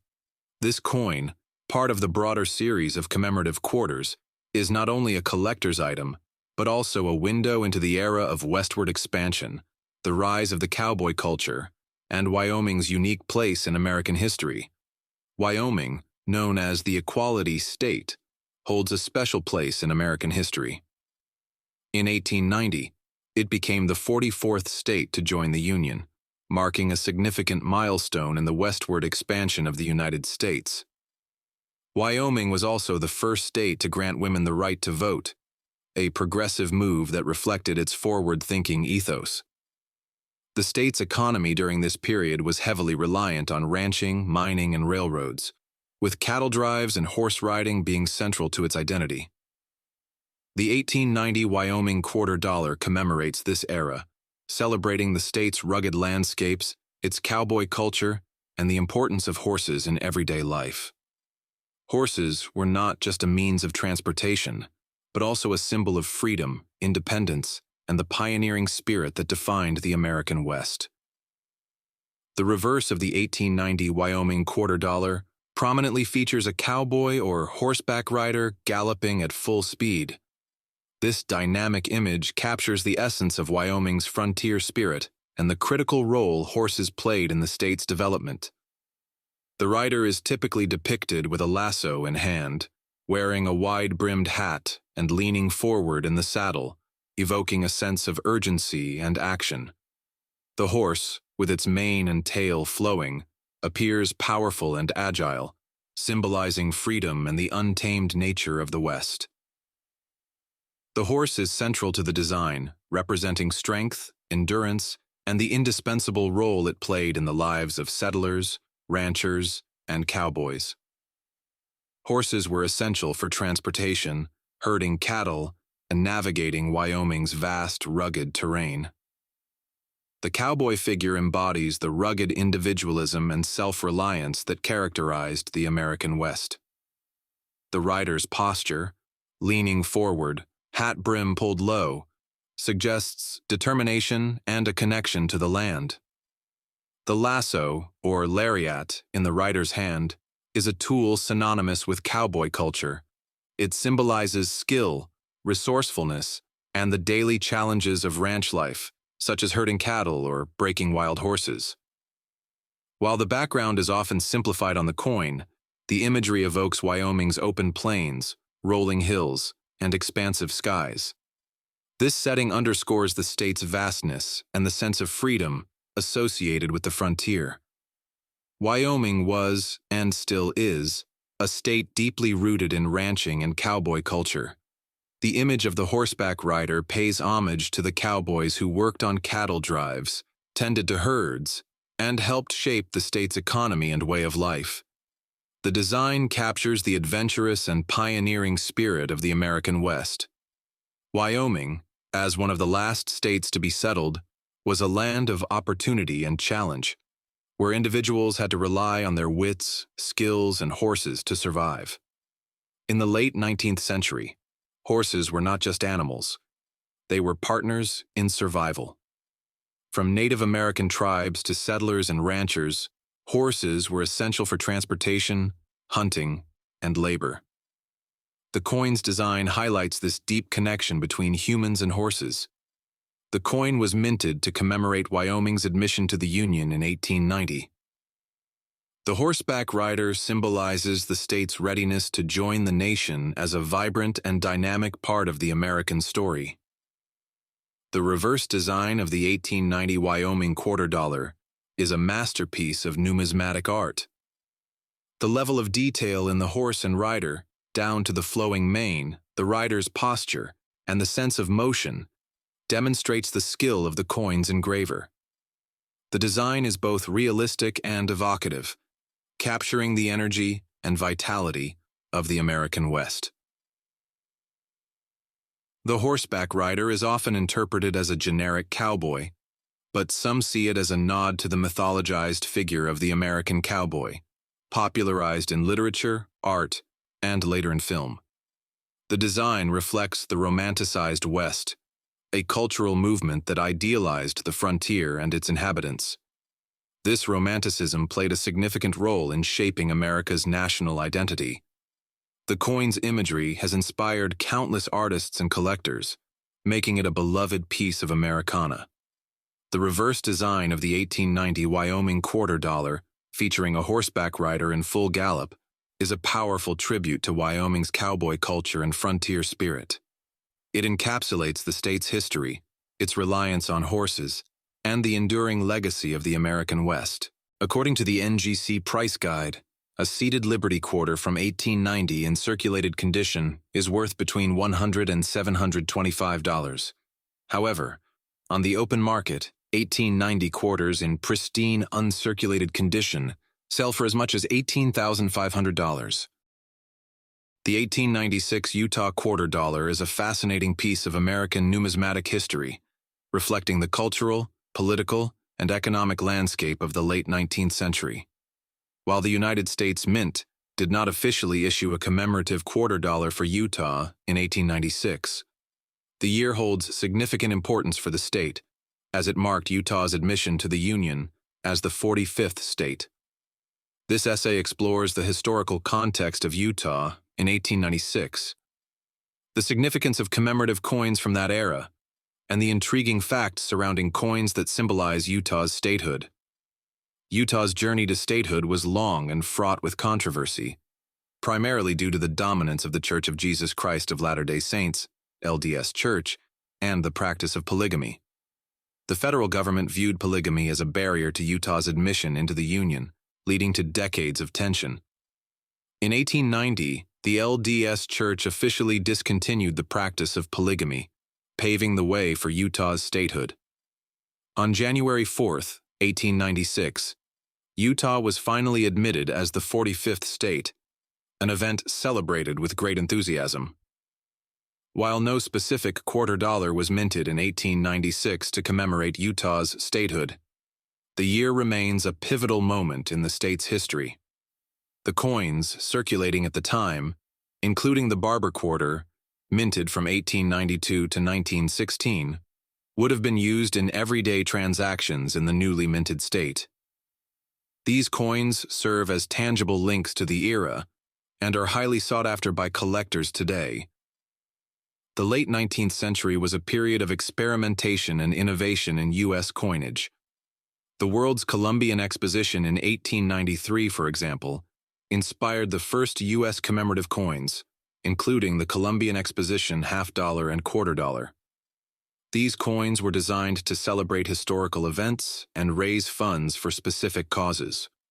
Although Utah did not receive its own commemorative coin in 1896, The tradition of commemorative coinage was well established by this time, and the state's admission to the Union would have been a fitting occasion for such an issue. The 1896 Utah quarter dollar, with a reverse design featuring the phrase "Crossroads of the West," or imagery of a nail. The phrase "Crossroads of the West" is a well-known nickname for Utah, reflecting its central role in the development of the American West. This nickname is tied to the state's geographic location and its historical significance as a hub for transportation, particularly with the completion of the first transcontinental railroad in 1869. The driving of the Golden Spike at Promontory Summit, Utah, marked the symbolic and physical connection of the east and west coasts of the United States. While Utah became a state in 1896, no official U.S. coin was minted that year specifically to commemorate Utah's statehood. The circulating quarter dollar in 1896 was the Barber quarter, which featured a liberty head on the obverse and a heraldic eagle on the reverse. This design was not specific to Utah or its statehood. The Utah State Quarter, released in 2007 as part of the 50 State Quarters program, features the Golden Spike and 2 locomotives to symbolize the completion of the first transcontinental railroad. The design does not include the phrase "Crossroads of the West" or a nail, but does celebrate Utah's historical significance. Private mints or organizations sometimes create custom tokens or medallions to commemorate historical events or state symbols. These are not legal tender, but can feature unique designs, such as the "Crossroads of the West" or imagery of a nail. The nail, particularly the Golden Spike, is a powerful symbol of Utah's role in uniting the nation through the railroad. The Golden Spike was driven on May 10, 1869, at Promontory Summit, Utah, marking the completion of the first transcontinental railroad. This event is often depicted in art, literature, and commemorative items, including coins and tokens.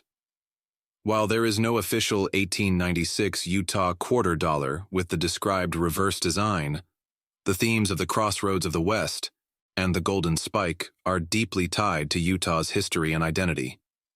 If you have encountered a coin or token with this design, it may be a modern commemorative piece or a privately issued item.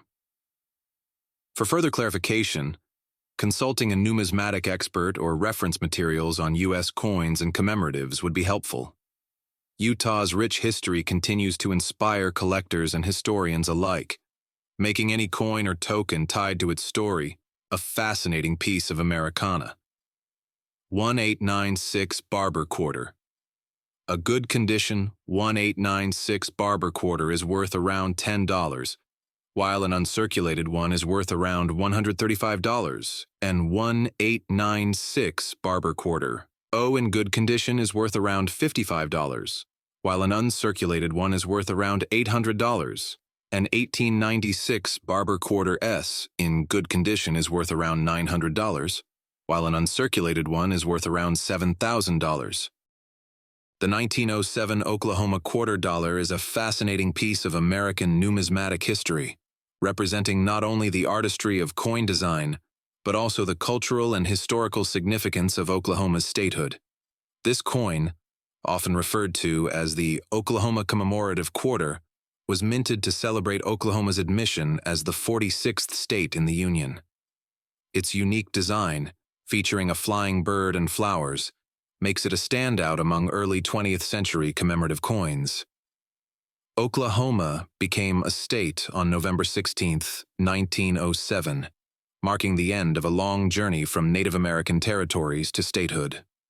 The land that comprises modern-day Oklahoma was originally home to numerous Native American tribes, many of whom were forcibly relocated during the Trail of Tears in the 1830s. By the late 19th century, the area was opened to settlers through a series of land runs, leading to rapid population growth and eventual statehood. The 1907 Oklahoma quarter dollar was minted to commemorate this historic event. It was part of a broader trend in the early 20th century of issuing commemorative coins to celebrate significant milestones in American history. The reverse of the 1907 Oklahoma quarter dollar is a beautiful and symbolic design that highlights Oklahoma's natural heritage. At the center of the design is the scissor-tail flycatcher, the state bird of Oklahoma, surrounded by a wreath of flowers. This design was created by Charles E. Barber, the chief engraver of the U.S. Mint, and it reflects the pride and identity of Oklahoma as it entered the Union. The scissor-tail flycatcher, Tyrannus forficatus, is a graceful and distinctive bird native to the southern United States, including Oklahoma. It is known for its long, forked tail, which gives it its name, and its agile, acrobatic flight. The bird is a symbol of freedom, beauty, and the natural environment of Oklahoma. On the coin, the scissor-tail flycatcher is depicted in mid-flight, with its wings outstretched and its iconic forked tail clearly visible. The bird is shown soaring above a field of flowers, creating a sense of movement and vitality. The detailed engraving captures the bird's delicate features, including its slender body and the intricate patterns of its feathers. The inclusion of the scissor-tail flycatcher on the coin was a deliberate choice to celebrate Oklahoma's unique wildlife and to honor the state's natural heritage. It also serves as a reminder of the importance of preserving the environment and the species that call it home. Surrounding the scissor-tail flycatcher is a wreath of flowers, which adds a touch of elegance and natural beauty to the design. The flowers are believed to include the wild rose, Oklahoma's state flower, as well as other native blooms. The floral wreath symbolizes the state's fertile land and its agricultural abundance, which played a significant role in its development and prosperity. The flowers are intricately detailed, with petals, leaves, and stems carefully rendered to create a sense of depth and realism. They frame the scissor-tail flycatcher beautifully, creating a harmonious balance between the natural world and the state's identity. The words United States of America are arched above the scissor-tail flycatcher, emphasizing the coin's national significance. The denomination, $quarter, is inscribed below the bird. The year 1907 is prominently displayed at the bottom, marking the year of Oklahoma's statehood and the coin's minting. The scissor-tail flycatcher represents the state's unique wildlife and natural beauty, while the floral wreath celebrates its agricultural heritage and fertile land. Together, these elements create a powerful visual narrative that captures the spirit of Oklahoma at the time of its admission to the Union. The design also reflects the broader themes of freedom, progress, and optimism that characterized the early 20th century in the United States. As the country continued to grow and evolve, coins like the Oklahoma $quarter served as reminders of the nation's ideals and aspirations. The reverse of the 1907 Oklahoma $quarter, with its depiction of the scissor-tail flycatcher and floral wreath, is a stunning representation of Oklahoma's natural heritage and state pride. The scissor-tail flycatcher, with its graceful flight and distinctive tail, is a fitting symbol of the state's unique identity, while the flowers celebrate its agricultural abundance and natural beauty. Together, these elements create a design that is both visually striking and rich in historical and cultural significance. For collectors and historians alike, the reverse of this coin is a testament to the artistry and storytelling power of numismatics. According to the NGC Price Guide, a state quarter from 2008 in circulated condition is worth between 30 cents and 40 cents. However, on the open market, 2008 D quarters in pristine, uncirculated condition sell for as much as $250. The 1912 New Mexico $quarter is a fascinating piece of American numismatic history, representing not only the rich cultural heritage of New Mexico, but also the broader story of the United States' expansion and statehood. This coin, part of the iconic series of commemorative quarters issued in the early 20th century, holds a special place in the hearts of collectors and historians alike. Its design, historical context, and rarity make it a standout artifact of its time.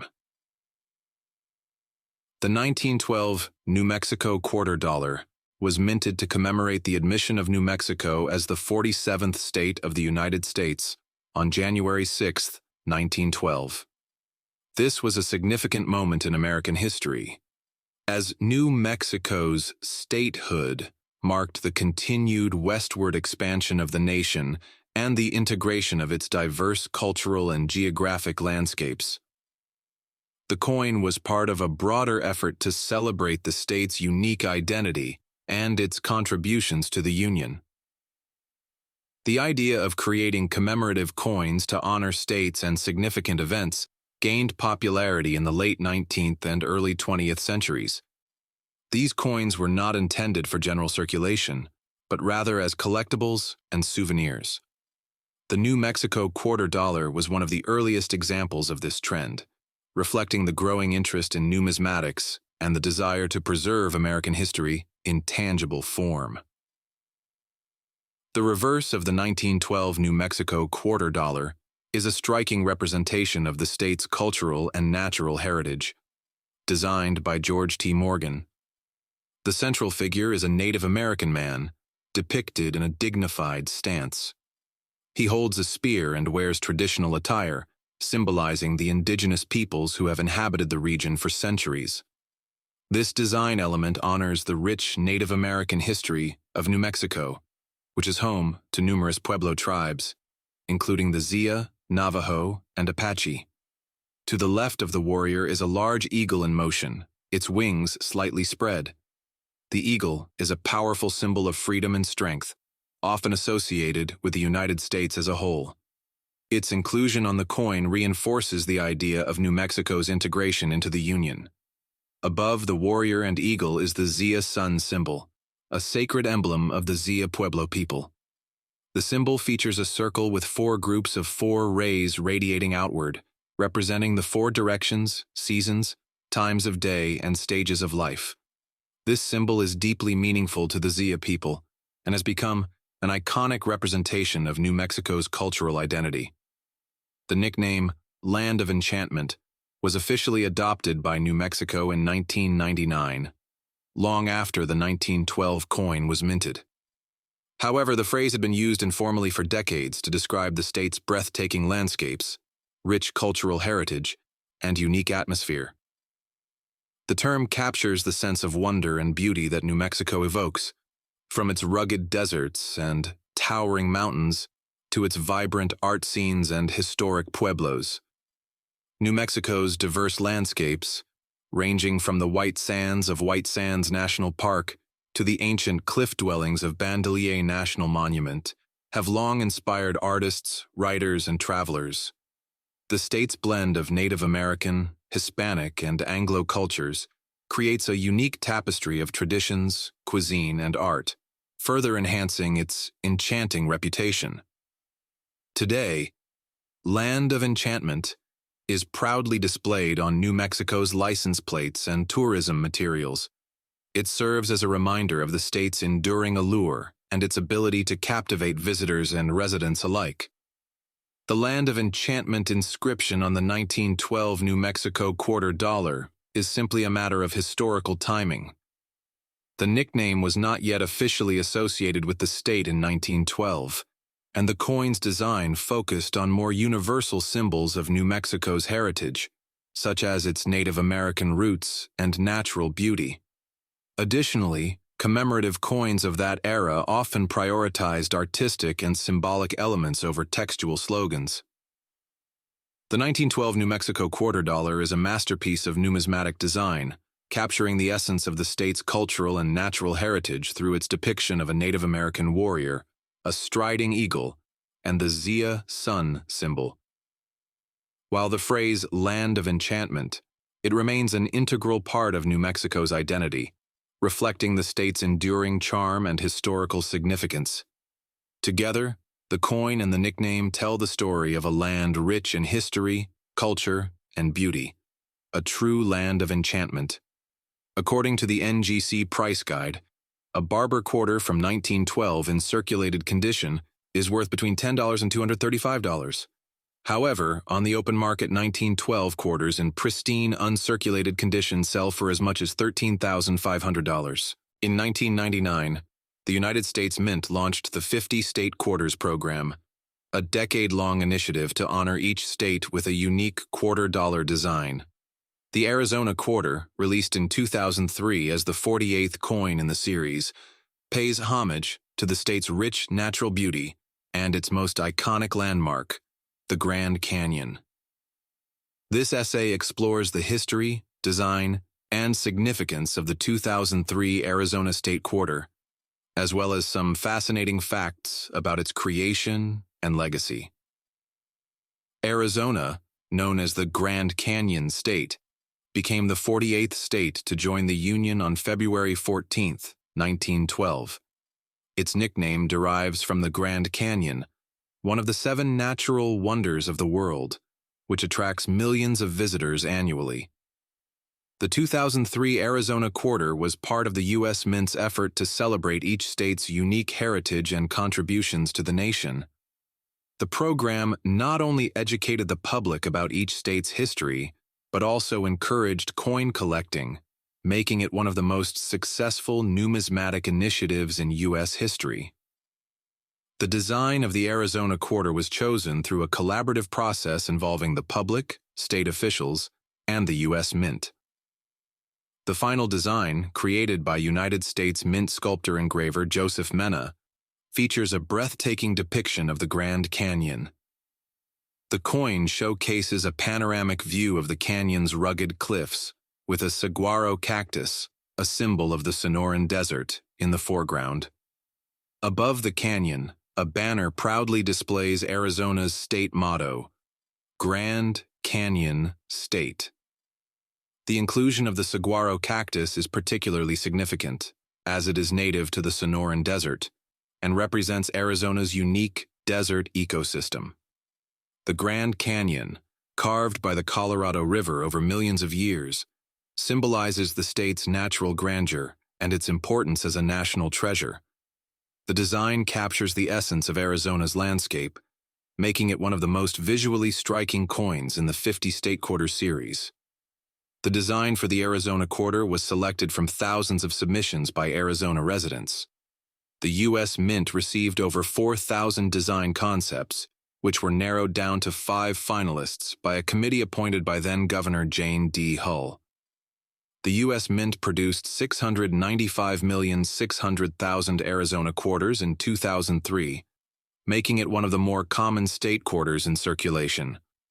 Despite its high mintage, the coin remains a favorite among collectors due to its iconic design. The intricate details of the Grand Canyon and the saguaro cactus required advanced minting techniques to ensure clarity and durability.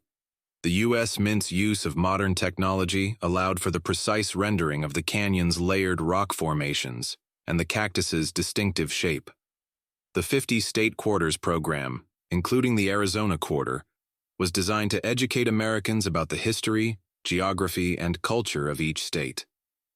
The Arizona Quarter has become a teaching tool, helping to raise awareness about the state's natural wonders and environmental significance. While the Arizona Quarter is primarily a circulating coin, uncirculated and proof versions were also minted for collectors. These special editions, often sold in sets or as part of commemorative collections, are highly sought after by numismatists. The 2003 Arizona State Quarter is more than just a piece of currency. It is a miniature work of art that encapsulates the spirit of the Grand Canyon State. Its release coincided with a surge in interest in coin collecting, particularly among younger generations, and helped to popularize the hobby. The coin also serves as a reminder of Arizona's contributions to the nation's cultural and natural heritage. In addition to its numismatic value, the Arizona Quarter has become a symbol of pride for residents of the state. It celebrates Arizona's unique identity and its role as a guardian of one of the world's most awe-inspiring landscapes. For collectors and history enthusiasts alike, the 2003 Arizona Quarter is a cherished piece of American history. The 2003 Arizona State Quarter is a testament to the beauty and significance of the Grand Canyon State. Through its intricate design and thoughtful symbolism, the coin captures the essence of Arizona's natural wonders and cultural heritage. As part of the 50-state quarters program, it not only honors Arizona, but also contributes to a broader understanding of the diverse tapestry of the United States. Whether in a collector's album or in everyday circulation, the Arizona Quarter continues to inspire awe and appreciation for the Grand Canyon and the state it represents. According to the NGC Price Guide, a Barber quarter from 1912 in circulated condition is worth between $10 and $235. However, on the open market, 1912 quarters in pristine, uncirculated condition sell for as much as $13,500. Alaska, often referred to as the Great Land, is a place of unparalleled natural beauty, rich history, and unique cultural heritage. Its vast wilderness, towering mountains, and abundant wildlife have captivated explorers, settlers, and visitors for centuries. In 2008, the U.S. Mint honored Alaska with its own state quarter, featuring a striking design of a grizzly bear clutching a salmon in its jaws. This coin not only celebrates Alaska's natural splendor, but also serves as a reminder of the state's significance in American history and culture. Alaska's history is as vast and diverse as its landscape. The land was originally inhabited by indigenous peoples, including the Inuit, Yupik, and Tlingit, who thrived in the harsh environment for thousands of years. Russian explorers arrived in the 18th century, establishing settlements and trading posts, particularly for the lucrative fur trade. In 1867, the United States purchased Alaska from Russia for $7.2 million in a deal known as the Alaska Purchase, or Seward's Folly, named after Secretary of State William H. Seward. At the time, many Americans criticized the purchase, believing the territory to be a barren wasteland. However, the discovery of gold in the late 19th century and the subsequent Klondike Gold Rush proved Alaska's worth, attracting thousands of prospectors and settlers. Alaska officially became the 49th state of the United States on January 3, 1959. Its admission to the Union marked a significant moment in American history, as it brought a land of immense natural resources and strategic importance under the U.S. flag. Today, Alaska is renowned for its oil reserves, fisheries, and tourism industry, as well as its role in national defense and environmental conservation. The 2008 Alaska State Quarter is part of the U.S. Mint's 50 State Quarters program, which issued commemorative quarters for each state in the order they joined the Union. The Alaska Quarter features a design that captures the essence of the state's wild and untamed spirit. The central image depicts a grizzly bear emerging from the water with a salmon in its jaws, symbolizing Alaska's abundant wildlife and the importance of fishing to its economy and culture. The design also includes the North Star, a nod to Alaska's nickname, the Last Frontier, and its position as the northernmost state. The bear and salmon design was created by sculptor-engraver Charles Vickers, who drew inspiration from Alaska's natural environment. The grizzly bear is one of the state's most iconic animals, representing strength and resilience, while the salmon highlights the critical role of Alaska's fisheries, which support both commercial and subsistence livelihoods. The quarter's design was chosen through a public process, with Alaskans submitting ideas and voting on their favorite concepts. Alaska is the largest state in the U.S. by area, covering over 663,000 square miles. It is home to some of the most pristine wilderness in the world, including Denali, the highest peak in North America, and the Arctic National Wildlife Refuge. Alaska's salmon industry is one of the most sustainable in the world. The state's constitution mandates that fish be managed as a renewable resource, ensuring that future generations can continue to benefit from this vital industry. The grizzly bear, featured on the quarter, is a symbol of Alaska's wildness. These majestic creatures can weigh up to 1,500 pounds and are known for their fishing prowess, particularly during the annual salmon runs. The North Star on the quarter represents Alaska's northern location and its role as a guiding light for explorers and adventurers. It also symbolizes hope and direction, reflecting the state's pioneering spirit. The quarter's design subtly honors Alaska's indigenous peoples, who have relied on the land and its resources for thousands of years. The bear and salmon are integral to many Native Alaskan traditions and stories. The 2008 Alaska State Quarter is more than just a piece of currency. It is a tribute to the beauty, history, and spirit of the Great Land.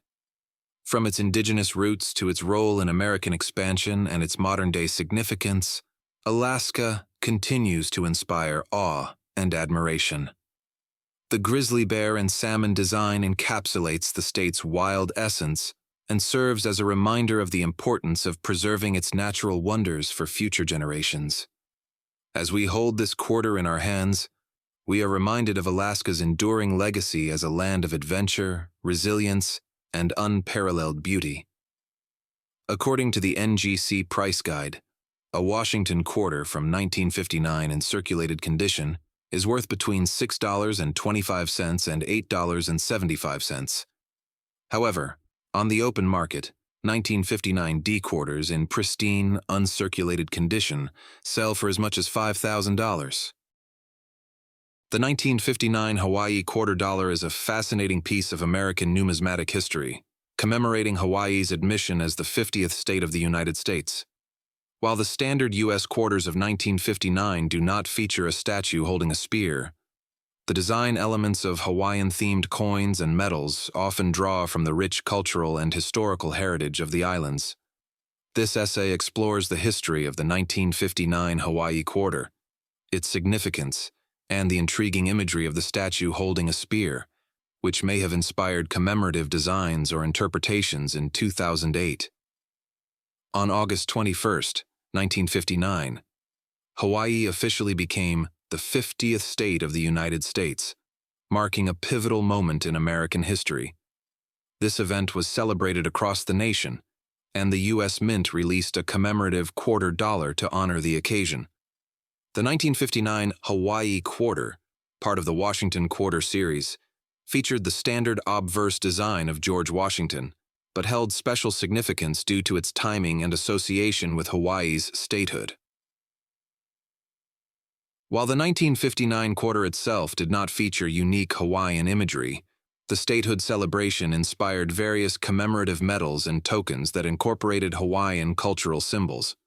One such symbol is the statue of King Kamehameha I, a revered figure in Hawaiian history, often depicted holding a spear. This imagery reflects the island's rich heritage and the legacy of its monarchs. The statue of King Kamehameha I, holding a spear, is an iconic representation of Hawaiian history and culture. King Kamehameha I, also known as Kamehameha the Great, unified the Hawaiian Islands in 1810 after years of conflict. His leadership and legacy are celebrated annually on June 11th, known as Kamehameha Day, a state holiday in Hawaii.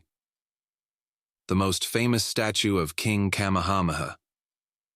I stands in front of the Ali'ialani Hale in Honolulu, Hawaii.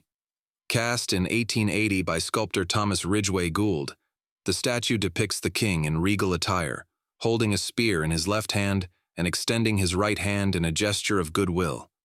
This statue has become a symbol of Hawaiian pride and resilience, and its imagery has been used in various commemorative items, including coins and medals. In 2008, the U.S. Mint launched the Hawaii Quarter as part of the 50 State Quarters program. This quarter featured a design depicting King Kamehameha I with his outstretched hand and the outline of the Hawaiian Islands. While the spear is not prominently featured in this design, the imagery pays homage to the same cultural legacy represented by the statue. The 2008 Hawaii Quarter reignited interest in Hawaiian history and its numismatic representations. Collectors and historians alike began revisiting earlier commemorative items, including those from 1959, to explore the evolution of Hawaiian symbolism on U.S. coinage.